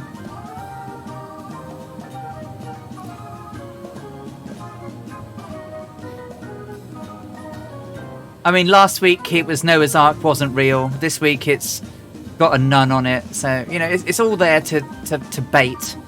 So, but I just wish they could just permanently ban them. I mean, what I'm considering doing is actually having everybody verify their phone number. I was thinking about that too. Before they can chat. And then that's even harder for them to get around. So I don't want to do it because it puts people off who don't want to do that. But ultimately, if they, you know, all I'm just going to ask is that viewers have verified their phone number with Twitch, and it means that that's a legitimate number, and then we can do something, and they know who they are then.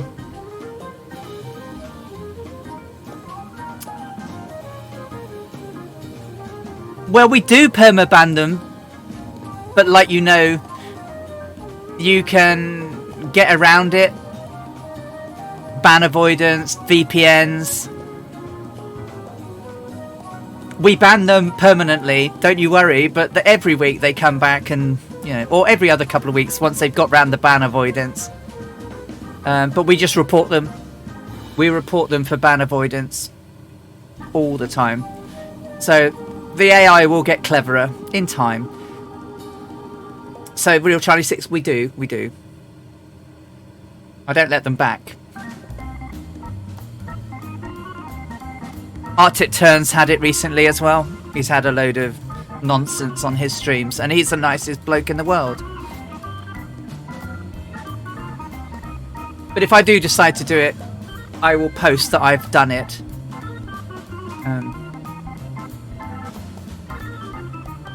I can exclude existing subscribers, so.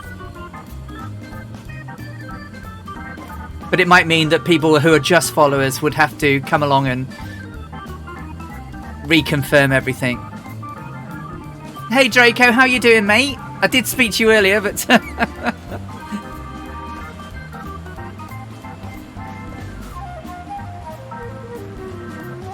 hey Tiger 9. You know, that's what yeah. You know, that's one pick. I'll be honest with you. I'm not the most religious person in the world. But it doesn't mean I don't agree that people have belief and faith. Absolutely right. I just don't really have it. But I would never, ever have a go at someone for having faith. So I hope you don't mind that. You know, I just have yet to see the belief that other people do, because I see so much evil in the world at times. But, you know, you know, I've been to church. I go to church. I have been, but I just haven't quite got the full belief. No, I think that's not what you would say. It's treat others as they would like to be treated, and that's well, because everyone's individual, right? So I wouldn't expect people to treat me the same way they treat Bork, because we're all different. But I would expect the courtesy. and to be nice. Why can't we just be nice? Why can't people just be nice to everyone? So, anyway, we've got an island. Are we in the right place, Captain Narash? I think we are, aren't we? Let me take a look. Yeah. So we're actually very good. I don't think we need any correction. Because this is this. See that little center one? I don't know how to. You probably have it on your map. It's called Mangrove Cay. You just have to fly over that, right? Which is here. Yeah, pretty much at 12 o'clock. It's pretty much here, right? So. Yeah. It's all good. Well, I don't mind the odd person coming in, like him, but there are other people that have significantly worse than I ever get.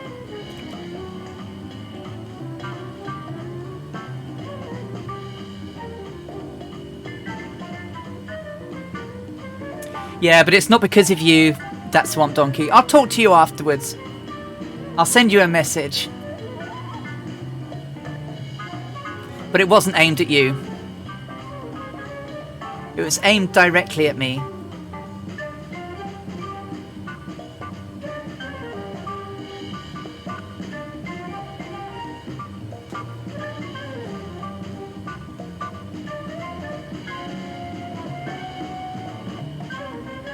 So we are doing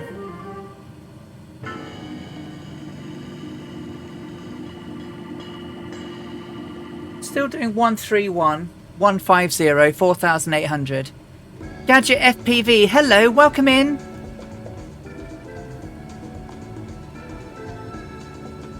That's Swamp Donkey, you've never been anything but lovely and polite to everyone. You're always lovely on your streams. You're always well-meaning.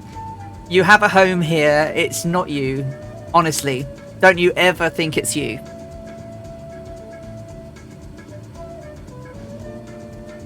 Don't ever think it's you.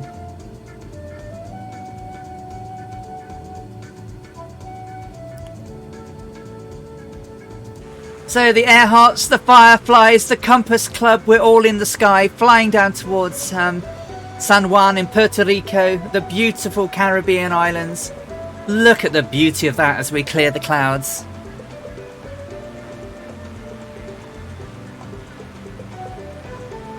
We don't, John. We technically ban them, and that's it. We don't even acknowledge what they say. Hey, I keep hearing a rash talk about and decided to pop in. Well, welcome to you, my friend. Lovely to see you. Any friend of Captain Arash? Fred here is a friend of mine. Hello, FPV. Alison, airspeed. My airspeed is actually 150 true. 150 true. The aircraft itself is in miles per hour. Look at this, though. Look at it. The beautiful colours. Absolutely love you.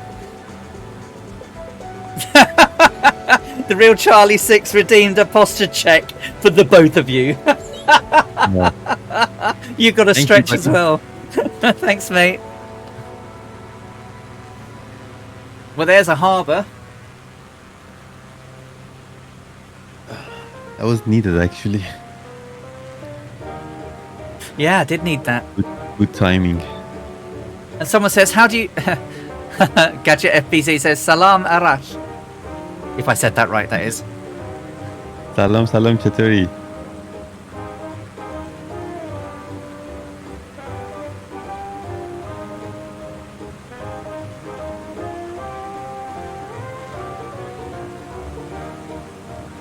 Oh, you have in-flight meal.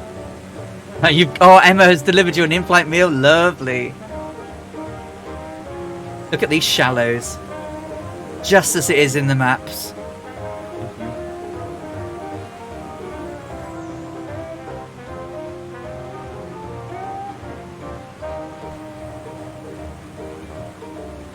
So these are the Turks and Caicos Islands.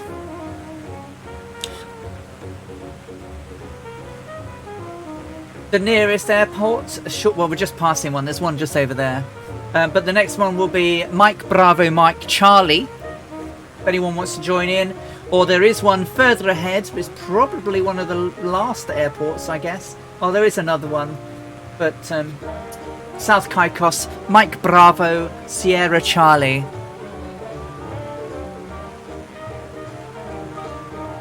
Yeah, we should pretty much fly over that with a small, just on the south side of it. Is anyone running a RX 5700 XT and get lots of CDs? I found that the AMD driver runs really stable on my computer. All it does were crazy. So the AMD stuff is really, really good, but their drivers are dross at times. Absolutely dross. And they just need to get better at them.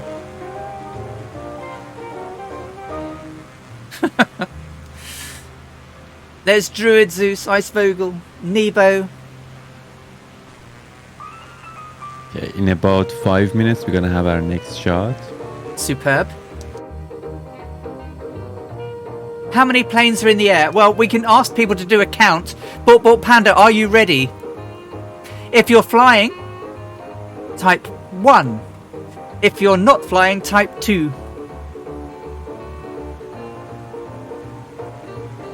Into chat. 1 if you're flying along, 2 if you're not.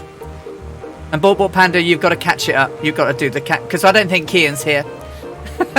Good evening, Alison. I hope you're well. Backseat passenger relaxing during your stream whilst doing some bush trips. Oh, lovely to have you here with us. Thank you so much.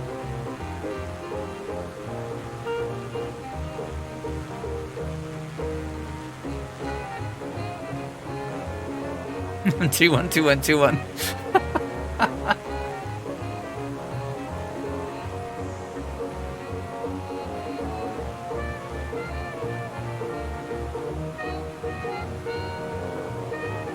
Charlie says 3.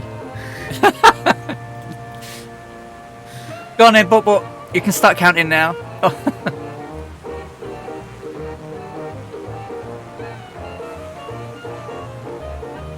Goblin's definitely flying with us, by the way.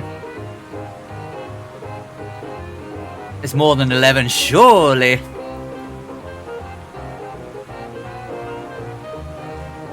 Because I've got 1, 2, 3, 4, 5, 6, 7 right there. 8, 9, 10, 11, 12, 13, 14, 15, 16, 17, 18, 19, 20 odd. Wait, what's the meaning of 2? That was not flying. Hey Johnny, how you doing? Good to see you, mate. So about 20 odd. It looks like you picked up a random flying group that doesn't watch the stream. Pretty much EL737RS. So we've got about 25 people, I think.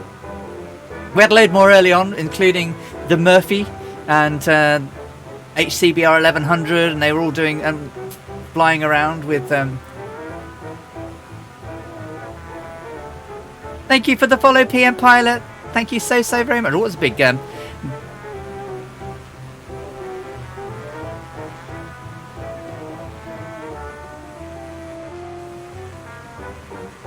Oh, Captain Chat Lyle's down there as well.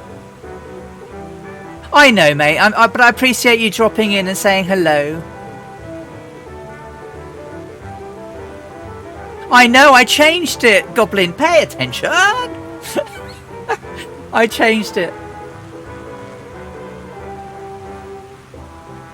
Gadget, we're headed towards Tango Juliet India Golf. Fernando Luis Ribias Dominici, or Isla Grande in San Juan, Puerto Rico.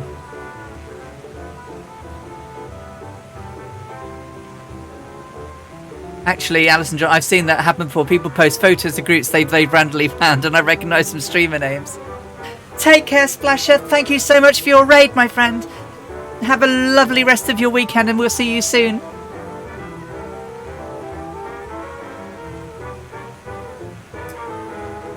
Well, Goblin, I mean, Goblin is in everybody's streams. I mean, he's always flying. Love it to pieces that he's always flying around. Dougal's always on stream. I am on stream when I can. Sometimes I don't say anything because I'm at work and I'm just listening. But I do try and jump on as many streams as I can. I dropped into Shoney a couple of times this week. I overslept this morning and missed Arctic Turn. I normally wake up really early and sit and watch Arctic and chat with him. Obviously, I try and catch Captain Arash when he's in the air, and I can't catch him Monday and Wednesdays at the moment because he's flying at different times, a bit late for me. But I do catch him on Fridays when he's flying, and then of course he's here on Saturdays with us all. Remember to come and join the Two-Tone Murphy Flying Circus over on Discord. Over 1,200 people there now. All, you know, mad flight simulator peoples. All very, very super lovely. Come and join us.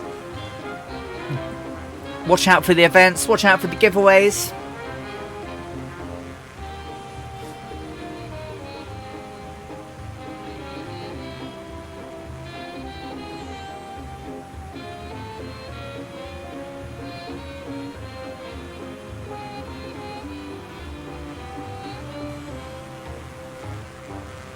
Ba-ba-ba-ba-dum-ba-dum.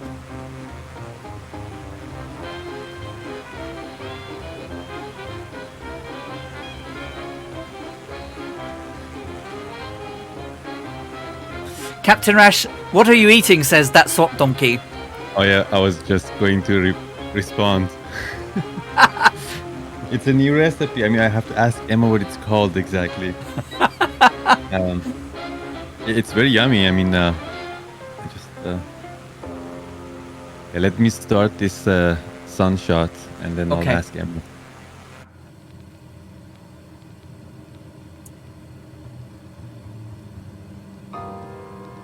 And I'm eating some cheesy and jalapeno. Oh yeah, this recipe has a lot of cheese as well in it.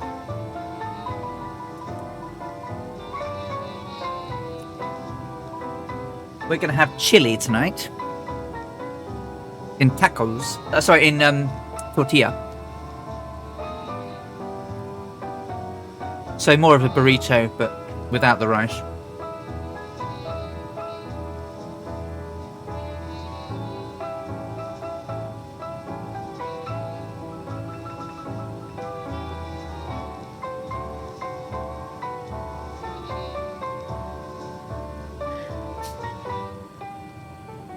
Swamp Donkey says it's called food. Food. I want to be specific. Give 5 seconds.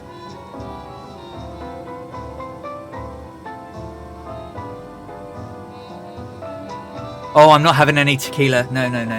I'm not that foolish, Express-Johnny. I'm just not that foolish. What's the fuel tank? Center tank? Center tank is 171.6.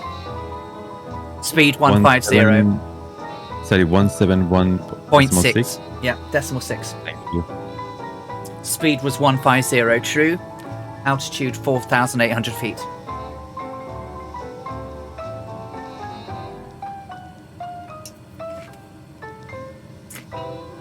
Pretty good, Johnny. He was here flying in formation with all the guys earlier.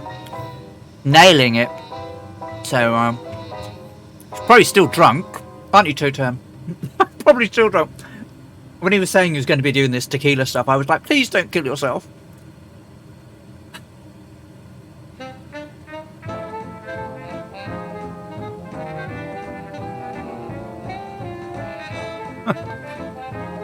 Yeah, he was doing great, and he was really generous earlier. Gave 10 gift subs out to the community because he was enjoying himself, which was brilliant.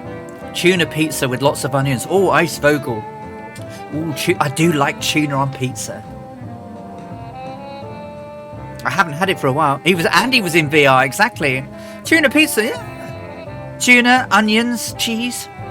Maxwell 23. Hey, you all. Hi, Alison Johnson and Captain Rash. Hey, Maxwell, how are you doing?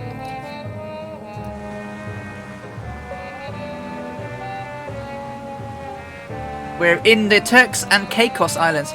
Yeah, a tuna on a tuna. It's lovely. Really nice. With peppers and onions. Well, I think we're dead on track, Captain Arash. That looks to be South Caicos Airport, right ahead, dead ahead. Tomato-based sauce, yeah.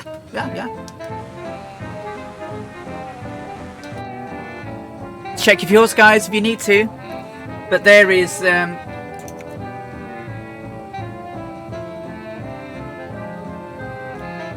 we're bang on track.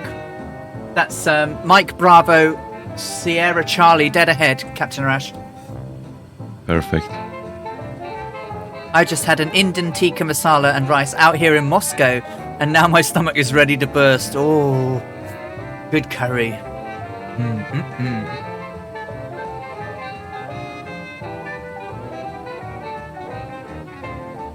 Okay, I have the number. I'm gonna just plot it now.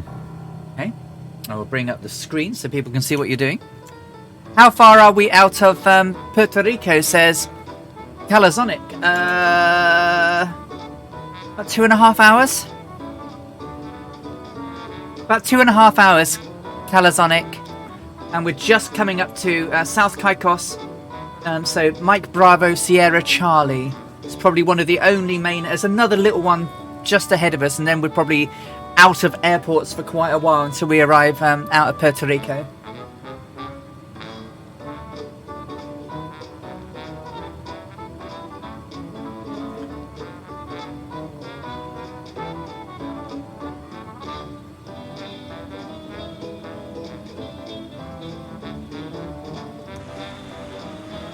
Oh my word! Look at this lot. This Ritty Two Cats is back in the Foga.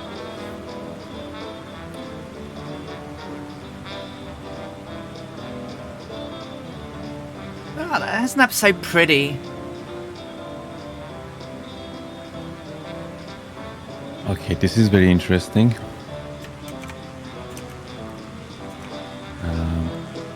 So our MPP shows way outside of the circle of uncertainty.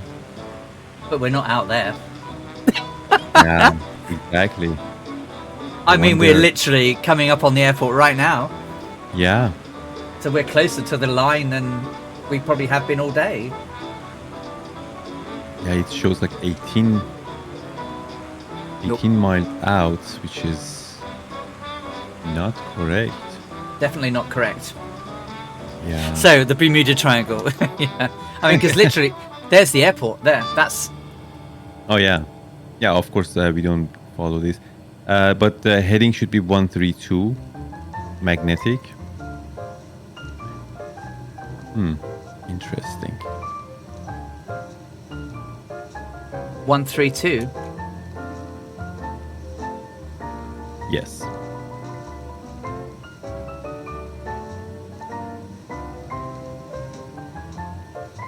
I wonder what's causing this error now. I double checked everything. What have I missed? Because if the error is like again in about like 7-8 miles, it's fine. It's acceptable. But this much, 132. Perfect.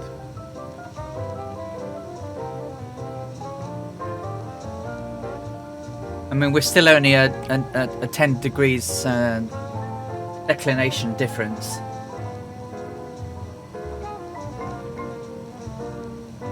But yeah, we're not out there. Definitely not out there. I'm just gonna go through the numbers. So this is South Caicos right here. Yeah. From here, again, heading would be 132 to the next point. Yeah, I'm on 132. 1532 here, 2208 north. So 2272. Yeah. What went wrong? Wonder why that one.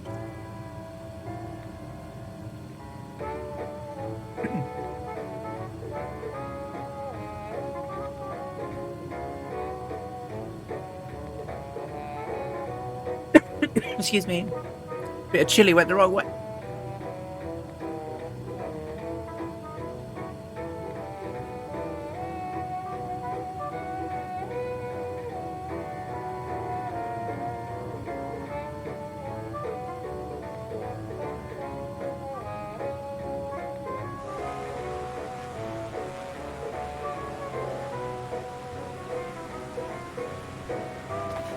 Try and stop coughing now.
The number seems to be correct. It's way out though. Yeah. No, I'm not using the Google mod one. Smurfy, no. Okay, guys, get ready because he may have been. They may be sent by USO soon, and it's messing with their nav. See you later, Tarnish. Oh, you're just rebooting.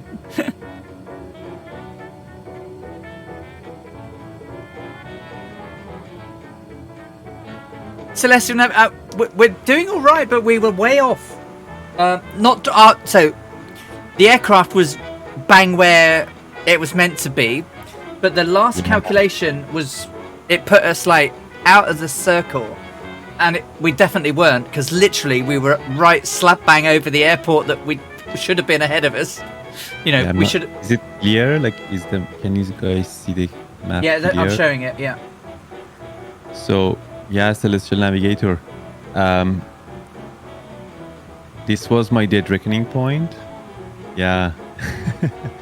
This is my this is my assumed position up here. Dead reckoning point. Line of position. And MPP ended up here. So way outside of 15 miles radius circle of uncertainty. And we were here. I mean, we were just over this airport. So it was like 18 miles out. Like 18 miles off. It's right on the line, interestingly. Like it's like it along the course, but way drifted 18 miles. So I don't know what was the cause of this error. I went through the numbers again, and shortest distance from actual position to LOP. The shortest distance from the actual position. I mean, we were over this airport, right? Yes. Alison? Yes. Okay. I didn't look outside. The South Caicos. Yeah, it was 12.7. And just ahead of us is the island that's ahead of you. That is southeast from South Caicos. I can just see the island coming up now.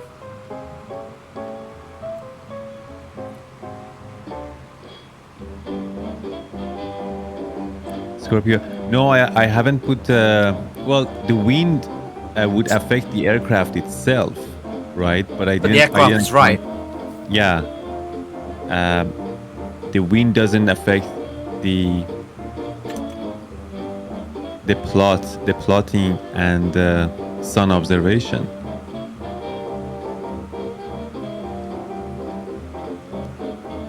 So it is weird. I'm gonna send the screenshot to Celestial Navigator. Wind does affect your DR and thus your. Well, we knew where we are. Like we're looking outside. I mean, if we the wind would affect the aircraft, right? So how? Because for the last, let's... See you in a bit, Dougal. Take care, my friend. Thank you so much for being here. From here to here, we were right on the track. Like from this point up here to here, we were right on the track because we have so many of these islands.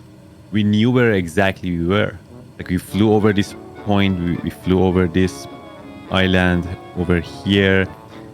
We flew over this little island, like we saw it outside. So we are 100% sure where we were. So our dead reckoning point was right on the line. And this is Salt K.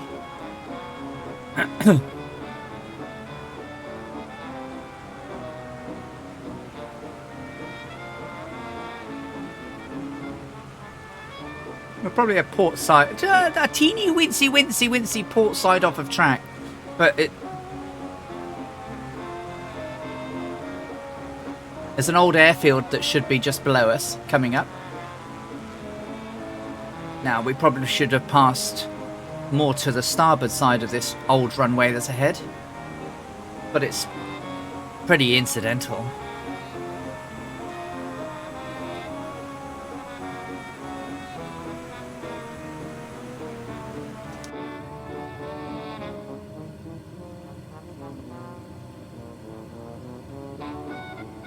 I think that's it now. That's the last of our visual islands.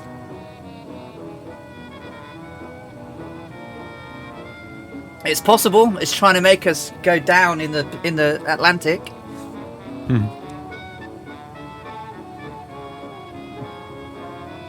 Yeah, that's the closed airport. So again, we know exactly where we are. We are right on this track. Slight deviation, but nothing major. Yeah, it's like half a mile or less.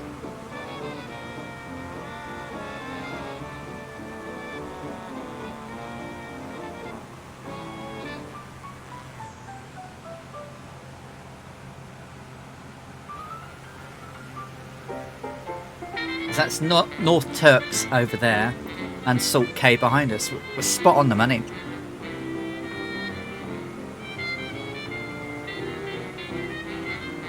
I mean, the Dominican Republic is out over there. Can't really see it, but it's out over there.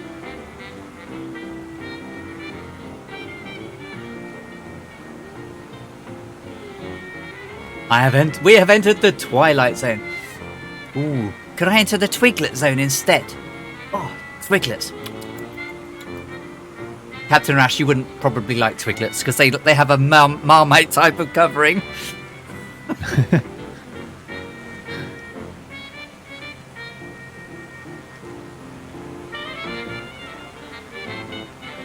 Little sort of knobbly wheat sticks with Marmite on. Oh.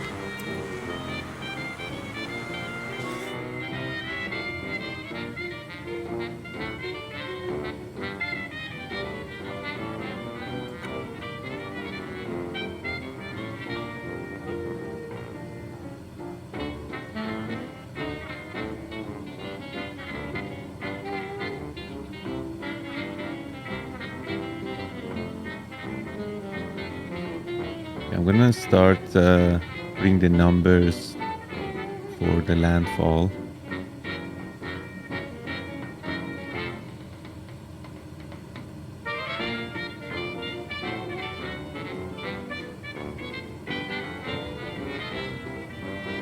What did you have the fuel flow at?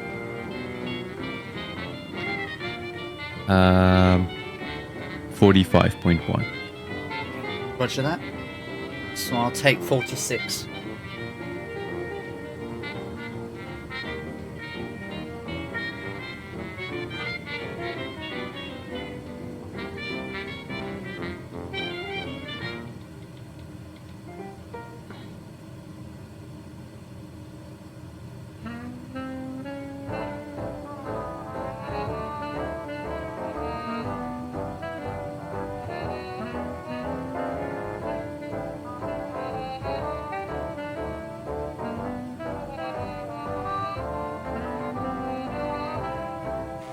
So that's pretty much on the money as well. I was calculating 46, so not bad. You had 45.1. Yes, that's right. There's Maxwell there as well now, look. Oh, TC Angelus is with us. I see. Okay. There's two cats. Two cats. Are you still up for morning chattage tomorrow at 10 o'clock my time, 11 o'clock yours? We're up to no good, folks. Mr. Two Cats and I. Sorry. No, carry on. I was going to say that it was my stupidity. Uh-oh. Yeah. Our assumed position, Celestial Navigator actually caught the error. Our assumed position was 72, but I punched in the number 74 in the form, and I carried on with that error. Oh. Yeah, 2 degrees. Sorry. That's all right. We're learning. We're all learning, you know.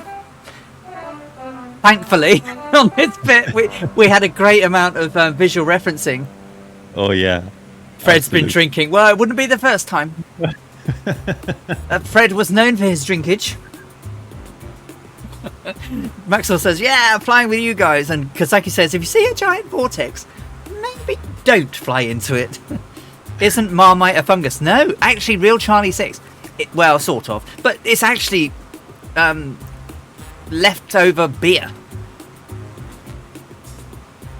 I'm sorry, I was in VR having fun leapfrogging people some wings for practice. That I am. No need to apologise, mate. I saw people having loads of fun flying around. Cup of tea. Oh, thank you very much. I'm being spoiled, guys and girls.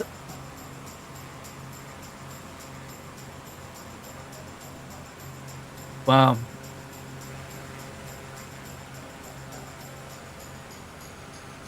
Two Cats is in love with the Fuga. Scorpio says, well, visual referencing out in the Pacific, we might have problems. Well, this is why we've got like 20-odd thousand miles to go, right? So we can practice. I mean, I think what we will do, though, is we will not do what they did and aimed for Howland directly. I think what we'll do, Captain Rash, is we'll do we'll do an offset nav so that we're northwest of the island, so that we know that we can, if we get somewhere, we can fly south rather than what they were doing, which was flying north and south. But we'll see how we get on. It's going to be a challenge, that's for sure, and we'll run into exactly the same problems they had. So we will only be able to assume where we are until we get where we're going. I still don't know how they didn't make it, because the aircraft has enough fuel in it to fly for 25 hours, and they only flew 15 hours and never arrived. They should have had sufficient fuel for over 10 hours. We will do it, Real Charlie 6. I'm confident in Captain Rash. I'm definitely confident. It's going to be hard. It's going to be hard because we've got a bit of we've got a daylight flight, night flight. You know, it's flights with Joel. They said put 74 in instead of 7. Oh, Captain Spitfire, you take care. See you later. The thing is that when you put the wrong numbers in, it can have quite a big impact. That's right. Can't it? Bum, bum, bum, bum. Bum, bum, bum, bum, ba-dum. Bum, bum, bum, bum, ba-da-bum.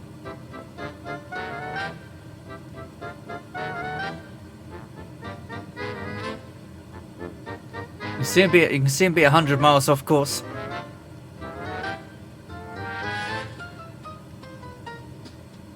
So real challenge 6, I'll explain it a little bit more when we get to that leg because I've got a lot of explanation to do. But we can look at their original plan charts and line up their line of position.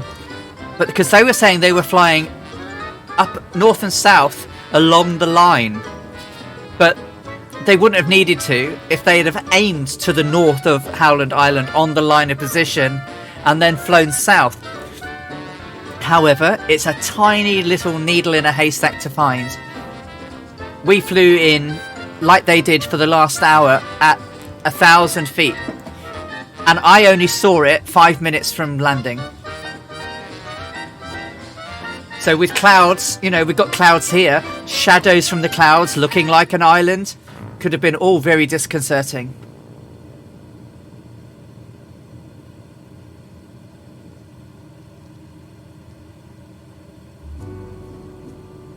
Yeah, because these aren't islands out here, these are shadows and stuff, so...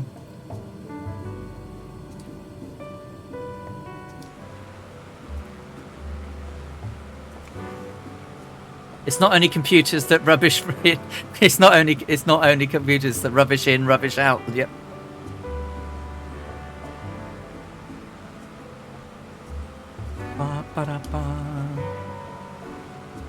Brad Pratt, 2 cats at Brad Pratt. I was leapfrogging you, Ali and Dougal. I bet you were. I saw you earlier.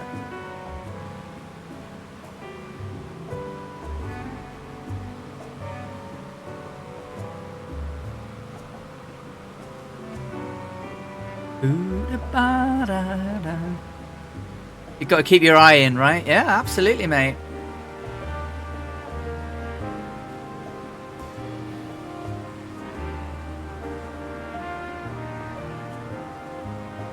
I am in love with this little airplane. I had a model of this when I was little.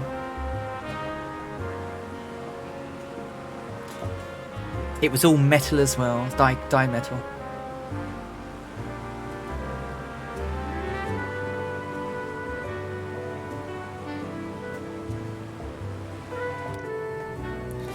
It is a beautiful airplane. I mean, first all-metal aircraft. Perfectly positioned to take on commercial passenger aviation. And then the Boeing 247 stole the passengers. They went head-to-head, of course. And the Boeing was just slightly more efficient. But she has a place in my heart. An amazing aircraft, I think. And I'm just glad she's in the sim. I'm just glad she's in the sim. And they did not too bad a job on her. I want a custom livery of my twin otter with a Twitter logo, and it would be a Twitter twatter. Twitter twatter. I think the Fuga is very well suited. So how long do we take? Well, there's 32 legs, Icevogel. 32 legs. We've got to make... This is the journey that we're doing. I'll show you. Photos. Trail. Oh, have I not got that one? What's yours? Oh, around the world. Here we go. So, we've done the first 4 legs, which was to Miami, and now we're flying the 5th leg. Next week, we'll do a jump down to...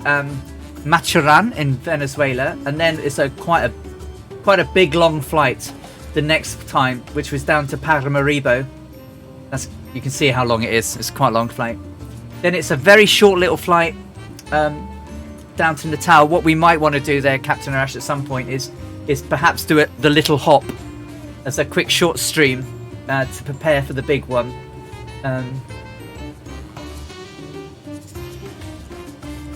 And then it's from Natal to St. Louis in Senegal. They were aiming. I think you'll be able to expect me to join in. I've always wanted to drop over the pond. Yes, so it's 10 hours across the Atlantic. We did it. We were 10 minutes faster last time when I did it in the Mooney. But she did the crossing in 10 hours, 28 minutes. Then it's across Africa. Then a very long journey across the bottom of Saudi Arabia over to Karachi via Gwadar. Then it's across Africa, then down through Burma, Singapore, Indonesia, all the way down to Darwin in Australia, and then we're hopping over to Leh, and then it's the biggie. It's flying across the Atlantic to Howland Island, where they never arrived, but we will be arriving. We will be arriving. We will be arriving. Let's repeat that again.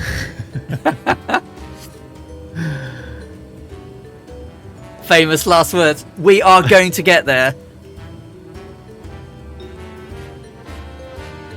It took Anne Pellegrino an hour to find it when she knew where they were going. So we shall find it. We're going to do the clever stuff. We are going to do an offset line of position. It's just whether the only thing that worries me is whether the sim will cross over the hours properly while we fly into the dawn. But what we should do, Captain Rash, is have a proper watch. Probably, yeah. That's right. So we're doing... I've still got pictures up, haven't I?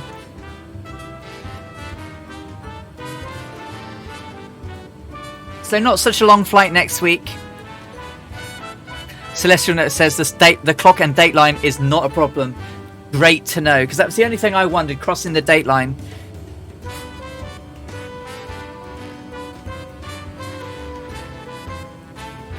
Weather not good at the last airport.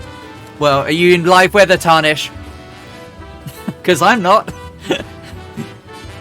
It was quite a nice day when they landed. I mean, you know, the view of Puerto Rico from the air. I mean, it's visibility is pretty darn good. So we'll take that.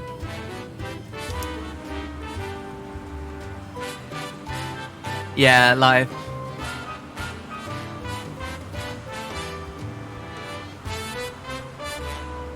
I'm running out of time. Are you? Yeah, I'm filling up the landfall form. It has like several. I mean, I have to do at least some calculations, and then we have the next shot also coming up. Oh, crikey! So I have to do like 3 of these forms basically. I need free threads. Yeah. Any volunteers? No, I mean, you can just put it on hold and then do the next shot and then do the rest of it after. Puerto Rico must be something special. My parents met there. Oh, that's really nice. Call Me Joe says, Captain Alison Johnson and Captain Rash, I have to say goodbye for today. It's nice to come to you on a piece of the way. Have fun and arrive safely. Thank you, Call Me Joe. Take care and I'll see you soon. So much. So the weather supposedly ruined it for them and not being able to take star shots through the clouds, but the add-on does not take that. So that's fine. I mean, you know, it's a recreation.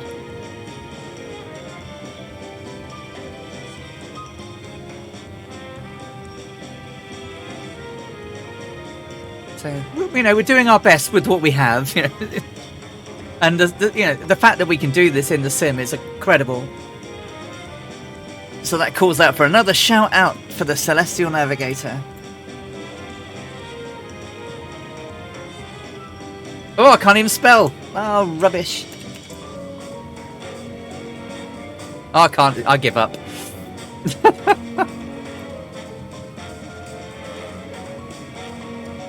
Oi, oi, oi, oi, oi. And there goes Call Me Joe. Coming up and over.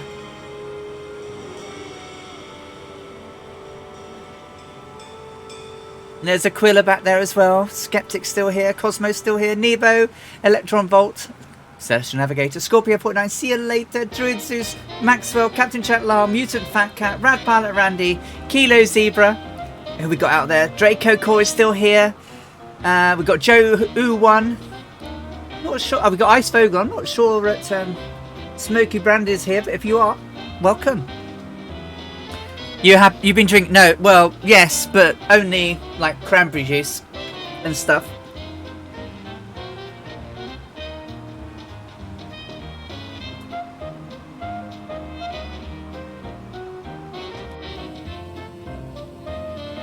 If you need to check your fuel tanks, guys, check your fuel.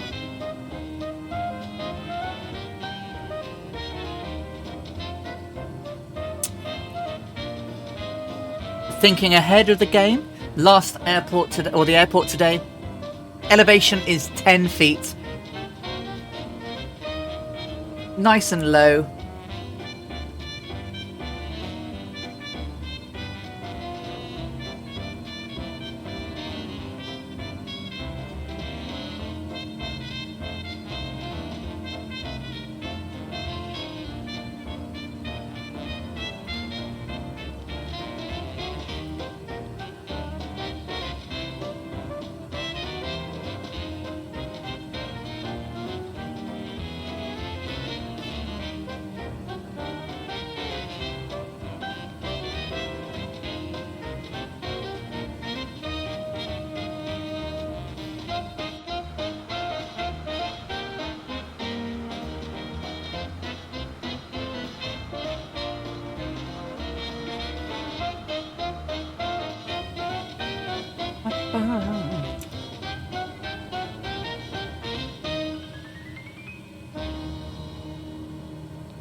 Still tracking 132 magnetic and 150 true, 4,800 feet.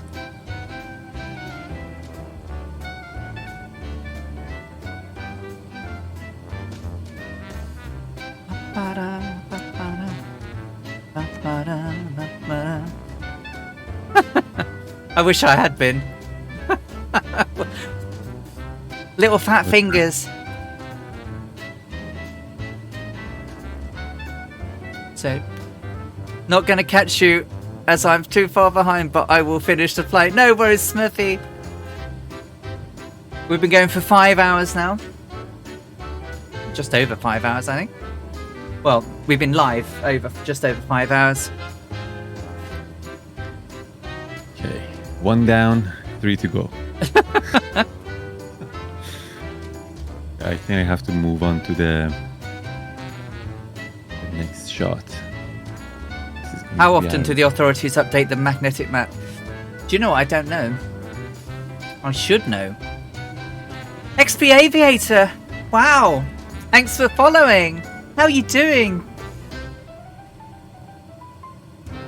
I'm zooming ahead to land in San Juan. It's been a pleasure flying along. You take care, Kilo Zebra. Thank you for flying along with us. Thank you so much.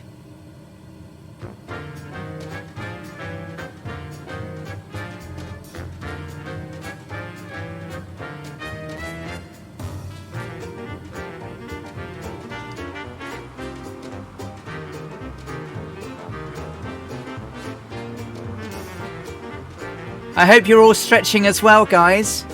Yeah.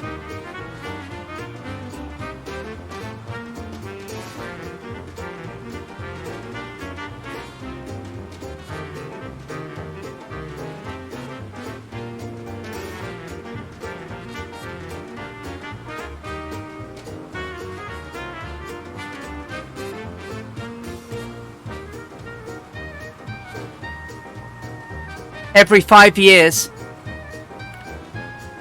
Joel, Magnetic maps are updated every 5 years. How's life? It's good, thank you. Welcome in. Good to see you. Thanks for joining us. We're on our way. Got about 2 hours to go. 2 hours down to San Juan, Puerto Rico.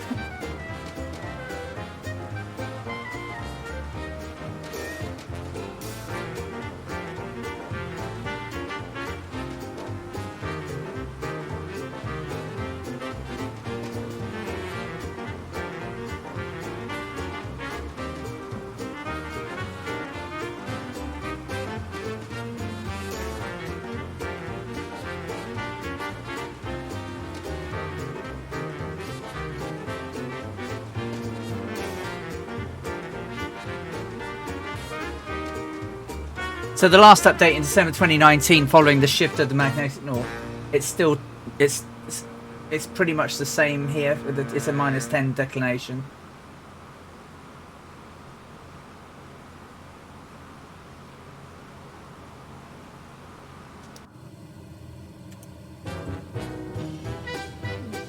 Oh, bless you.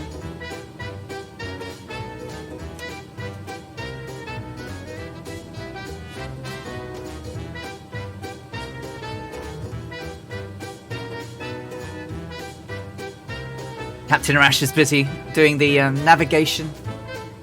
Doing my best as fast as I can. I'm running out of time.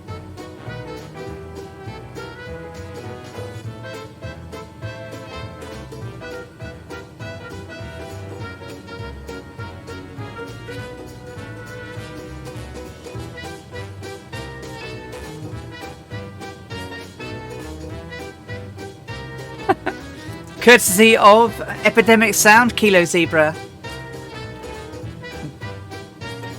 I quite like the Golden Age music.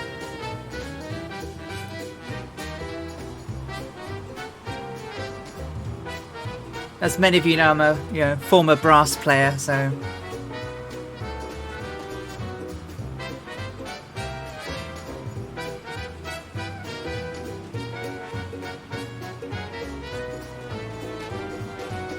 How long roughly do you need me to before you need to make me a course direction change? Have I got a couple of minutes? Yeah.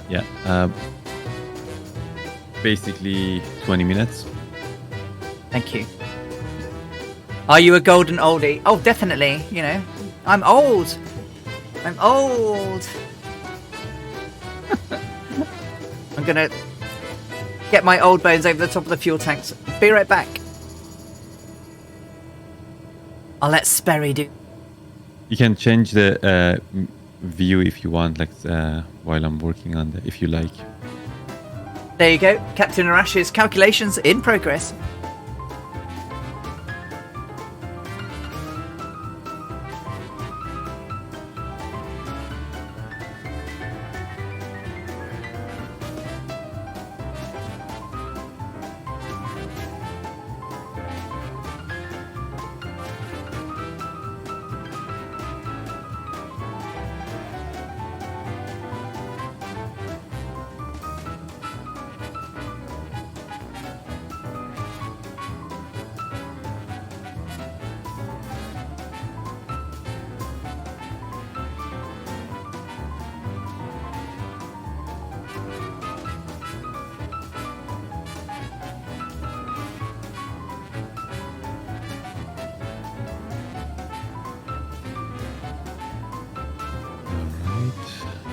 Almost done with this.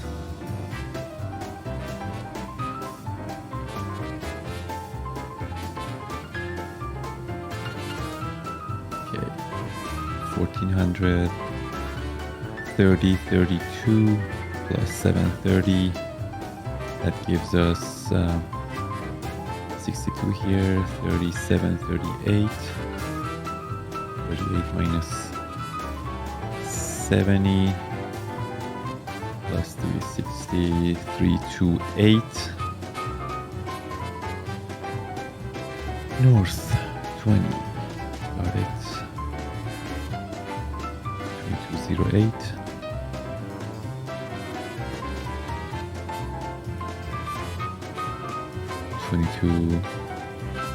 08.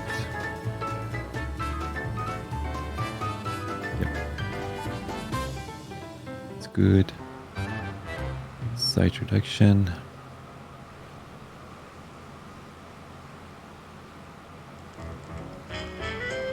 Latitude 20.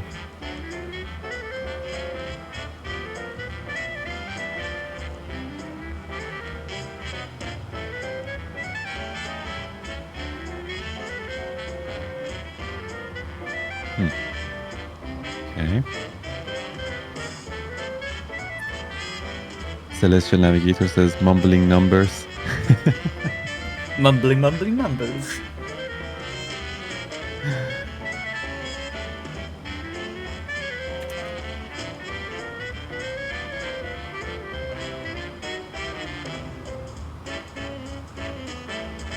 Okay, latitude 20. Good evening, Scotland. How you doing, my friend? I hope you had a good week and are planning to have a good weekend. Mumbling numbers in the same way Murph would be pushing buttons. Yeah, absolutely.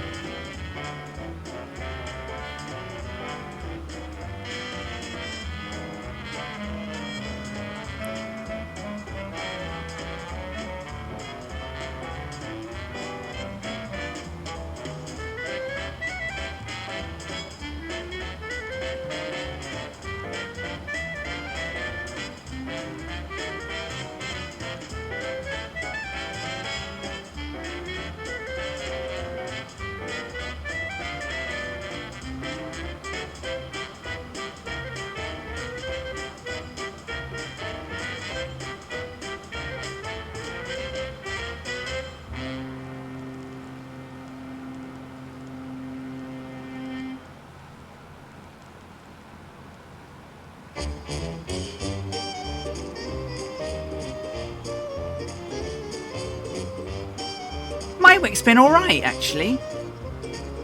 Yeah. Not bad at all. I'm away to Sweden in a couple of weeks. Yeah. 10 days. For business, so I won't be around on a Tuesday evening. Gonna miss my Tuesday evening stream. Well, it's work, mate, you know. But it'll be good, because I've never been to our offices in Sweden yet. Because I joined, after a month I joined, we went into lockdown, and pretty much travel has been off the cards since. So it's the first time I get to meet all my colleagues that I've worked with for 2 years. So yeah, it'll be nice. It'll be nice to meet everybody.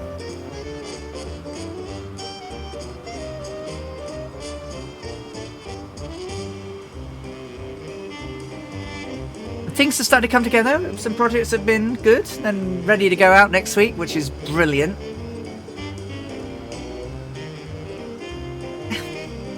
You're very good. And I'm loving my Tesla, my electric car. I love my electric car.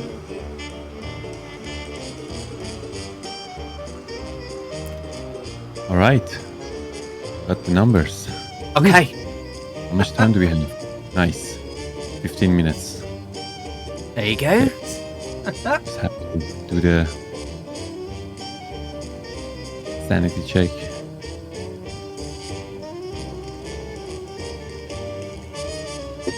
We're going 133.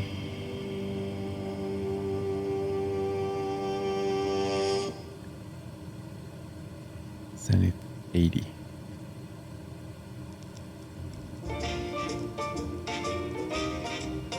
Okay, let's go outside.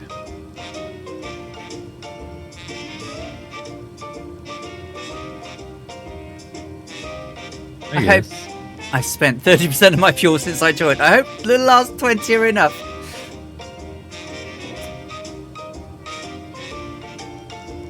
Well, we've got about 1 hour 50 to run to wheels down. I mean, as we come closer, there are quite a lot of airports along the northern edge of Puerto Rico. So you might be lucky. You might have to do a dive in, refuel, and hop in the air over to the last airport. I mean, we should be good in terms of us. We've still got 137.1 to go. And we're only burning 46 gallons per hour.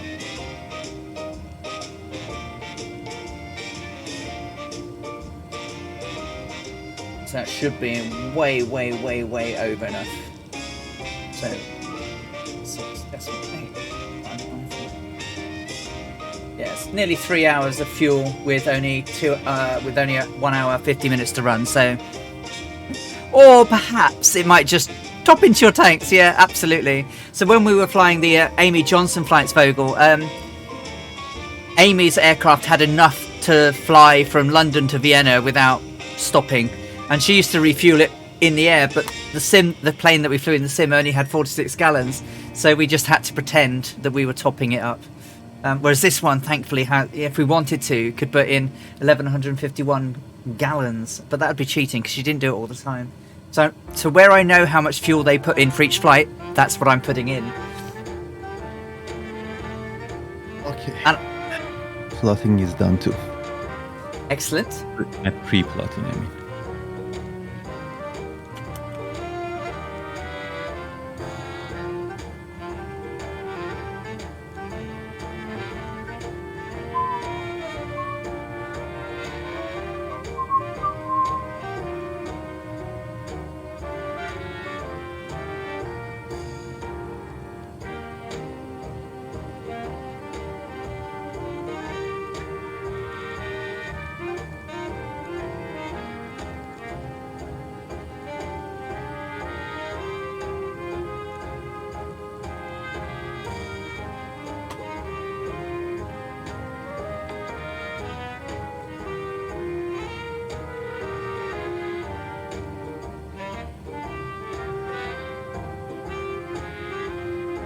Check your fuel tanks, guys. Make sure you've got enough.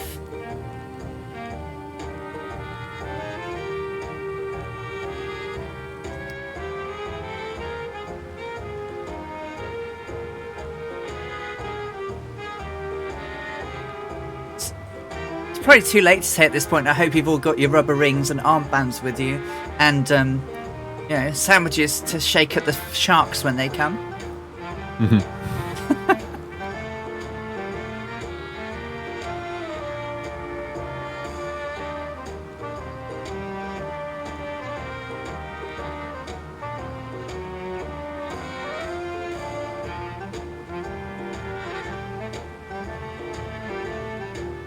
Okay.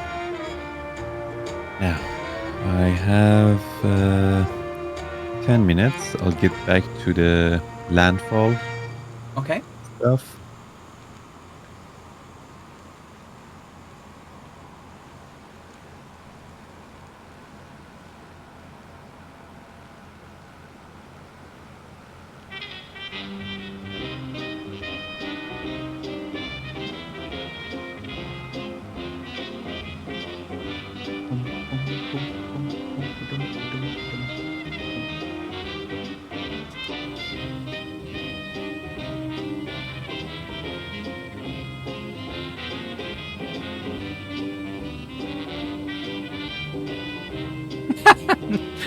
Sharks? Nobody said anything about no sharks.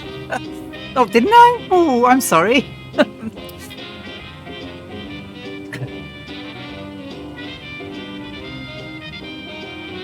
Hopefully it will be okay.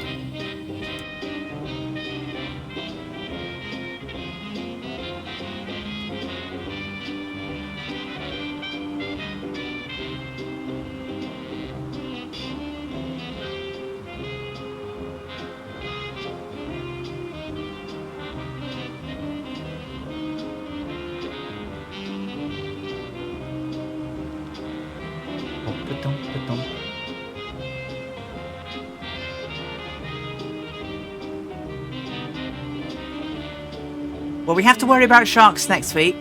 Then we don't have to worry about them for a while. And then we have to worry about them for again. And then we don't have to worry about them for a while.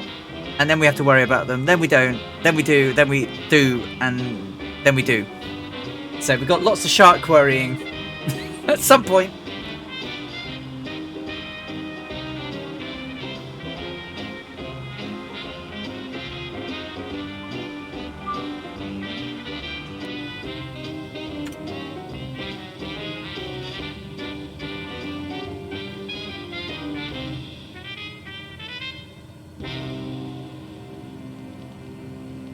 We're all doomed to shark bait. We're all doomed. Doomed.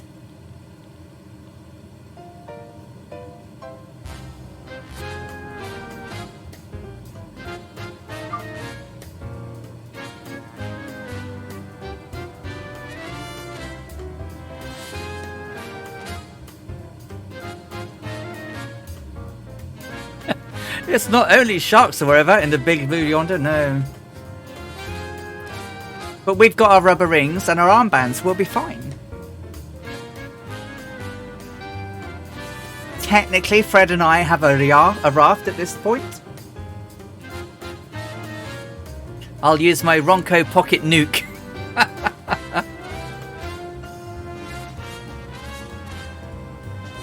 Hey Gift, how you doing?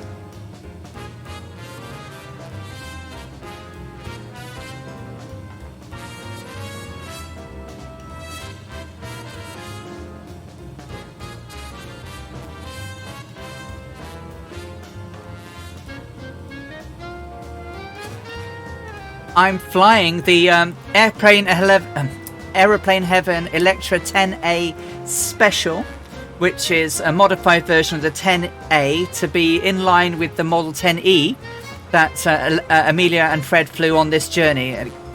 It's got enough fuel to fly for 25 hours, 1153.72 gallons, and has slightly modified engine configuration to fly at the speed she did with the fuel she had. It's a wonderful little aircraft. The only problem that's with it still at the moment is the sound is really loud. So I've turned it right down to like 10, and it's still pretty loud. But it's a wonderful aircraft, and it's got several variants, including a modern one. But we're flying the most closely to the authenticated version that she flew, because it's only got a Sperry auto gyro pilot, which basically holds a heading, holds the wings level, and holds an altitude. Captain Arash, my compatriot here, is my navigator, and he's doing all the navigation on this flight using celestial navigation. So these are starting to become the challenges as we cross oceans. We're heading down to Puerto Rico today. It is a payware mod, yes, from Aeroplane Heaven.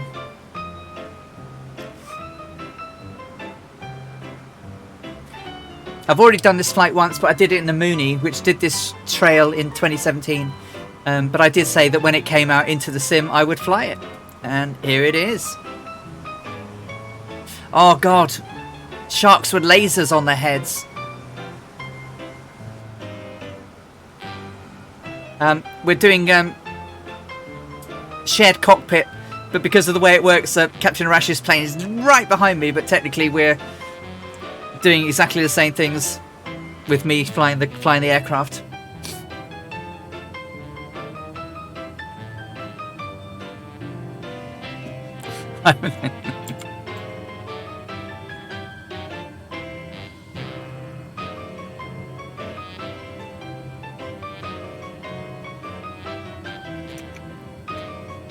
Captain Arash is preparing to do a sun shot, so we can work out what direction we need to change to.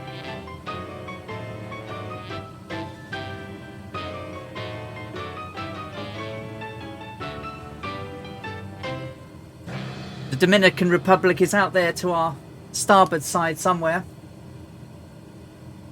under that mass of clouds, so we can't really see it. And Puerto Rico should be on our nose if we're as long as we haven't drifted too much since the last change. We're on the West Europe server. If you fly Microsoft Flight Simulator, everyone is welcome to fly along. We've got a big crowd of us flying across today. We've had loads of people in today, loads flying with us. You know, and the flights are so long that people drop in and drop out, and it's brilliant. Shields and laser guns don't miss. See Arrakis.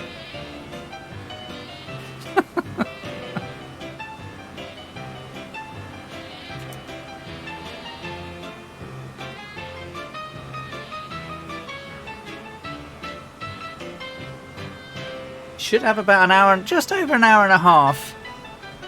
Oh, Ibanez Player 200 is raiding with a party of 5. Is it Ibanez Player? Thank you so much. I hope you're well. Thank you for popping people in. Welcome, guys. My name is Alison, and this is Captain Arash. We are recreating Amelia Earhart's flight around the world in the Electra. And we've got about another 220 miles to go-ish down to San Juan in Puerto Rico, having set off this morning in Miami. Vex3's give you a wave too. Hey!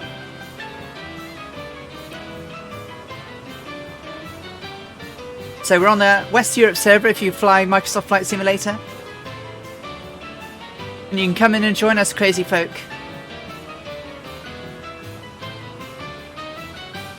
Greetings, this looks awesome, thank you. We're flying in the Electra that Amelia flew. It's not quite the same, but it's close. So it's using an original Lawrence Sperry autogyro. So there's no autopilot. Captain Arash does all the calculations to get us where we're going. Check my heading, Ali. I will. I should be doing 132. 132 magnetic. Thank you for following Bulldog Blitz. Hello, how are you? It's pretty well modelled. The only thing that's slightly wrong with it is the sounds are a bit loud.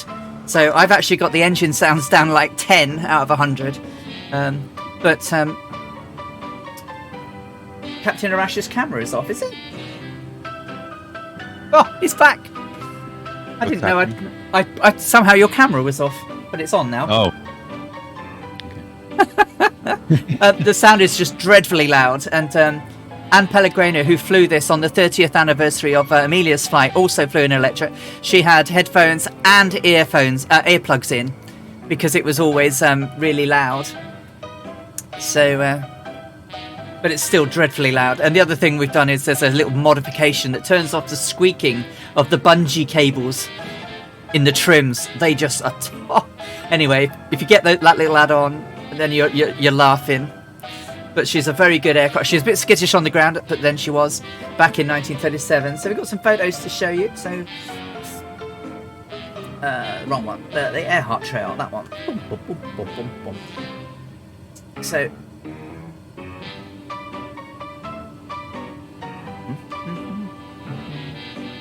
this is the Electra as it was back on the 1st of June 1937, being refueled at Miami.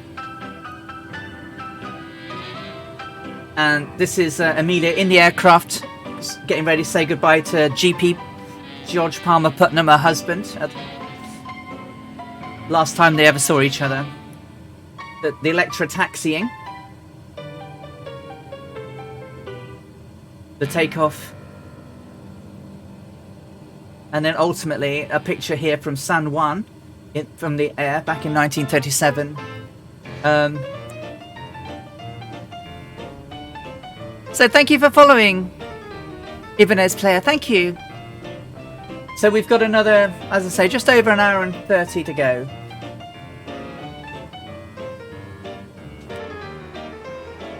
I can see you on the world map. Too bad I'm in the wrong plane at the wrong time. Oh, bless you, Airlock Doc.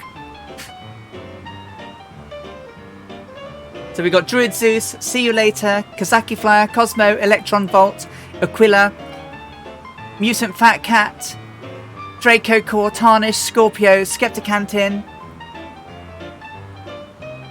Captain Jack Lyle, Joe U1, Rad Pilot Randy, and Maxwell 22#9459.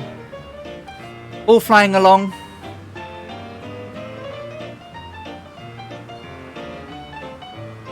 We took off before dawn, 5:56 AM, wheels up today.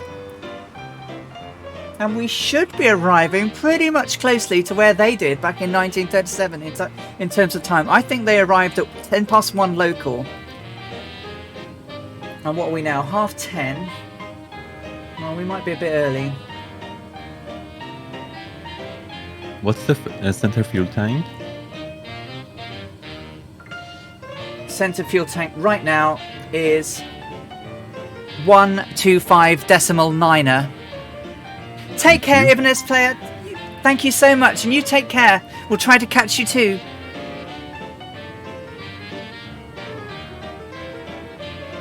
Oh, I pressed the wrong button. So, guys. Oh, and I've did Diedrich as well. I've pressed the wrong button. Come on, come on. Give me 10 seconds. I can press the button. It's so slow, my little... There we go. Go and catch Ibness player at 200. They're flying on Microsoft Flight Simulator 2, so go and give them a follow. And send some love from the Earharts and the Compass Club and the Fireflies. I see a Skippy hiding in the stream somewhere. Hey, Skippy!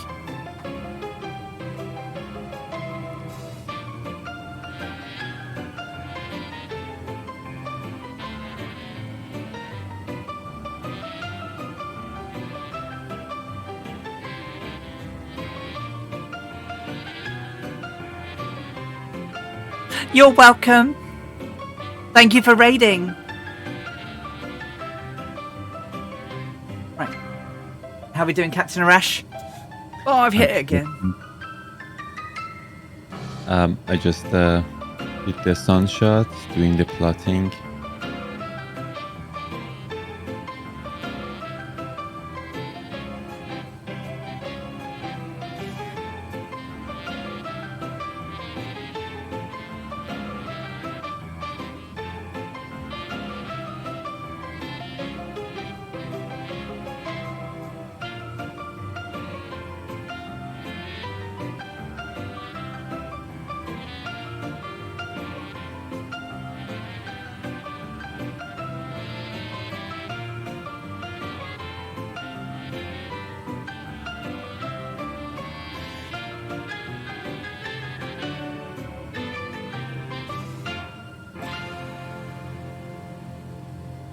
In case you missed my earlier post, I'm very disappointed, Ali. The bungees are an integral of the immersion. We'll have to do it a third time. No!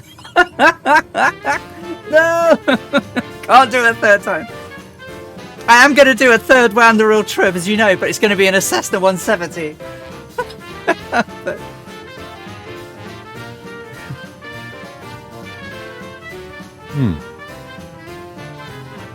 If I ever... Sorry, go ahead. I was going to say, if I ever had to do this again, I would do the Anne Pellegrino trip, because she had to do it slightly differently because there was wars in Africa, so she couldn't fly across Africa. So she went around the Mediterranean instead. So it's a slight deviation. So carry on, Captain Ash, sorry.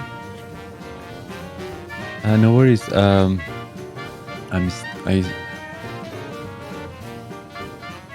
This shot is also outside of the circle. Wow. What is going on? Huh.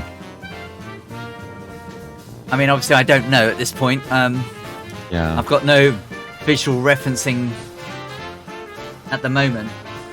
Let me do it. Let me just double check. Because I did check everything and it seemed to be correct. Scorpio, do you have the bungees going? Well, you're in the Kodiak. You won't have them, will you?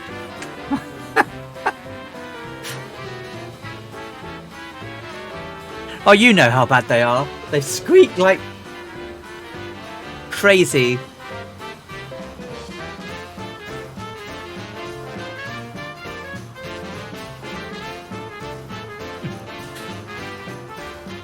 Your Kodiak is so much more modern.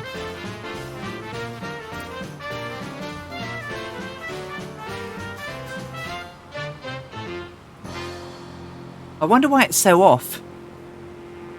Yeah. That is weird. 3 to 8. 2020.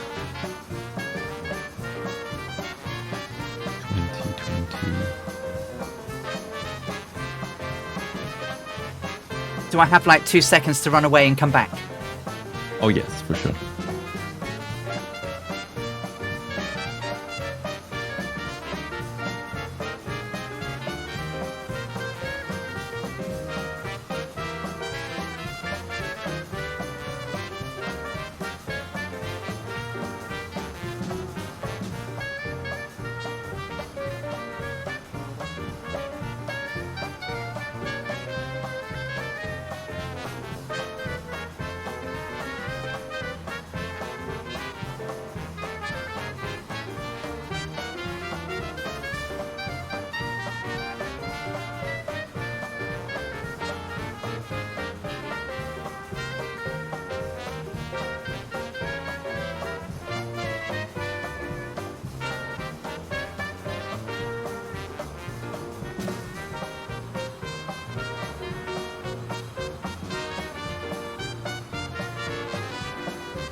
Sorry about that. I had to stretch my legs. What is? All numbers seem to be correct.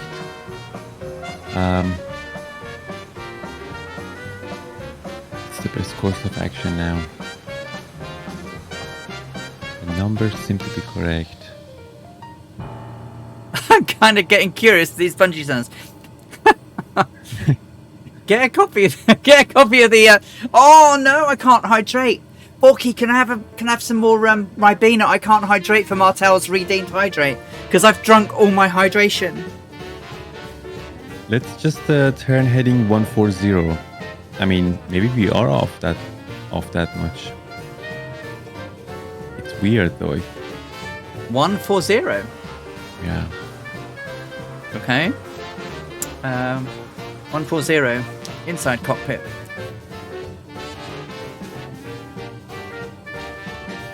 It is strange though.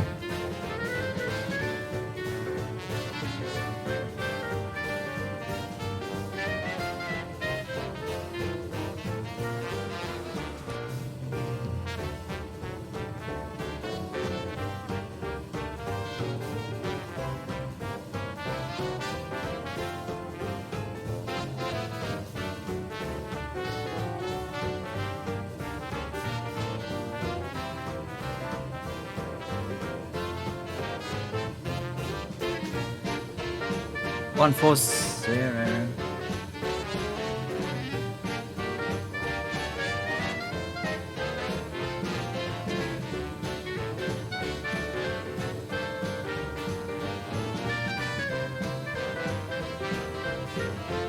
We have another shot.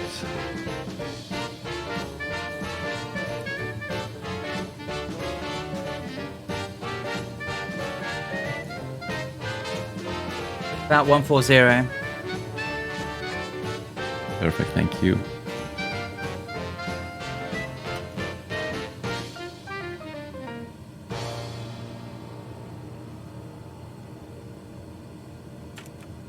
They're just terribly squeaky, Celestial Navigator.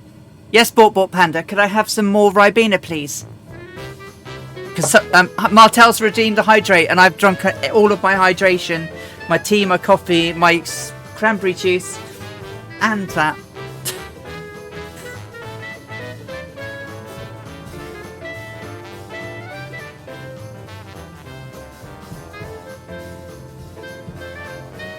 Thank you.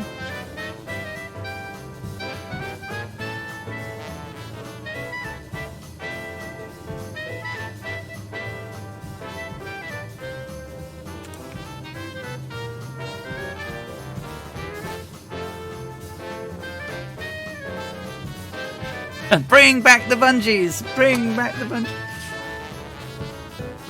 Maybe next week, just maybe, for the 3-hour flight or whatever it is, I'll turn it on to annoy you all. And then you'll be begging me to turn them off. You will, I promise you. I don't think it's like that in the real plane. I mean, because it doesn't correct that much. I mean, even if you're with the Sperry gyro, just turns it a little bit and then it stops, right? And then if it needs, runs it again. But yeah. But it's all the time. Stream, yeah, in the stream, it seems to be running all the time. Like seriously.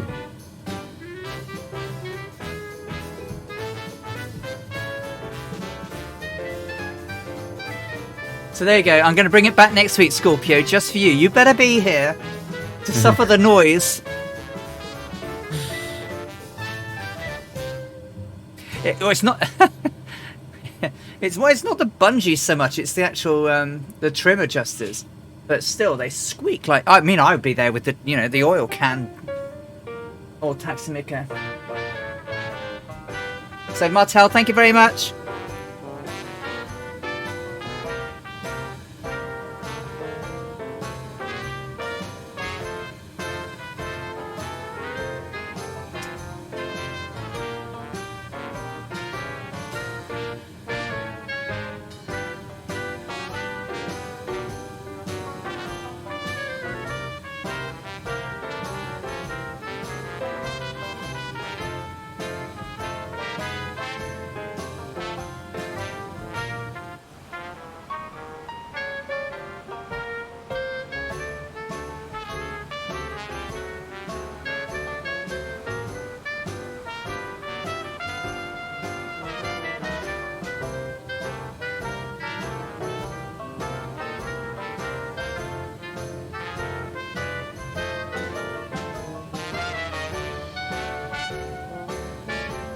So heading 140. Yeah. Speed 150. Altitude 4,800. And the only other thing is it time? I mean, we're at the right time, right? Yes. Coming up to, yeah. Fuel burn is the same. 45.7. Yeah, nearest damn it. 45, 40, yeah.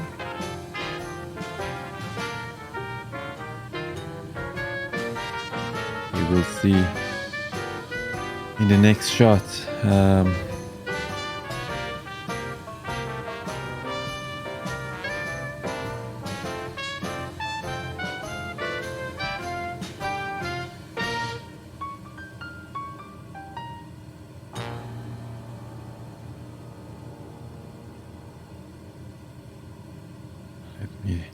Hopefully I can finish this line of, the landfall computation. So 49. See a rad pilot Randy outside. 136 on the top heading.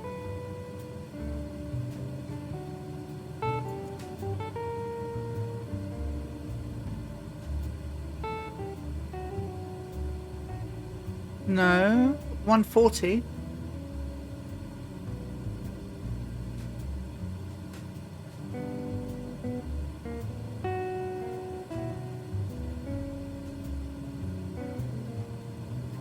Oh, are you talking about what's in Sim Toolkit Pro?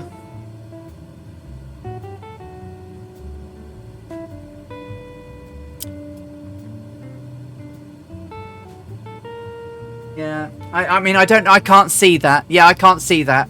I'm just going by the numbers that we're using on my we're on a preset. We're on few clouds. We're both on few clouds. Yeah, it's preset. Yeah.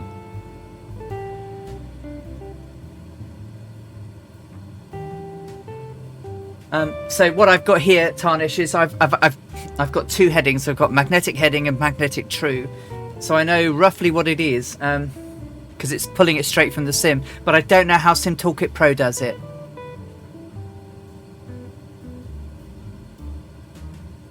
Some sound I've shot seem better than others. Is there a pattern like position or the sun or something like that influences the results? Lots of things, right?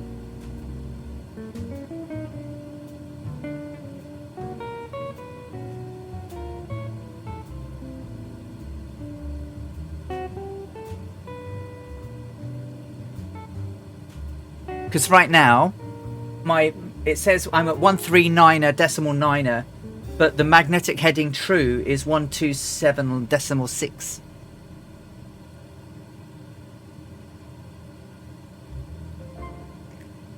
According to the sim. The compass is 140, so it says 140 right now. So what do we do when we don't have the like the historic weather condition? We use live. Okay. I've got most of them though. I've got most of the original reports. Plus her diary tells us what the weather was. Right on. She had fluffy little clouds. Beautiful blue seas. You know, the aquamarine tendrils. Okay. I think my brain is getting tired. Bless you. I was quiet because I was freaking out about the landfall. Yeah. I did it twice, and both times I was getting like way off results. It didn't make any sense. What have you done? Well, both times I was looking at the wrong table. Oh, deliver God.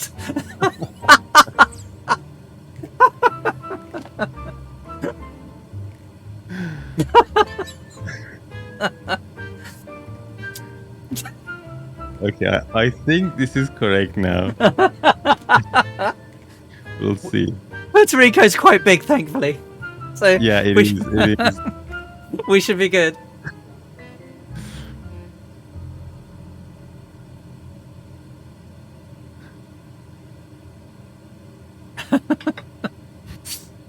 Hey, we have a chocolate. Oops. Yeah.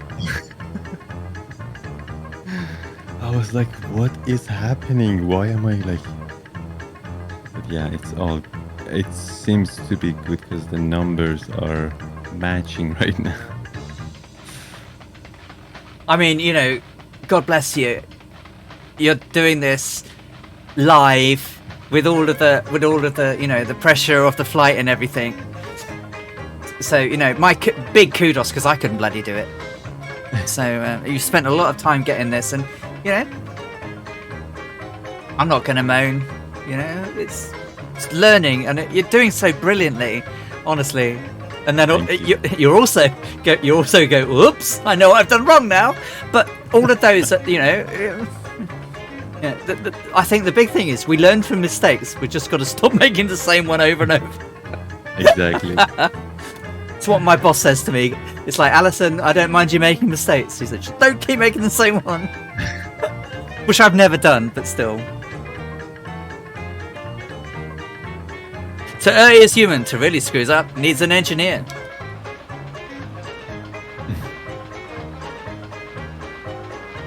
Alright. So now let's see if I can plot this. Okay, 15.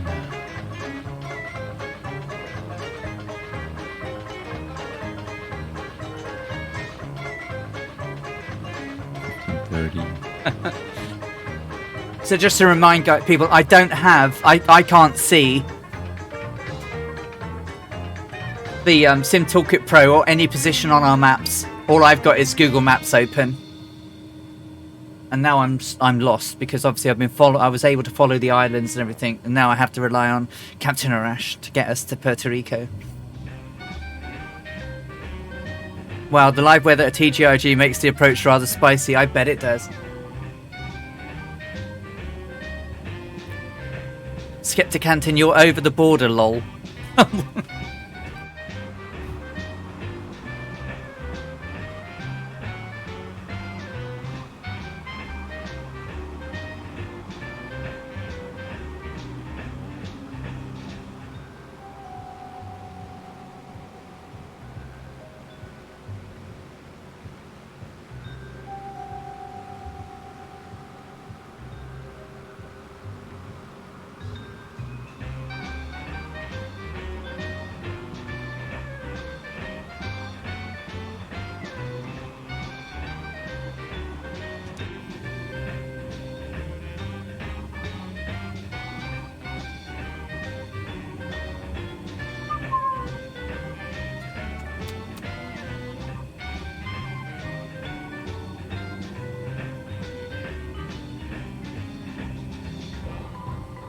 Still doing 150 true, 4,800 feet, heading 140-ish.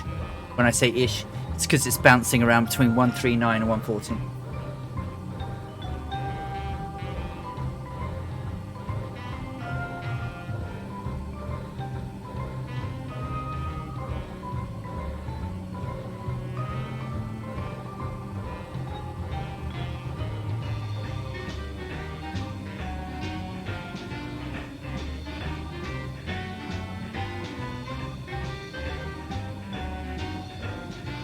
Can you imagine the pressure if this was real? Without actually, obviously, you know, from navigating in little GA aircraft, the pressure's quite big when you're learning to navigate and do solos. But no, I can't imagine what the pressure was like. I mean, Fred did know this area of the world like the back of his hand, and had navigated it many times in the Clippers. And all the way down to Brazil, so he was fairly familiar. But once he got across the Atlantic, he wasn't familiar. So, and when they flew across Africa, there were it's so flat, and it was very. There were no real visual reference points, no mountains. It was just flat, same coloured sands, and really difficult. So no, I can't imagine the pressure.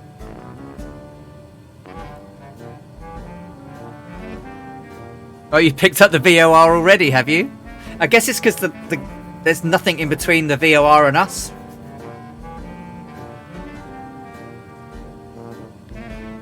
They were Scorpio, absolutely. I mean, you know, we're doing it in a sim. It's not the same. Of course it's not the same. But it's still an experience to do. But no, I can't imagine. I mean, people like Amy Johnson flying something so flimsy, so far on her own. At least Amelia had Fred with her for most of the journey, right? Well, almost all the journey. The second time. Whereas, no. But they had bungee. Scorpio. I am going to play those. I'm going to put those on real loud next week. Just so that you can hear them, Scorpio. I'll have a Scorpio channel. I wouldn't want to live next to it. The VOR, no, it'll fry your brains. Tango Juliet Bravo Quebec in the northwest of the island has a radio range beacon too.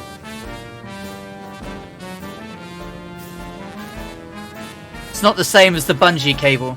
The bungee cable is noisy. It's very noisy. I've just snuck up to 151. No, you've got to be here because I'm going to put them on especially for you. I'm going to dedicate my stream to you next week. It's going to be the Scorpio 49 dedication stream. Uh-oh. And you can't not be here for it.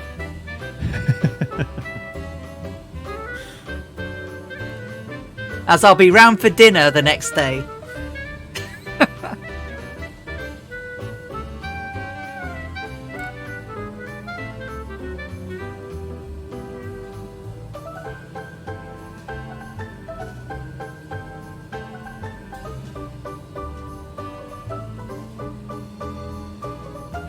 She's being naughty now. She's just slipped down to 149. Now I'm trying to have to bring her back a little bit.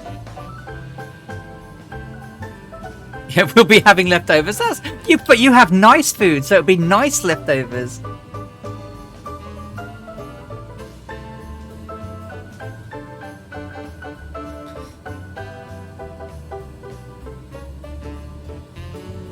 So it's coming up to 5 to 10.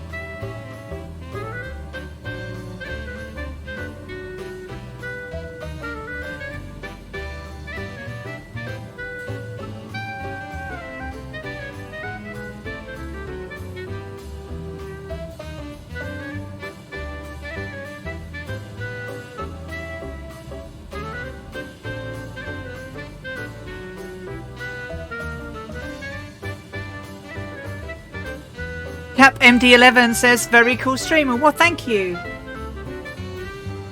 Welcome in. Lovely to see you. Thanks for joining us. We've only got about an hour to go now until we arrive at Puerto Rico.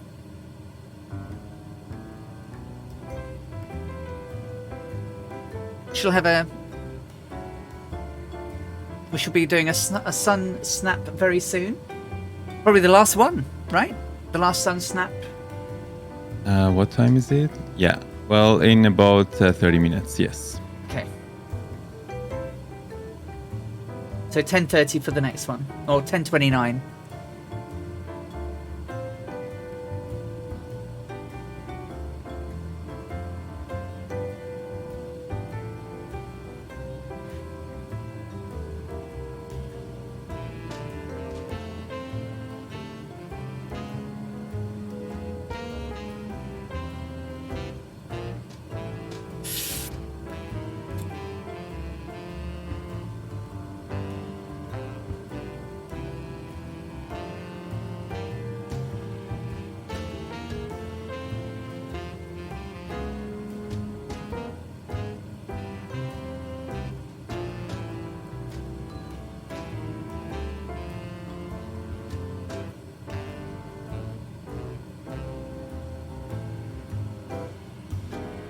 Okay, so temperatures are good. Fuel, oil, good. Pounds-wise, anyway. Gyro suction is good. Altitude and barometers are good. Oil temperatures, good. Oil levels, good. Volts and ampage, good. Fuel, even though it says we're not nearly empty, but we've got plenty to get there. Temperature is good. Fuel flow is good. Probably still doing around the 45 gallons per hour. And we're doing 150 true. All good.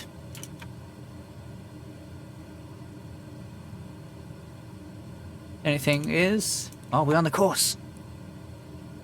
We were in Hungary many years ago and celebrating friends renewing their wedding vows. The joke was that if you didn't finish the meal that evening, you were served it for breakfast.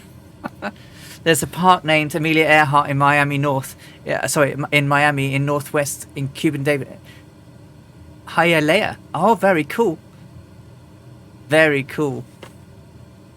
Hey, Arctic Turn, welcome in, my friend, and subscribing for 10 months in a row. Thank you so much. Thank you. How you doing, Arctic Turn? I overslept this morning. I missed your stream. I'm so sorry. I woke up and immediately went to Twitch and you'd stopped. You were off. I'm doing good, thank you. Thank you for the... Yes. Thank you for the nice... What did you say? It was nice? Flannel. Yes. So Amelia wore check shirts, as you know, and a neckerchief. So I have a neckerchief and I have a checked shirt just like she did. Yeah, we're doing good, actually. We've been going for 6 hours dead. Not flying 6 hours dead, but we've got about just under an hour to run, I think. Or just over an hour. You didn't miss much. Oh, you had a power surge and it killed all, so I didn't miss anything. Oh, crikey. Everything good now? You're back up and running?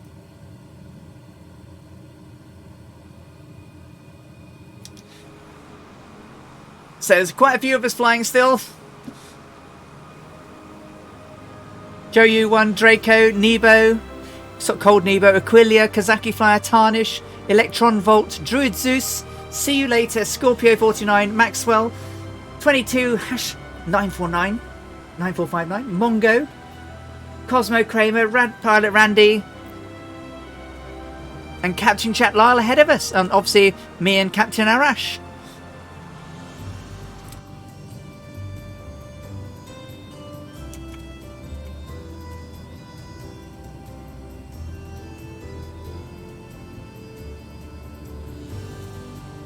Okay, I have the landfall chart plotted. Okay, I'll put it up on screen. It's the chart is curvature of the line is a little bit too much.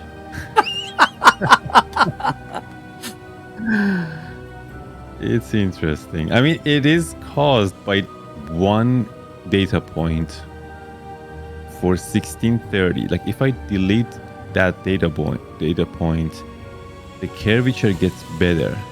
Right. Like this looks normal. But if I add that last point,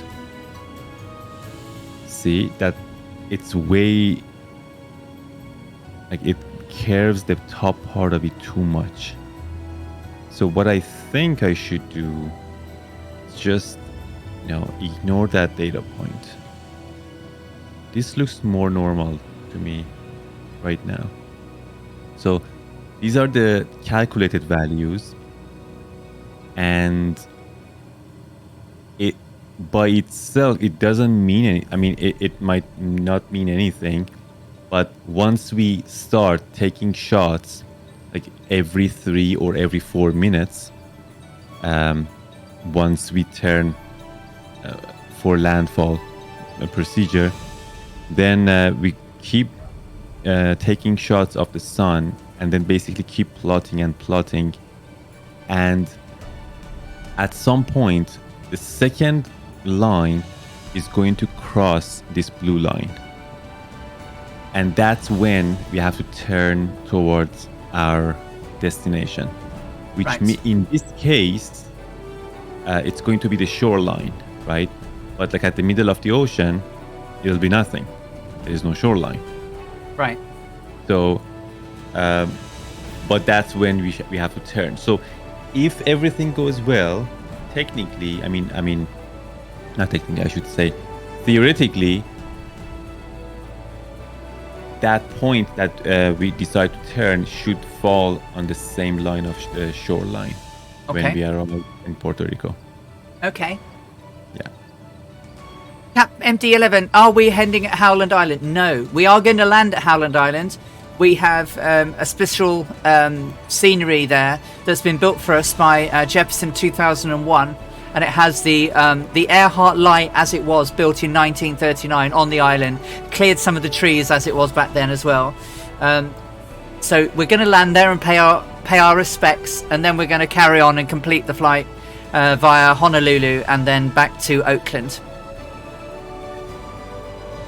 Xversify, hello. Okay, well, obviously let me know when you want me to turn. Oh yeah, for sure.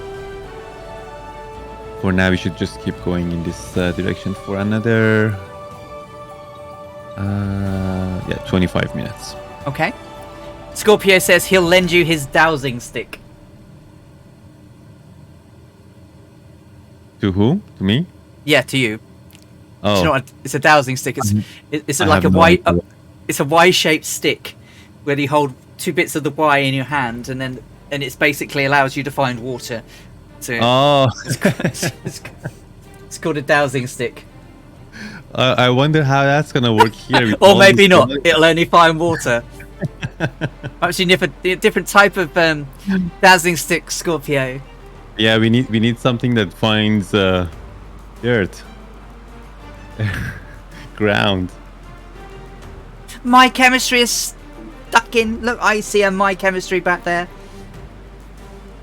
All these people, they keep sneaking in on us.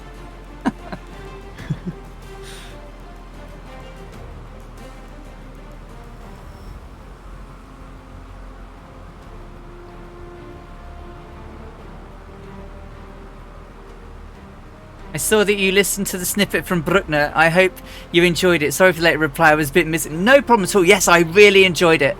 Thank you, Xversify. It was really good. Really good. Thank you for sharing. It was really good.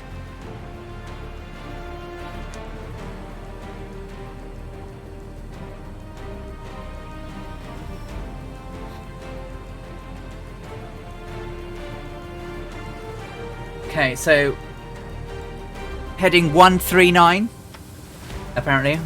Should I be 140 or 139 now? Anyway, I'm at 139. Let's keep it this way. Okay. 150, 4,800 feet. 100 gallons exact left. Perfect. So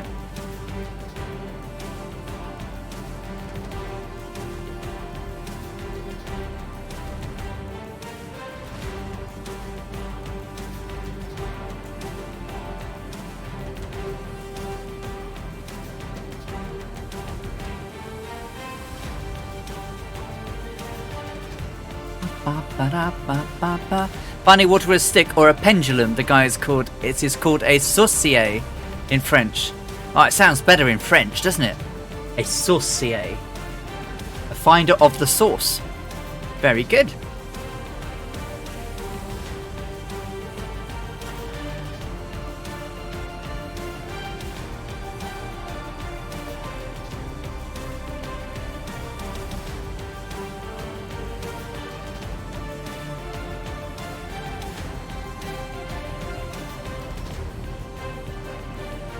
Versus a saucier, maker of the sauce. Sauce. Wichlerde in Deutsch. In Dutch. Wichlerde? Was that right? Something like that? Not very good at Dutch. I apologise.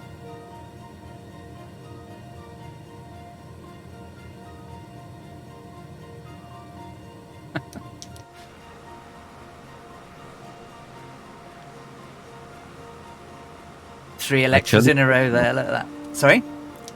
I tell you what, though. I fill up my forms much faster than before. I don't know if it's a good thing or bad thing, though. It can. I mean, it is good that I'm able to quickly find the information and fill up the forms, but it can have a bad side, downside. I mean, it doesn't think I can say this one. Wunschel Rutengonger. How's that? Was that close? Wunschel Rutengonger. Oh, thank you, darling. I have a burger. In-flight entertainment.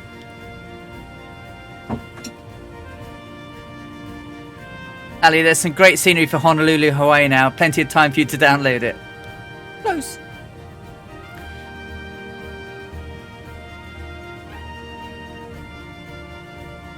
Yeah, that's what I was thinking. So many letters, Celestial Navigator says.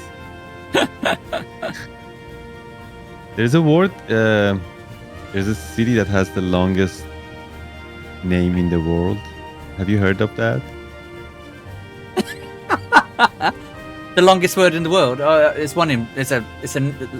We have some of the longest town names in Wales. Yeah. I can't say it. I just know it ends in go go goch. Can't say the whole thing. However, ailerons into the wind can. Sure, pilots get burgers. Us cramped passengers in the chute box don't even have peanuts. Sorry, guys. I've also got a sweet potato hash brown. I know, right? Spoiled. But that said, I haven't had any lunch since my breakfast this morning. Unfollow! Come back, airlock! Come back, airlock! Please don't run away!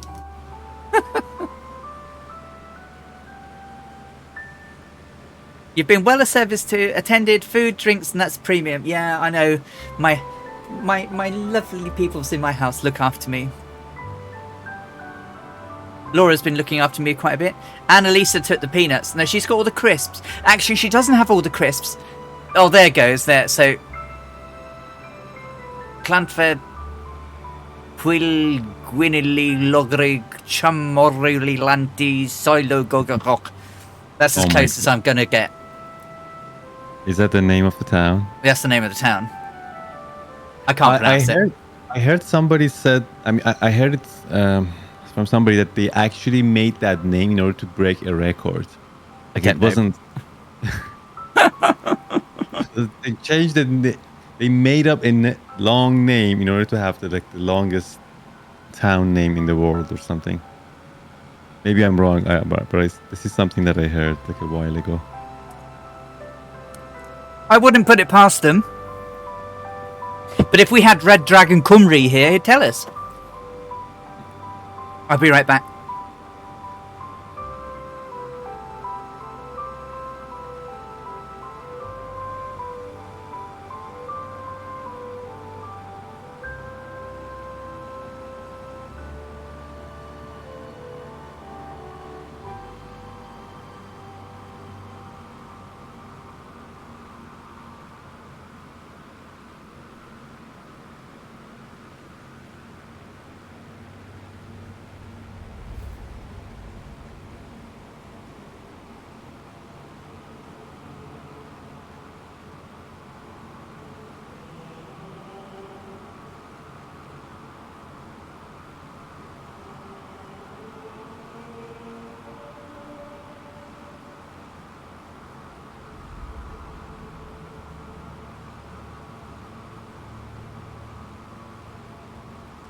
Crikey, what music have I got on?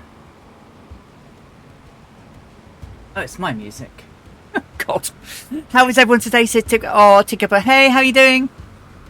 An ink salesman made it up, apparently, says Scorpio.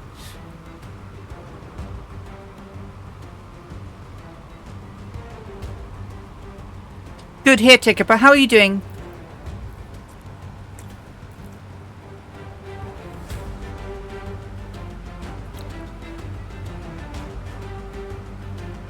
Grand PA used to do in a Curtis, Miami to San Juan. In the west town of PA wasn't a runway. Aguadilla, they dropped bags from the air heading to San Juan. Ah, cool.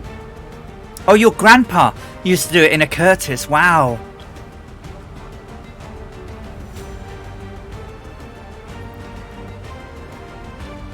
Wow, wow, wow. That's cool.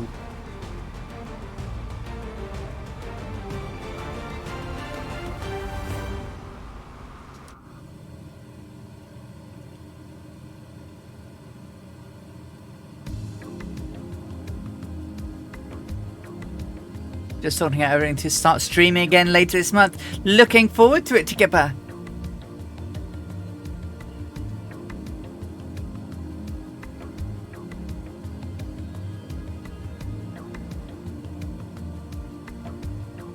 Ow.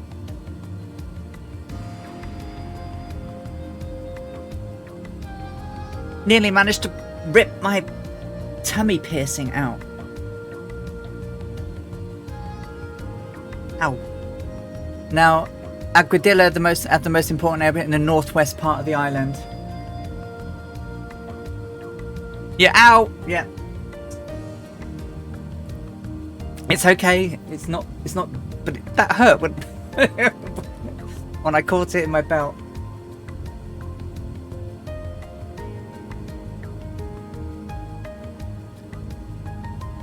I found the DC Concorde is only going to be $27.99. Really? Seems awfully cheap.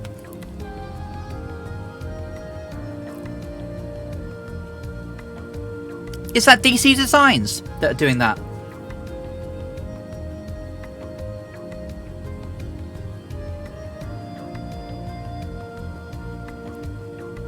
So we're going to be landing up the old, what as was, Isla Grande airport. So we're not actually landing at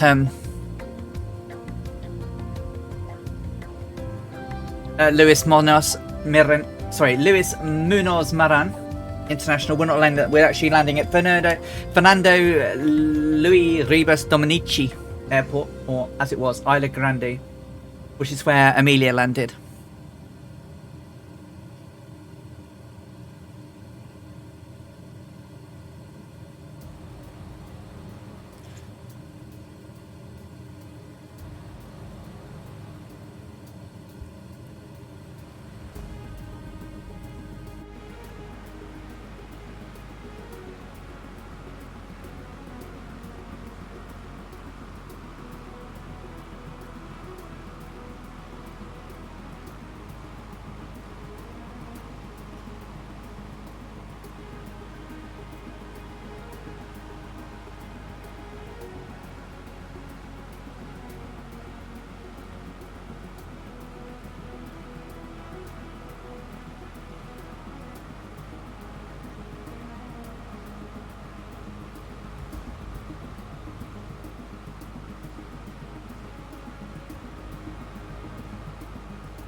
Okay, I think I have everything ready for the last the reckoning point, and also we are ready for the landfall. I think we'll see the results.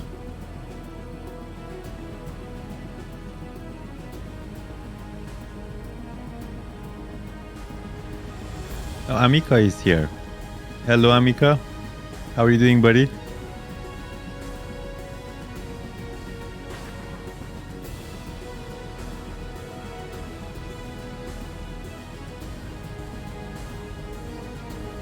So we are approximately 41 minutes from our destination.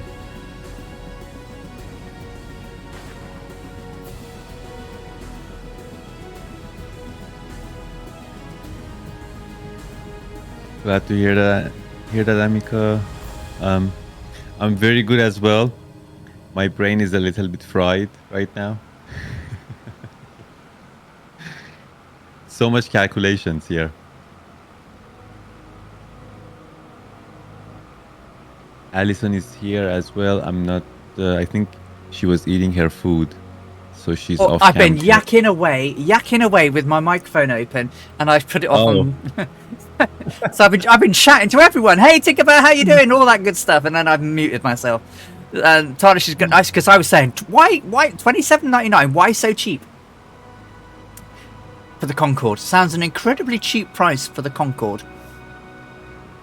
Welcome back, Tiger 9. I said, and are you landing at TJIG? And I said, yes, we are indeed landing at Tango Julia India Golf.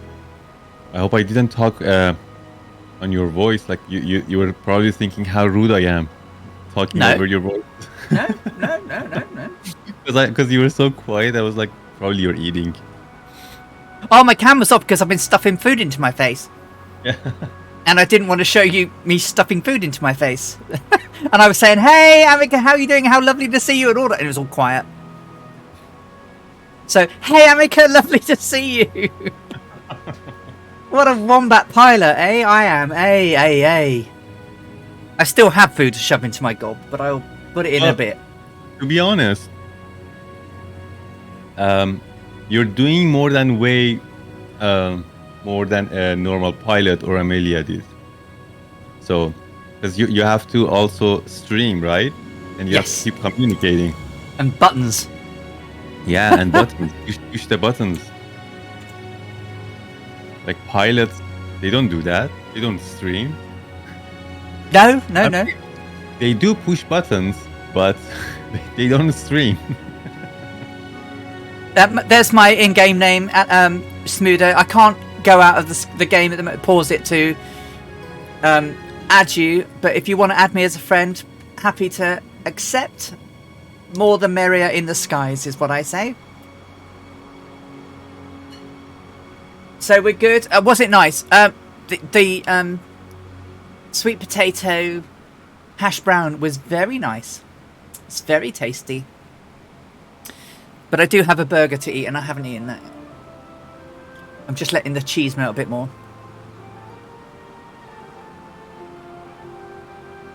Maxwell, but they do ATC. Can we say is close enough? I guess.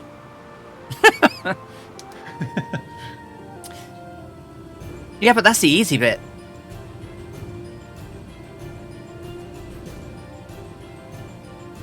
Once you know your patter, it's all good. It's all pretty much the same.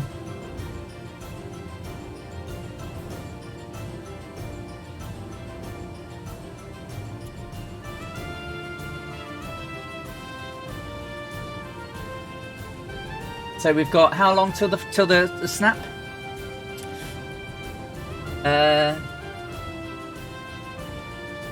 7 minutes.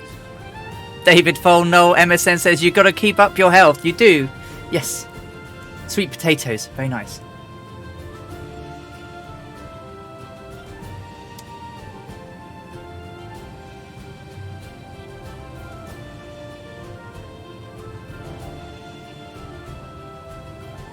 Mechanical Madness, hello.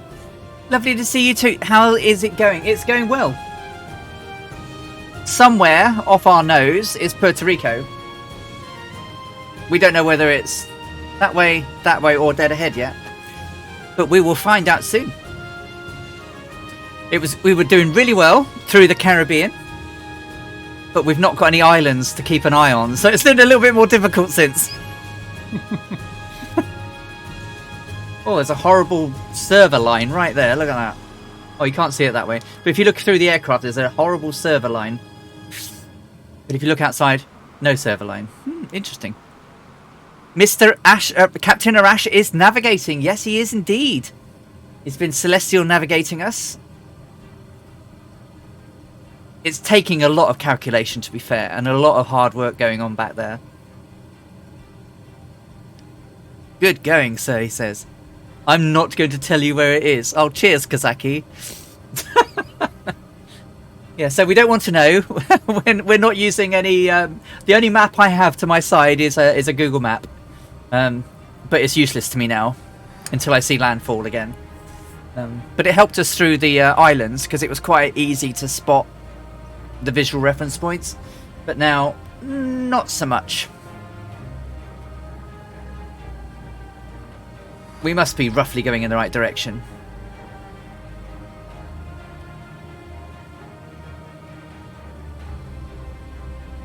Just not happy with the last. There's land, isn't it? Wait, you see land? Is that land? That looks like land. Is that land, or is it just me?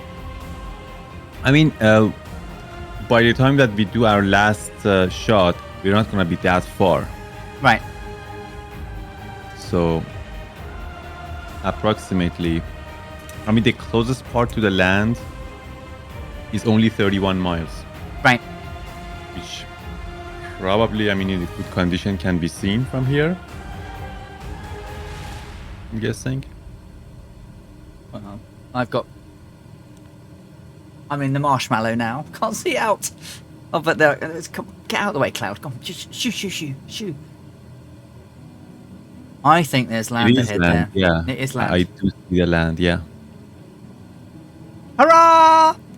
Yay! That's definitely land. And all we need to do is follow it now. Really. But we'll let you do your calcs, eh? See whereabouts we are. Yeah, 4 minutes. I don't need to tell us now, Kazaki, because I think I can see land. So.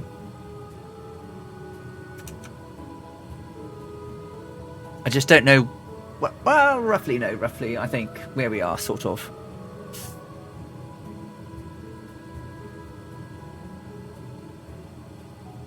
I'm seeing land earlier than I thought we would, which means we're probably the wrong side of the line. Probably closer to the land than we should be.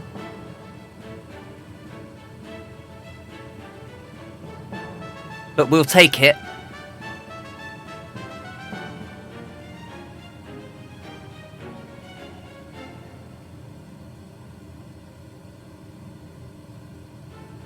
Look at that horrible server line. Wouldn't want to land on floats in that, would you? It would cartwheel you. Northwest corner of the island, less than 30 miles away.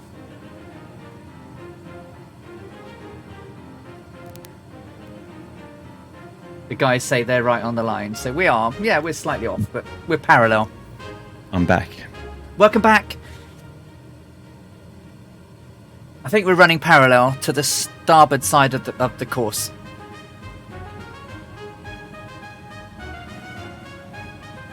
Still tracking 139, 4,800 feet, 150 true.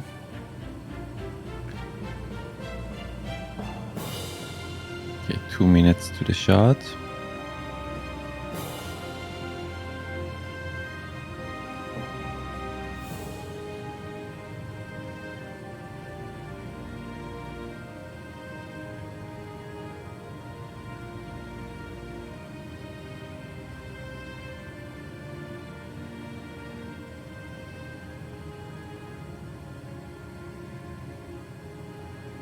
Don't give it away, people.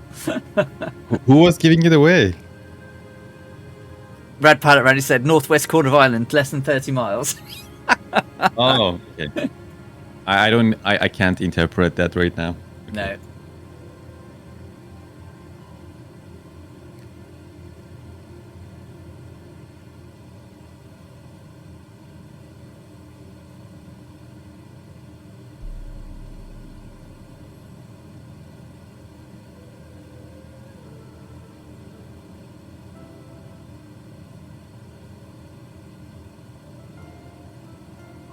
Don't worry, Rad Pilot Randy. Don't worry. I mean, we had quite a big island to aim at this time. And next week, we've got South America to aim at. So... Oh, yeah.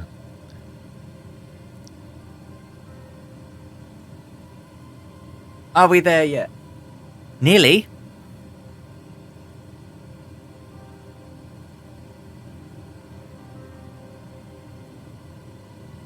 Just over half an hour, I think.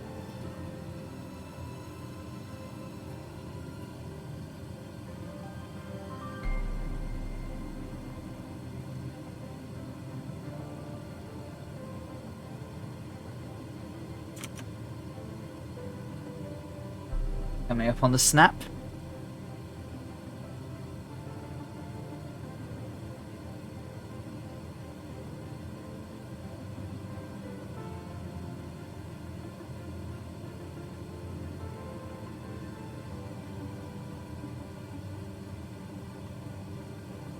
All right, started.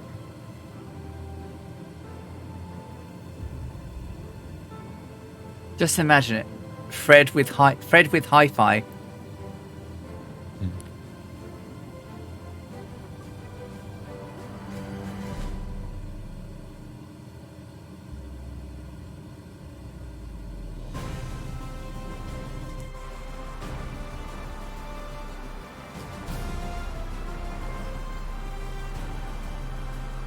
Oh, I think I started the shot 1 minute earlier. Oops. That's kind of weird because the way that I was looking at the time. Well, you can always do it again, can't you? I don't know how to stop it. But I mean, it's gonna be like 2 miles off. Yeah. Well, we can see land, so we should be good. Oh yeah.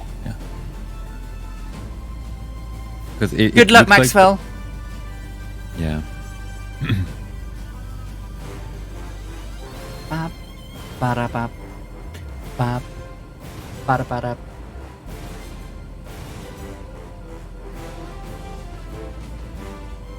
Maybe at our speed every minute is about 2 miles. Okay. Bum, bum, bum, bum, bum, bum, bum, bum, bum. Runway 09 for landing, guys. Runway 09 or 09er, I should be saying.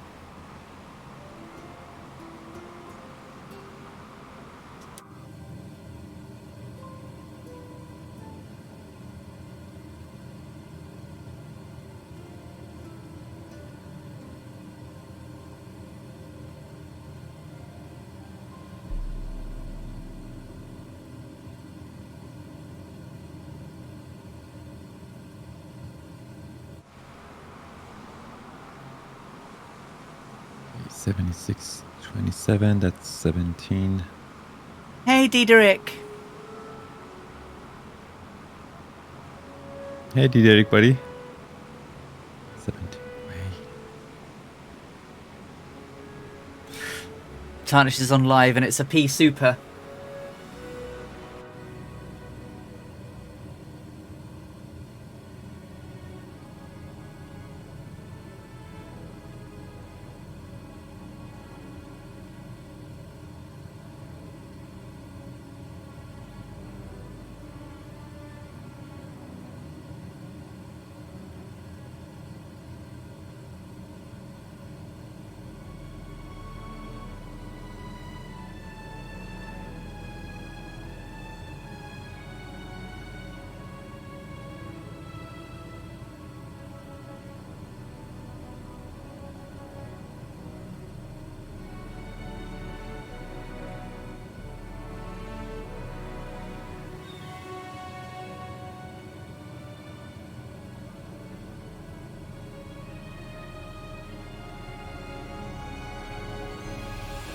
You need to do it, guys. Check your fuel.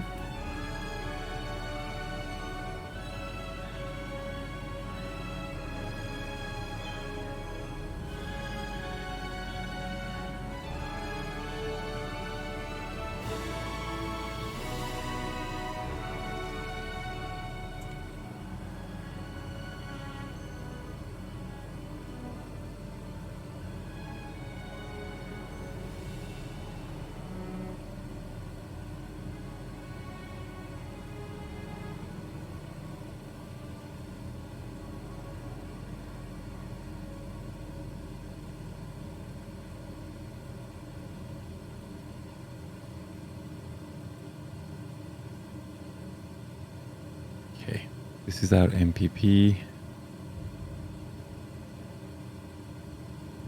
That means that reckoning point to our destination is heading 129 magnetic. 129. Okay, that's turn left 129.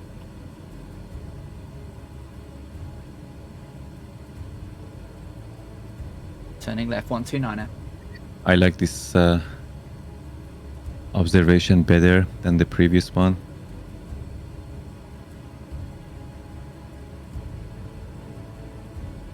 Okay, now let's see if I can do the landfall.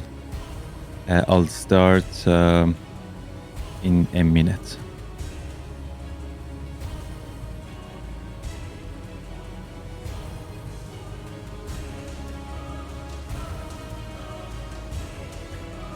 It'll be 35 shots. 129er. Is that? Yeah.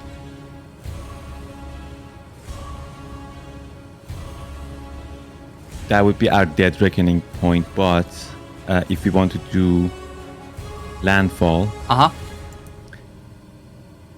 we need to turn heading.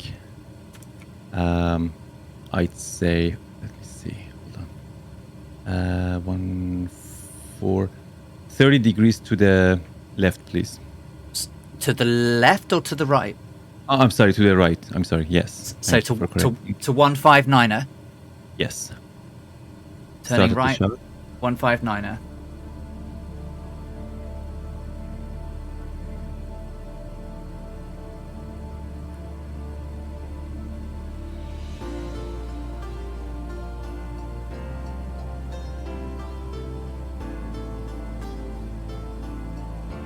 Kazaki Fire says, I'm waiting to measure how much fuel is left in my tanks after landing.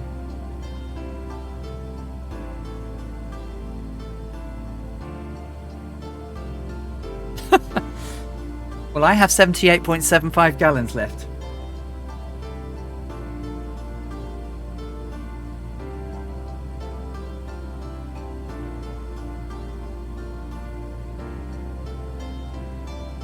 So initially I asked you heading 129, but now we are at 159, correct? We're on our way to 159. Yeah, we're nearly there. Perfect.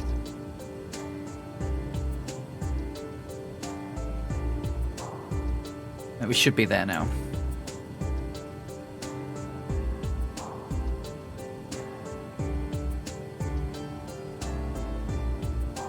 Yeah, 159er. There.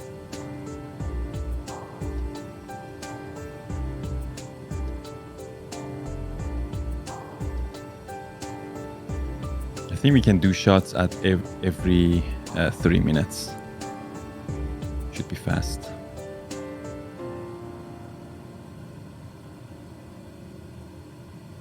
Okay, because once we do landfall, I'll do a descent.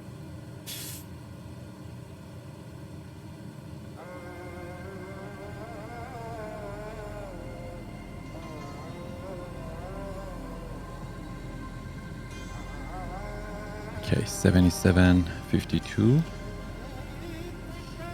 I'll start again and in 1 minute. Roger that.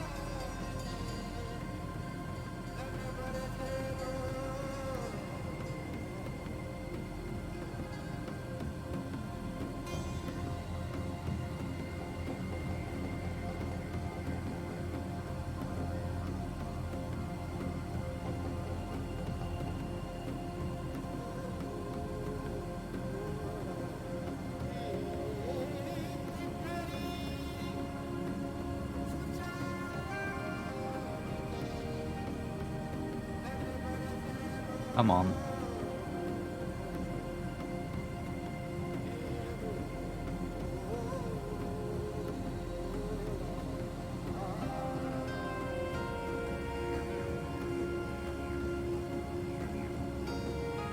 Started the next shot.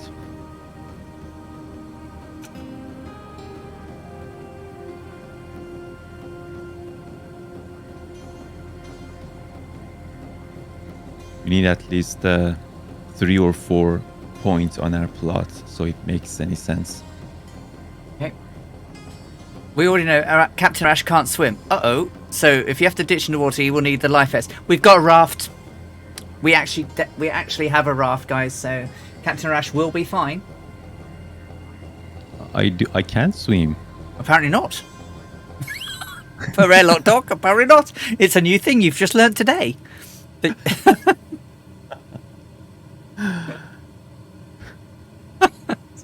oi, oi, oi, airlock. Oi, oi, oi. No, we don't toss them out until we get to Papua New Guinea. We've got everything this time. We've got everything. He said he couldn't on one of his. Well, we have the captain here who can say whether he can swim or not. Tuck and roll. Oh. Cheeky devils.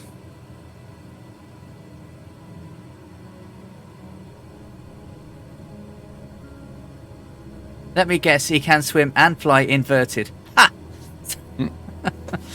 I've seen him fly inverted.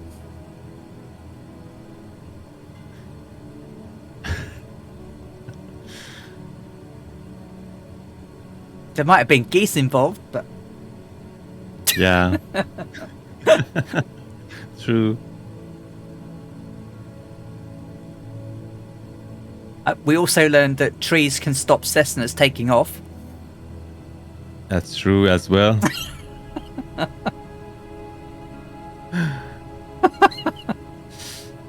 Hey, you've all seen me crash and burn, so...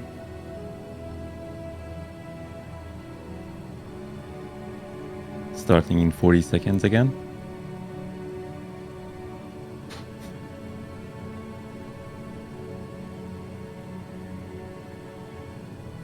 That was when his OBS went into Australian mode and flipped the image.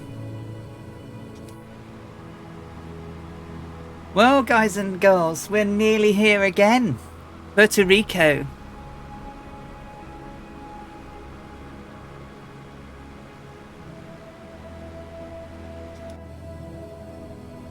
I think we're a little bit further along the course than we were going to be. Along the coast, a bit closer to the northern side, northwestern side, aren't we? I mean, there is a big town ahead of us.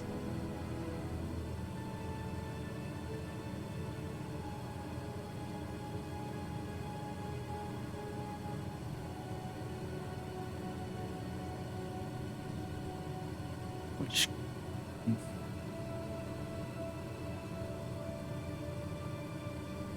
So far, our lines don't cross each other, which is not good. But we only have 2 points. So again, this one that I'm shooting is the third one. How come trees stop them? I've seen. Smuda says, "Do not siege yet. We're not quite there yet. We're on our way. We're on West Europe server as well, Smuda. But there's a ton of people coming inbound. There should be a lot of worried ATC. Spitfire RAF 100. Hello. Bravo India Romeo has geese in the scenery and a balloon, thanks to Jefferson 2001. Indeed.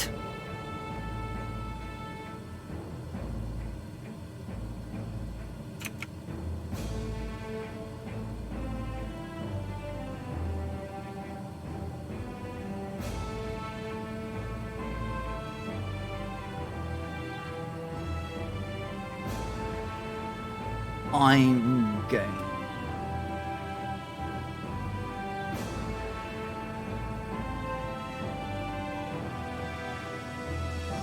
Hello, Nexus. Bay. I think I know where we are. I think. Okay, 7909. Okay, now it started crossing. I mean, it's kind of a little bit too much of a curve, but 48 minutes. Actually, yeah, 47 minutes. 47 minutes is the time that we basically meet reach the landfall line, basically.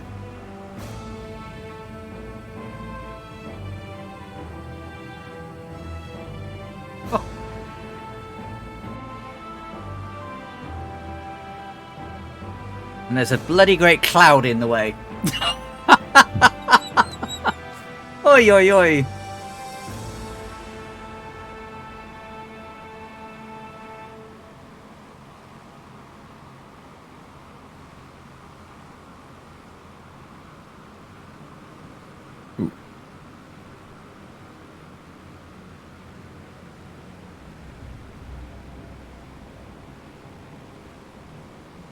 I think I know where I am from the bay and the town. From the map. But if I see an airport ahead, I know exactly what... Oh, look at that! That's what I think it is, isn't it? Like, I think Antonio? that's TJAB, right? Yeah. Because it's off of this bay. And that's... I'm going to say this all wrong. This is... shape only, though. Yeah, Arecibo is here. The airport is dead ahead now. Right, it's under us.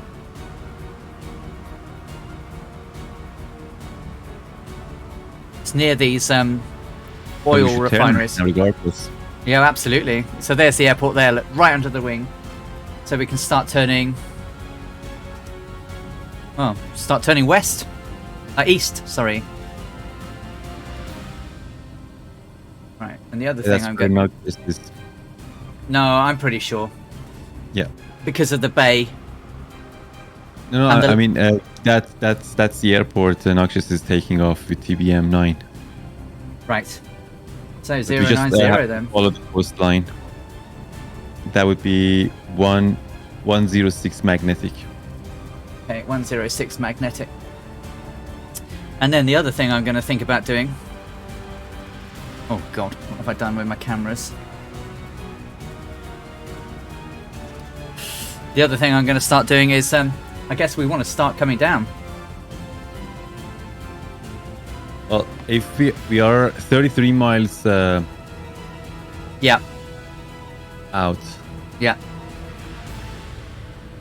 So we want to start coming down. 59.58.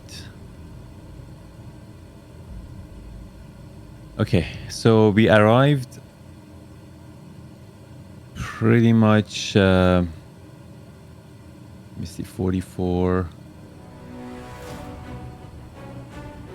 Yeah. Okay. We arrived about 5 minutes earlier. Yeah.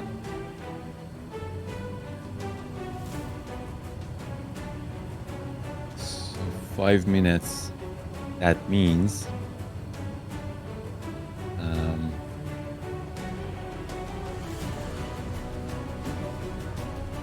at our speed, that would be 13 nautical miles overshooting the line of landfall line. That's a lot, I think. Yeah, because I think you have my screen on. Oh, beg your pardon. Right, so I'm descending now because we haven't got far to run, and that's Isolote Harbour there. So we know where we are now.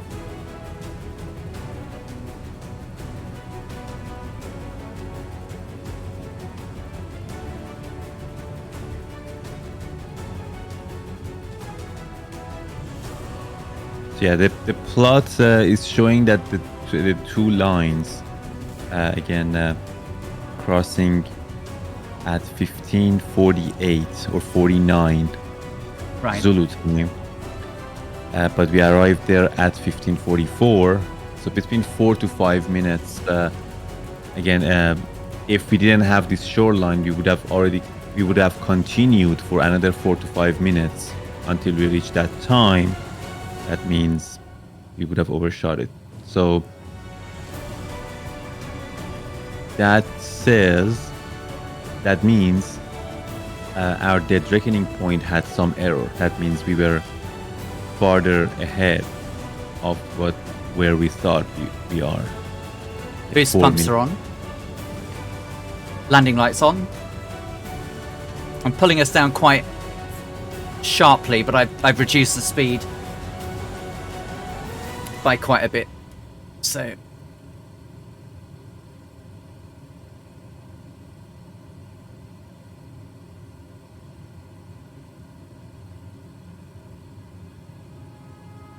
just because our airport is literally just over that bay over there. I think that it's gonna be the next one. Yeah, it's not this one. No. It's up there.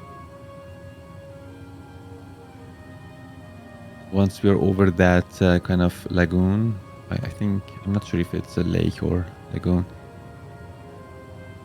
Yeah, we are 20 miles out. Okay.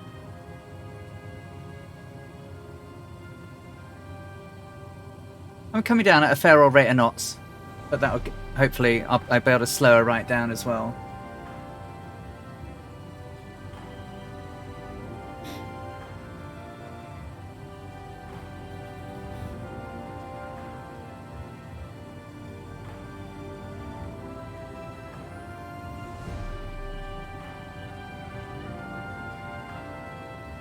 Just got to be careful with to get the right airport now.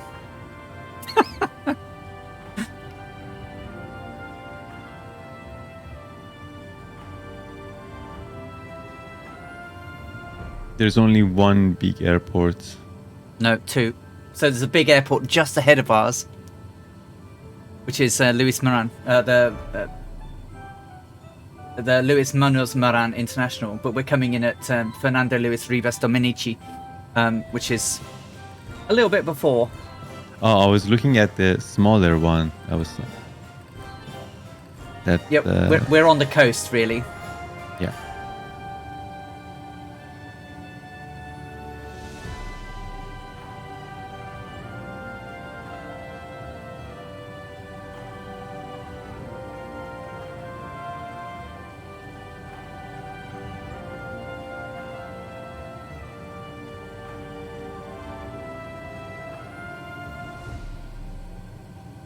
Because the runway heading is 09er. 10 feet.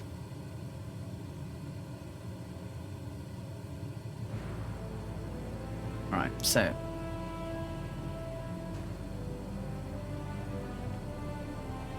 Oh, there's Mongo. Let's go. So get comfortable. Oh, wrong button. Don't press your rudder like that, your wally head. Right.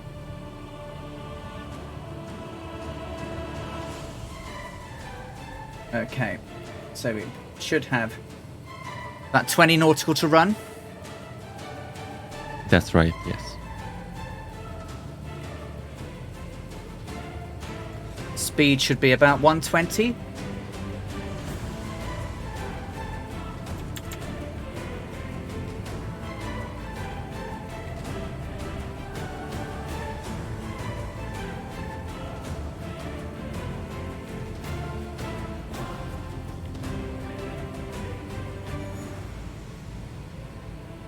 It's off this bay.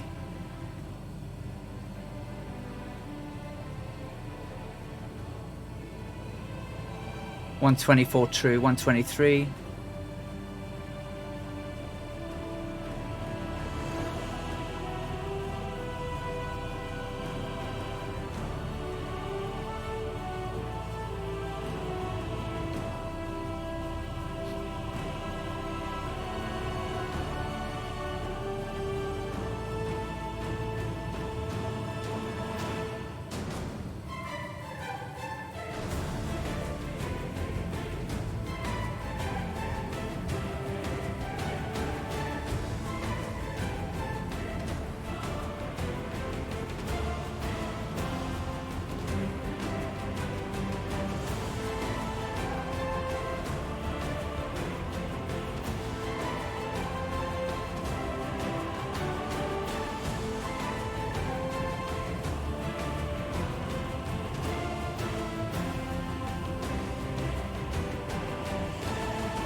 Right, so there's the pier out.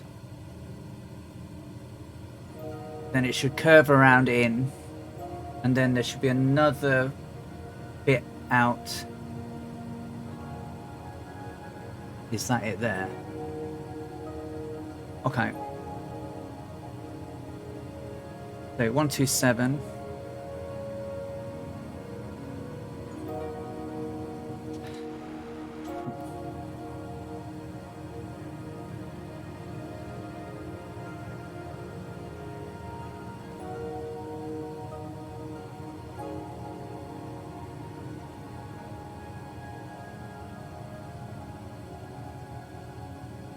Sorry, it's gone a bit quiet, guys. I'm just concentrating.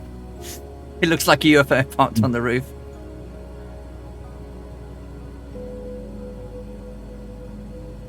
We might want to talk Discord tomorrow. Interesting landfall. I'll explain what happened there. Says Celestial Navigator. Superb stream. Having a good time watching this. I have arrived. Welcome, welcome, Smoother. You're always welcome to join us. Also welcome to join us on the Two-Tone Murphy streams on Monday, Wednesday and Friday. Two Cat streams on Tuesdays, Thursdays and Fridays and Sundays, I think now, or something like that. Or no, Tuesdays, Wednesdays, Friday and Sunday. Hopeful says I can feel the concentration. Yeah, just trying to spot the thing. I'm just trying not to spot the big one because there's a big airport just beyond it. Yeah, I think that's it there. We want to be at 090.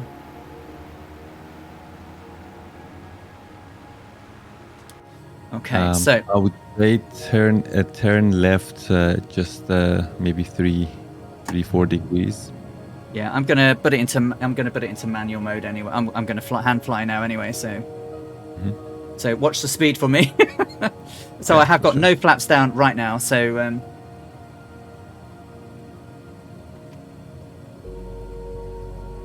10 degrees, flaps coming in, trimming down. We're at 1,500 feet.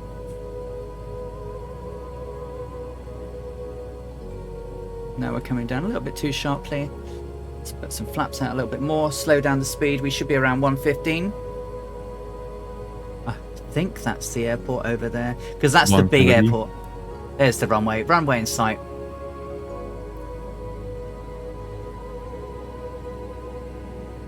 Going to about 100 true now.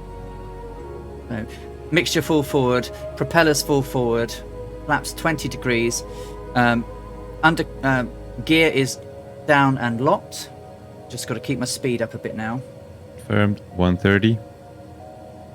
I'm doing 104 true.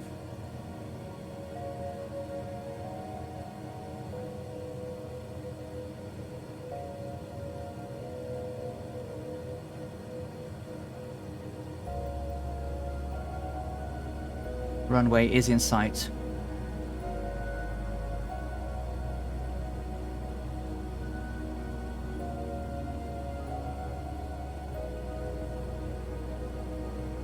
I'm not quite at the point to turn 090 just yet, Captain.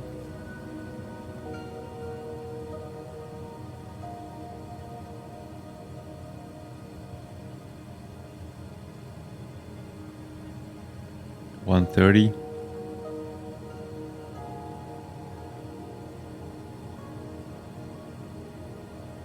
Altitude 1,200 feet. Well, 123 anyway. 135.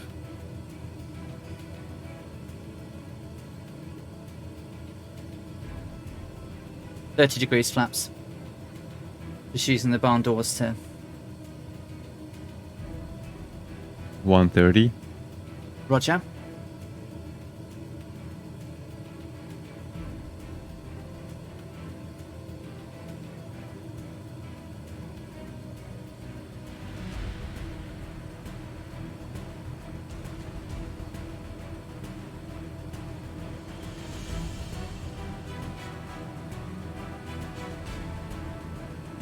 $135.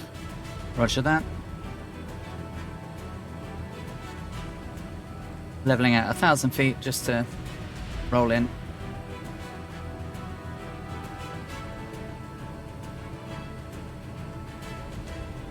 Speed true 111. Okay, final. 130. Roger that.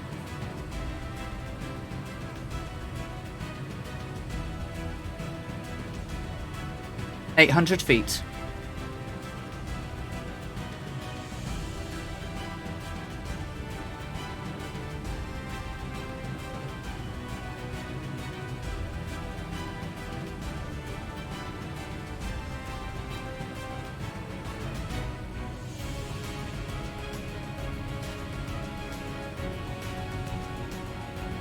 $700 feet, doing 108 true, putting a bit of power in. 130.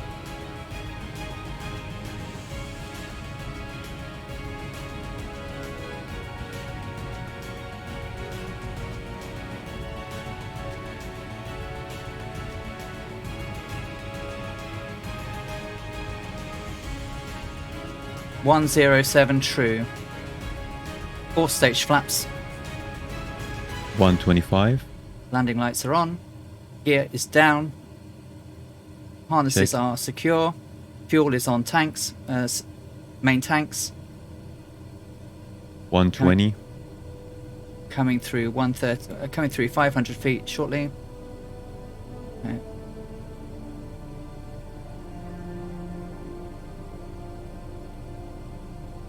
Interestingly, the bay here is also a seaplane port. Just need to put a little bit of correction in. 103 true. 100 true. Just putting a bit of power in now, because otherwise you'll could stall. 120. 400 feet. 125. Can't really see the pappies.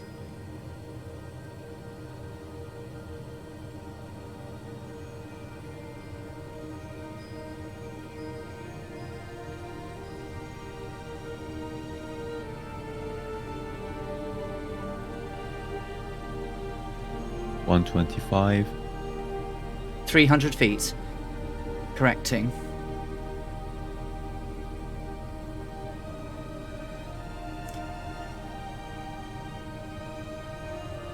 $130.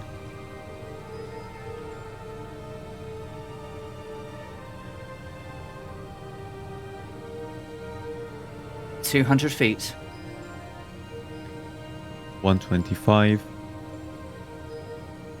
100 feet. 120. 110. 105. Speed 100. 95. 90. Just letting it float a 85. little bit. I want to... 80.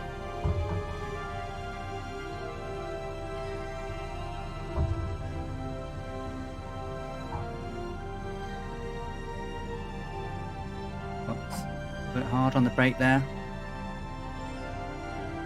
And we're down. We are down. I'm going to release tail brake, tail lock, and then we'll leave the runway here. Forgot And then to cage the gyro though. I know we did. Never mind. I was concentrating so hard there. Let's just pull off the runway and see who else is coming. They probably will beat me here again, haven't they? That was a great end. Flaps up. Flaps up.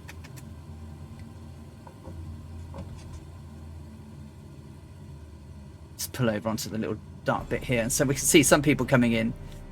Flaps are all up. Let's pull her to a halt. And parking brake set. And then we'll hop out and see who's coming in. I can catch my camera thingy. So showcase. I wish it would set the speed high, and then we can go and see people coming in. Rad Pilot Randy is down. Cosmo Crane is down. Tiger 9 is down. Of course, they are. Joe U1 is already down. Here comes Kazaki. Still some people I can catch in. Catch coming in. There's Kazaki. And Kazaki is... What? I think Kazaki's down. Are you safe? Yes. Kazaki is safe. Looks like Cosmo's down already. There's loads of people already beat me to the ground. It's on the wonk. The camera's always on the wonk. Someone came in or not. That's Scorpio there. Scorpio of the bungee noise. Ivan Moreno says, I've lost my bag.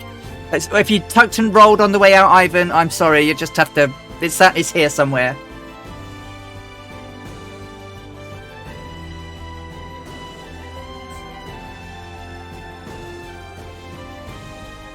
Thank you for the follow, Captain MD11. It was a bit of a a bit of a wobbly landing of mine, but it was all right. It was on the line. I'm not very good in tail draggers. Amelia was not a very good lander anyway. Barry and Tony says, Captain MD11, see you next time. See you next time. We're flying again on Tuesday, but not this part of the flight. We're doing Amelia's across the America flight. It's quite a long flight, so I might start it at 7 o'clock instead because it's like 5 hours long. Aquila, good night. I have to train the landing. Oh, bless you.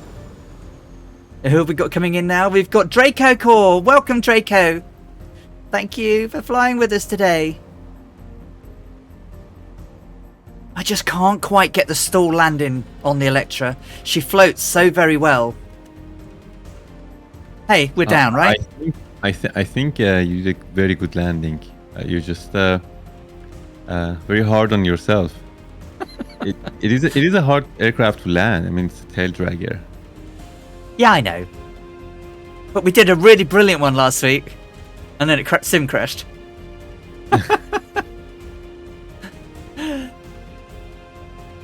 There was Diedrich. We still got here comes Mongo in the Connie. Thank you, Tarnish. I mean, we are going to have to pick who we raid. Because we will have to raid someone.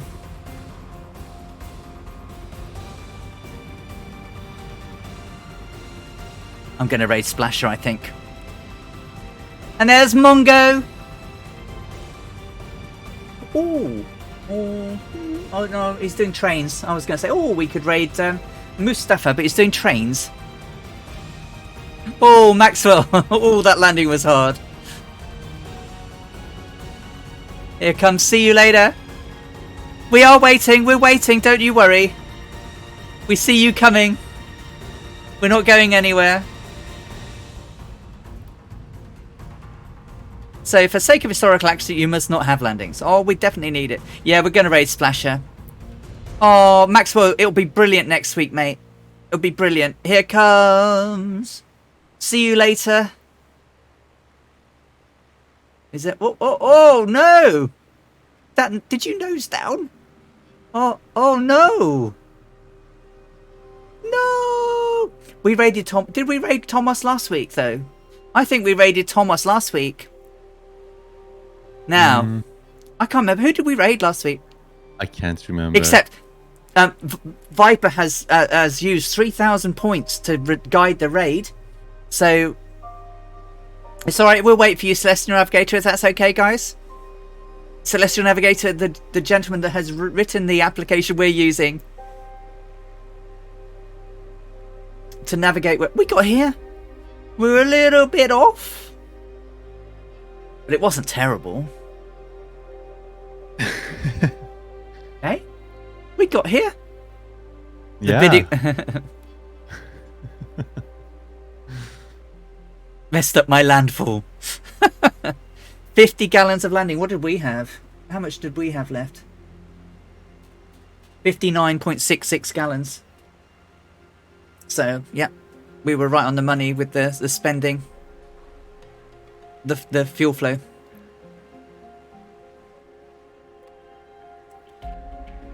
Here comes Electron Drop. 230 pounds of fuel left, says Electron Volt.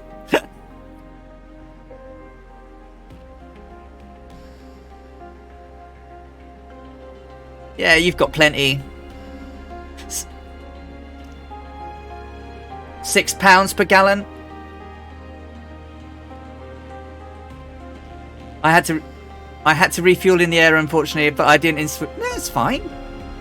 Not all the aircrafts have the fuel capacity we do. It's quite impressive, actually. Like, they could stay airborne for like 24, 25 hours. I mean, we do it in a sim when we're tired. And what I mean is that, like, I don't know any like airliner these days can fly for that long, can they?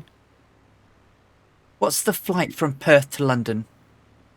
Even 747-8 can't fly 24 hours. They were heavily modified, though, weren't they? Yeah. I mean, the Electra should only be able to do 750 nautical miles with its original configuration. And with the extra configuration in the E, they could do 4,003. So that's quite a big difference. It is. I mean, even, you know, Amy Johnson's aircraft had 53-gallon tank. But she had the rest of the aircraft modified.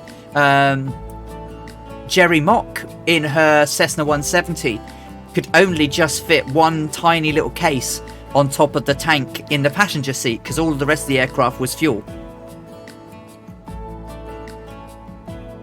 So they do a lot to get where they need to go. I mean, it's, you know, I tanked full, didn't refuel, barely making it. Kodiak has a roughly 1,000 nautical miles. Sorry, got distracted here, messed up the landing.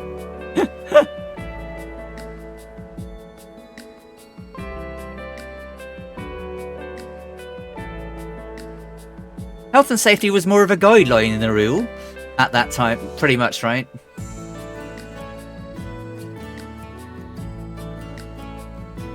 It's like packing your handbag full of power banks only to have a small wallet or purse. Yeah. Whew.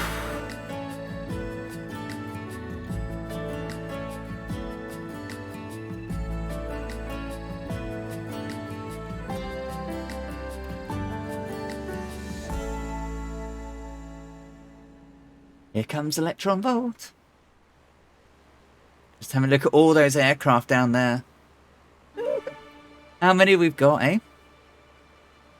Now we know how Skeptic packs.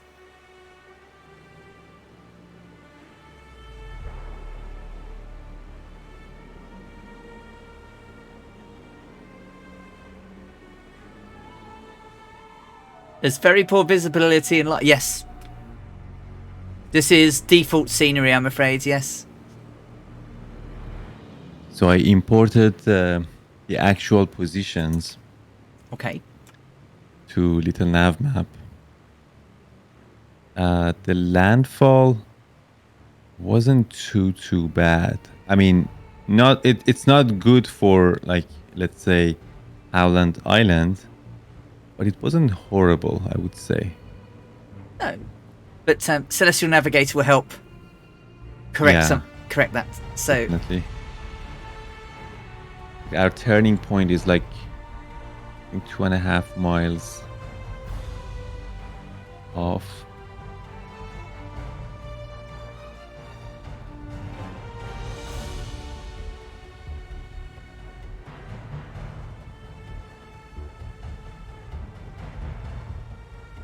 I wouldn't go hard on ourselves. We're still learning. I think we're doing great. Personally. Coming in, Electron Volt.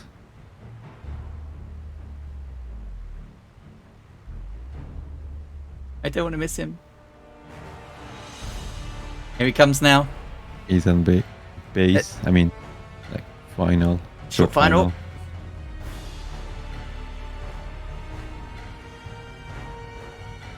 It's not like I'm going to follow you down the runway or anything. Oh, look at that. He's already on the ground. I can't go. Oh, hop, skip it up. He's down. Well, if it was murky, you did a grand job. I'm just going to zoom up here and just look at all the people down there. That is incredible, guys. Thank you all so very much again. I'm just going to see if I can take a screenshot of everything. When I tried last week, it didn't work. So let's it's working this time. Brilliant. And then I can come down a little bit and zoom into you all.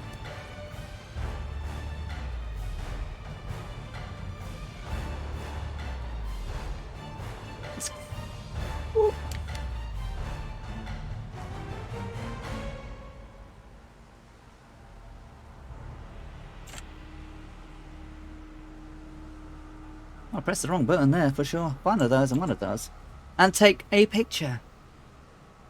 So, here we are on the ground. 903 nautical miles. We're pretty much on the money time-wise as well, Captain Arash. So, you know, I don't think we should take too much of a disappointment for being just a little bit off on the landfall. You know, 903 miles across the ocean. We were pretty much there pretty much accurate 3/4 of the way. I know we had some land to follow, but it was all there. So what a fantastic stream. Thank you so very much for everybody that attended, everybody that watched, everybody that subscribed, everyone that gave us some laughs and giggles along the way. For those that were lurking, one day come out and say hello. We don't bite too much. To Captain Arash, I say thank you ever so much again for all the wonderful navigation. I certainly couldn't do this without you. Thank you so much for awesome piloting. Thank you. It's a pleasure to fly with you, as always. Thank you. So then, everybody, until next week. Well, till Tuesday when we do my flight across America, and then next week to Captain Arash and another flight on our way down to Mataran in Venezuela. We're going to raid over onto as Splasher 6. And we will give him a surprise again. So thank you ever so much, everybody. Stay safe. Look after yourselves. Have a great rest of the weekend. And we will see you in the skies very, very soon. From myself, good night. And Captain Arash. Have a good night, everyone. Thank you so much. Take care of yourself. Bye-bye. Bye.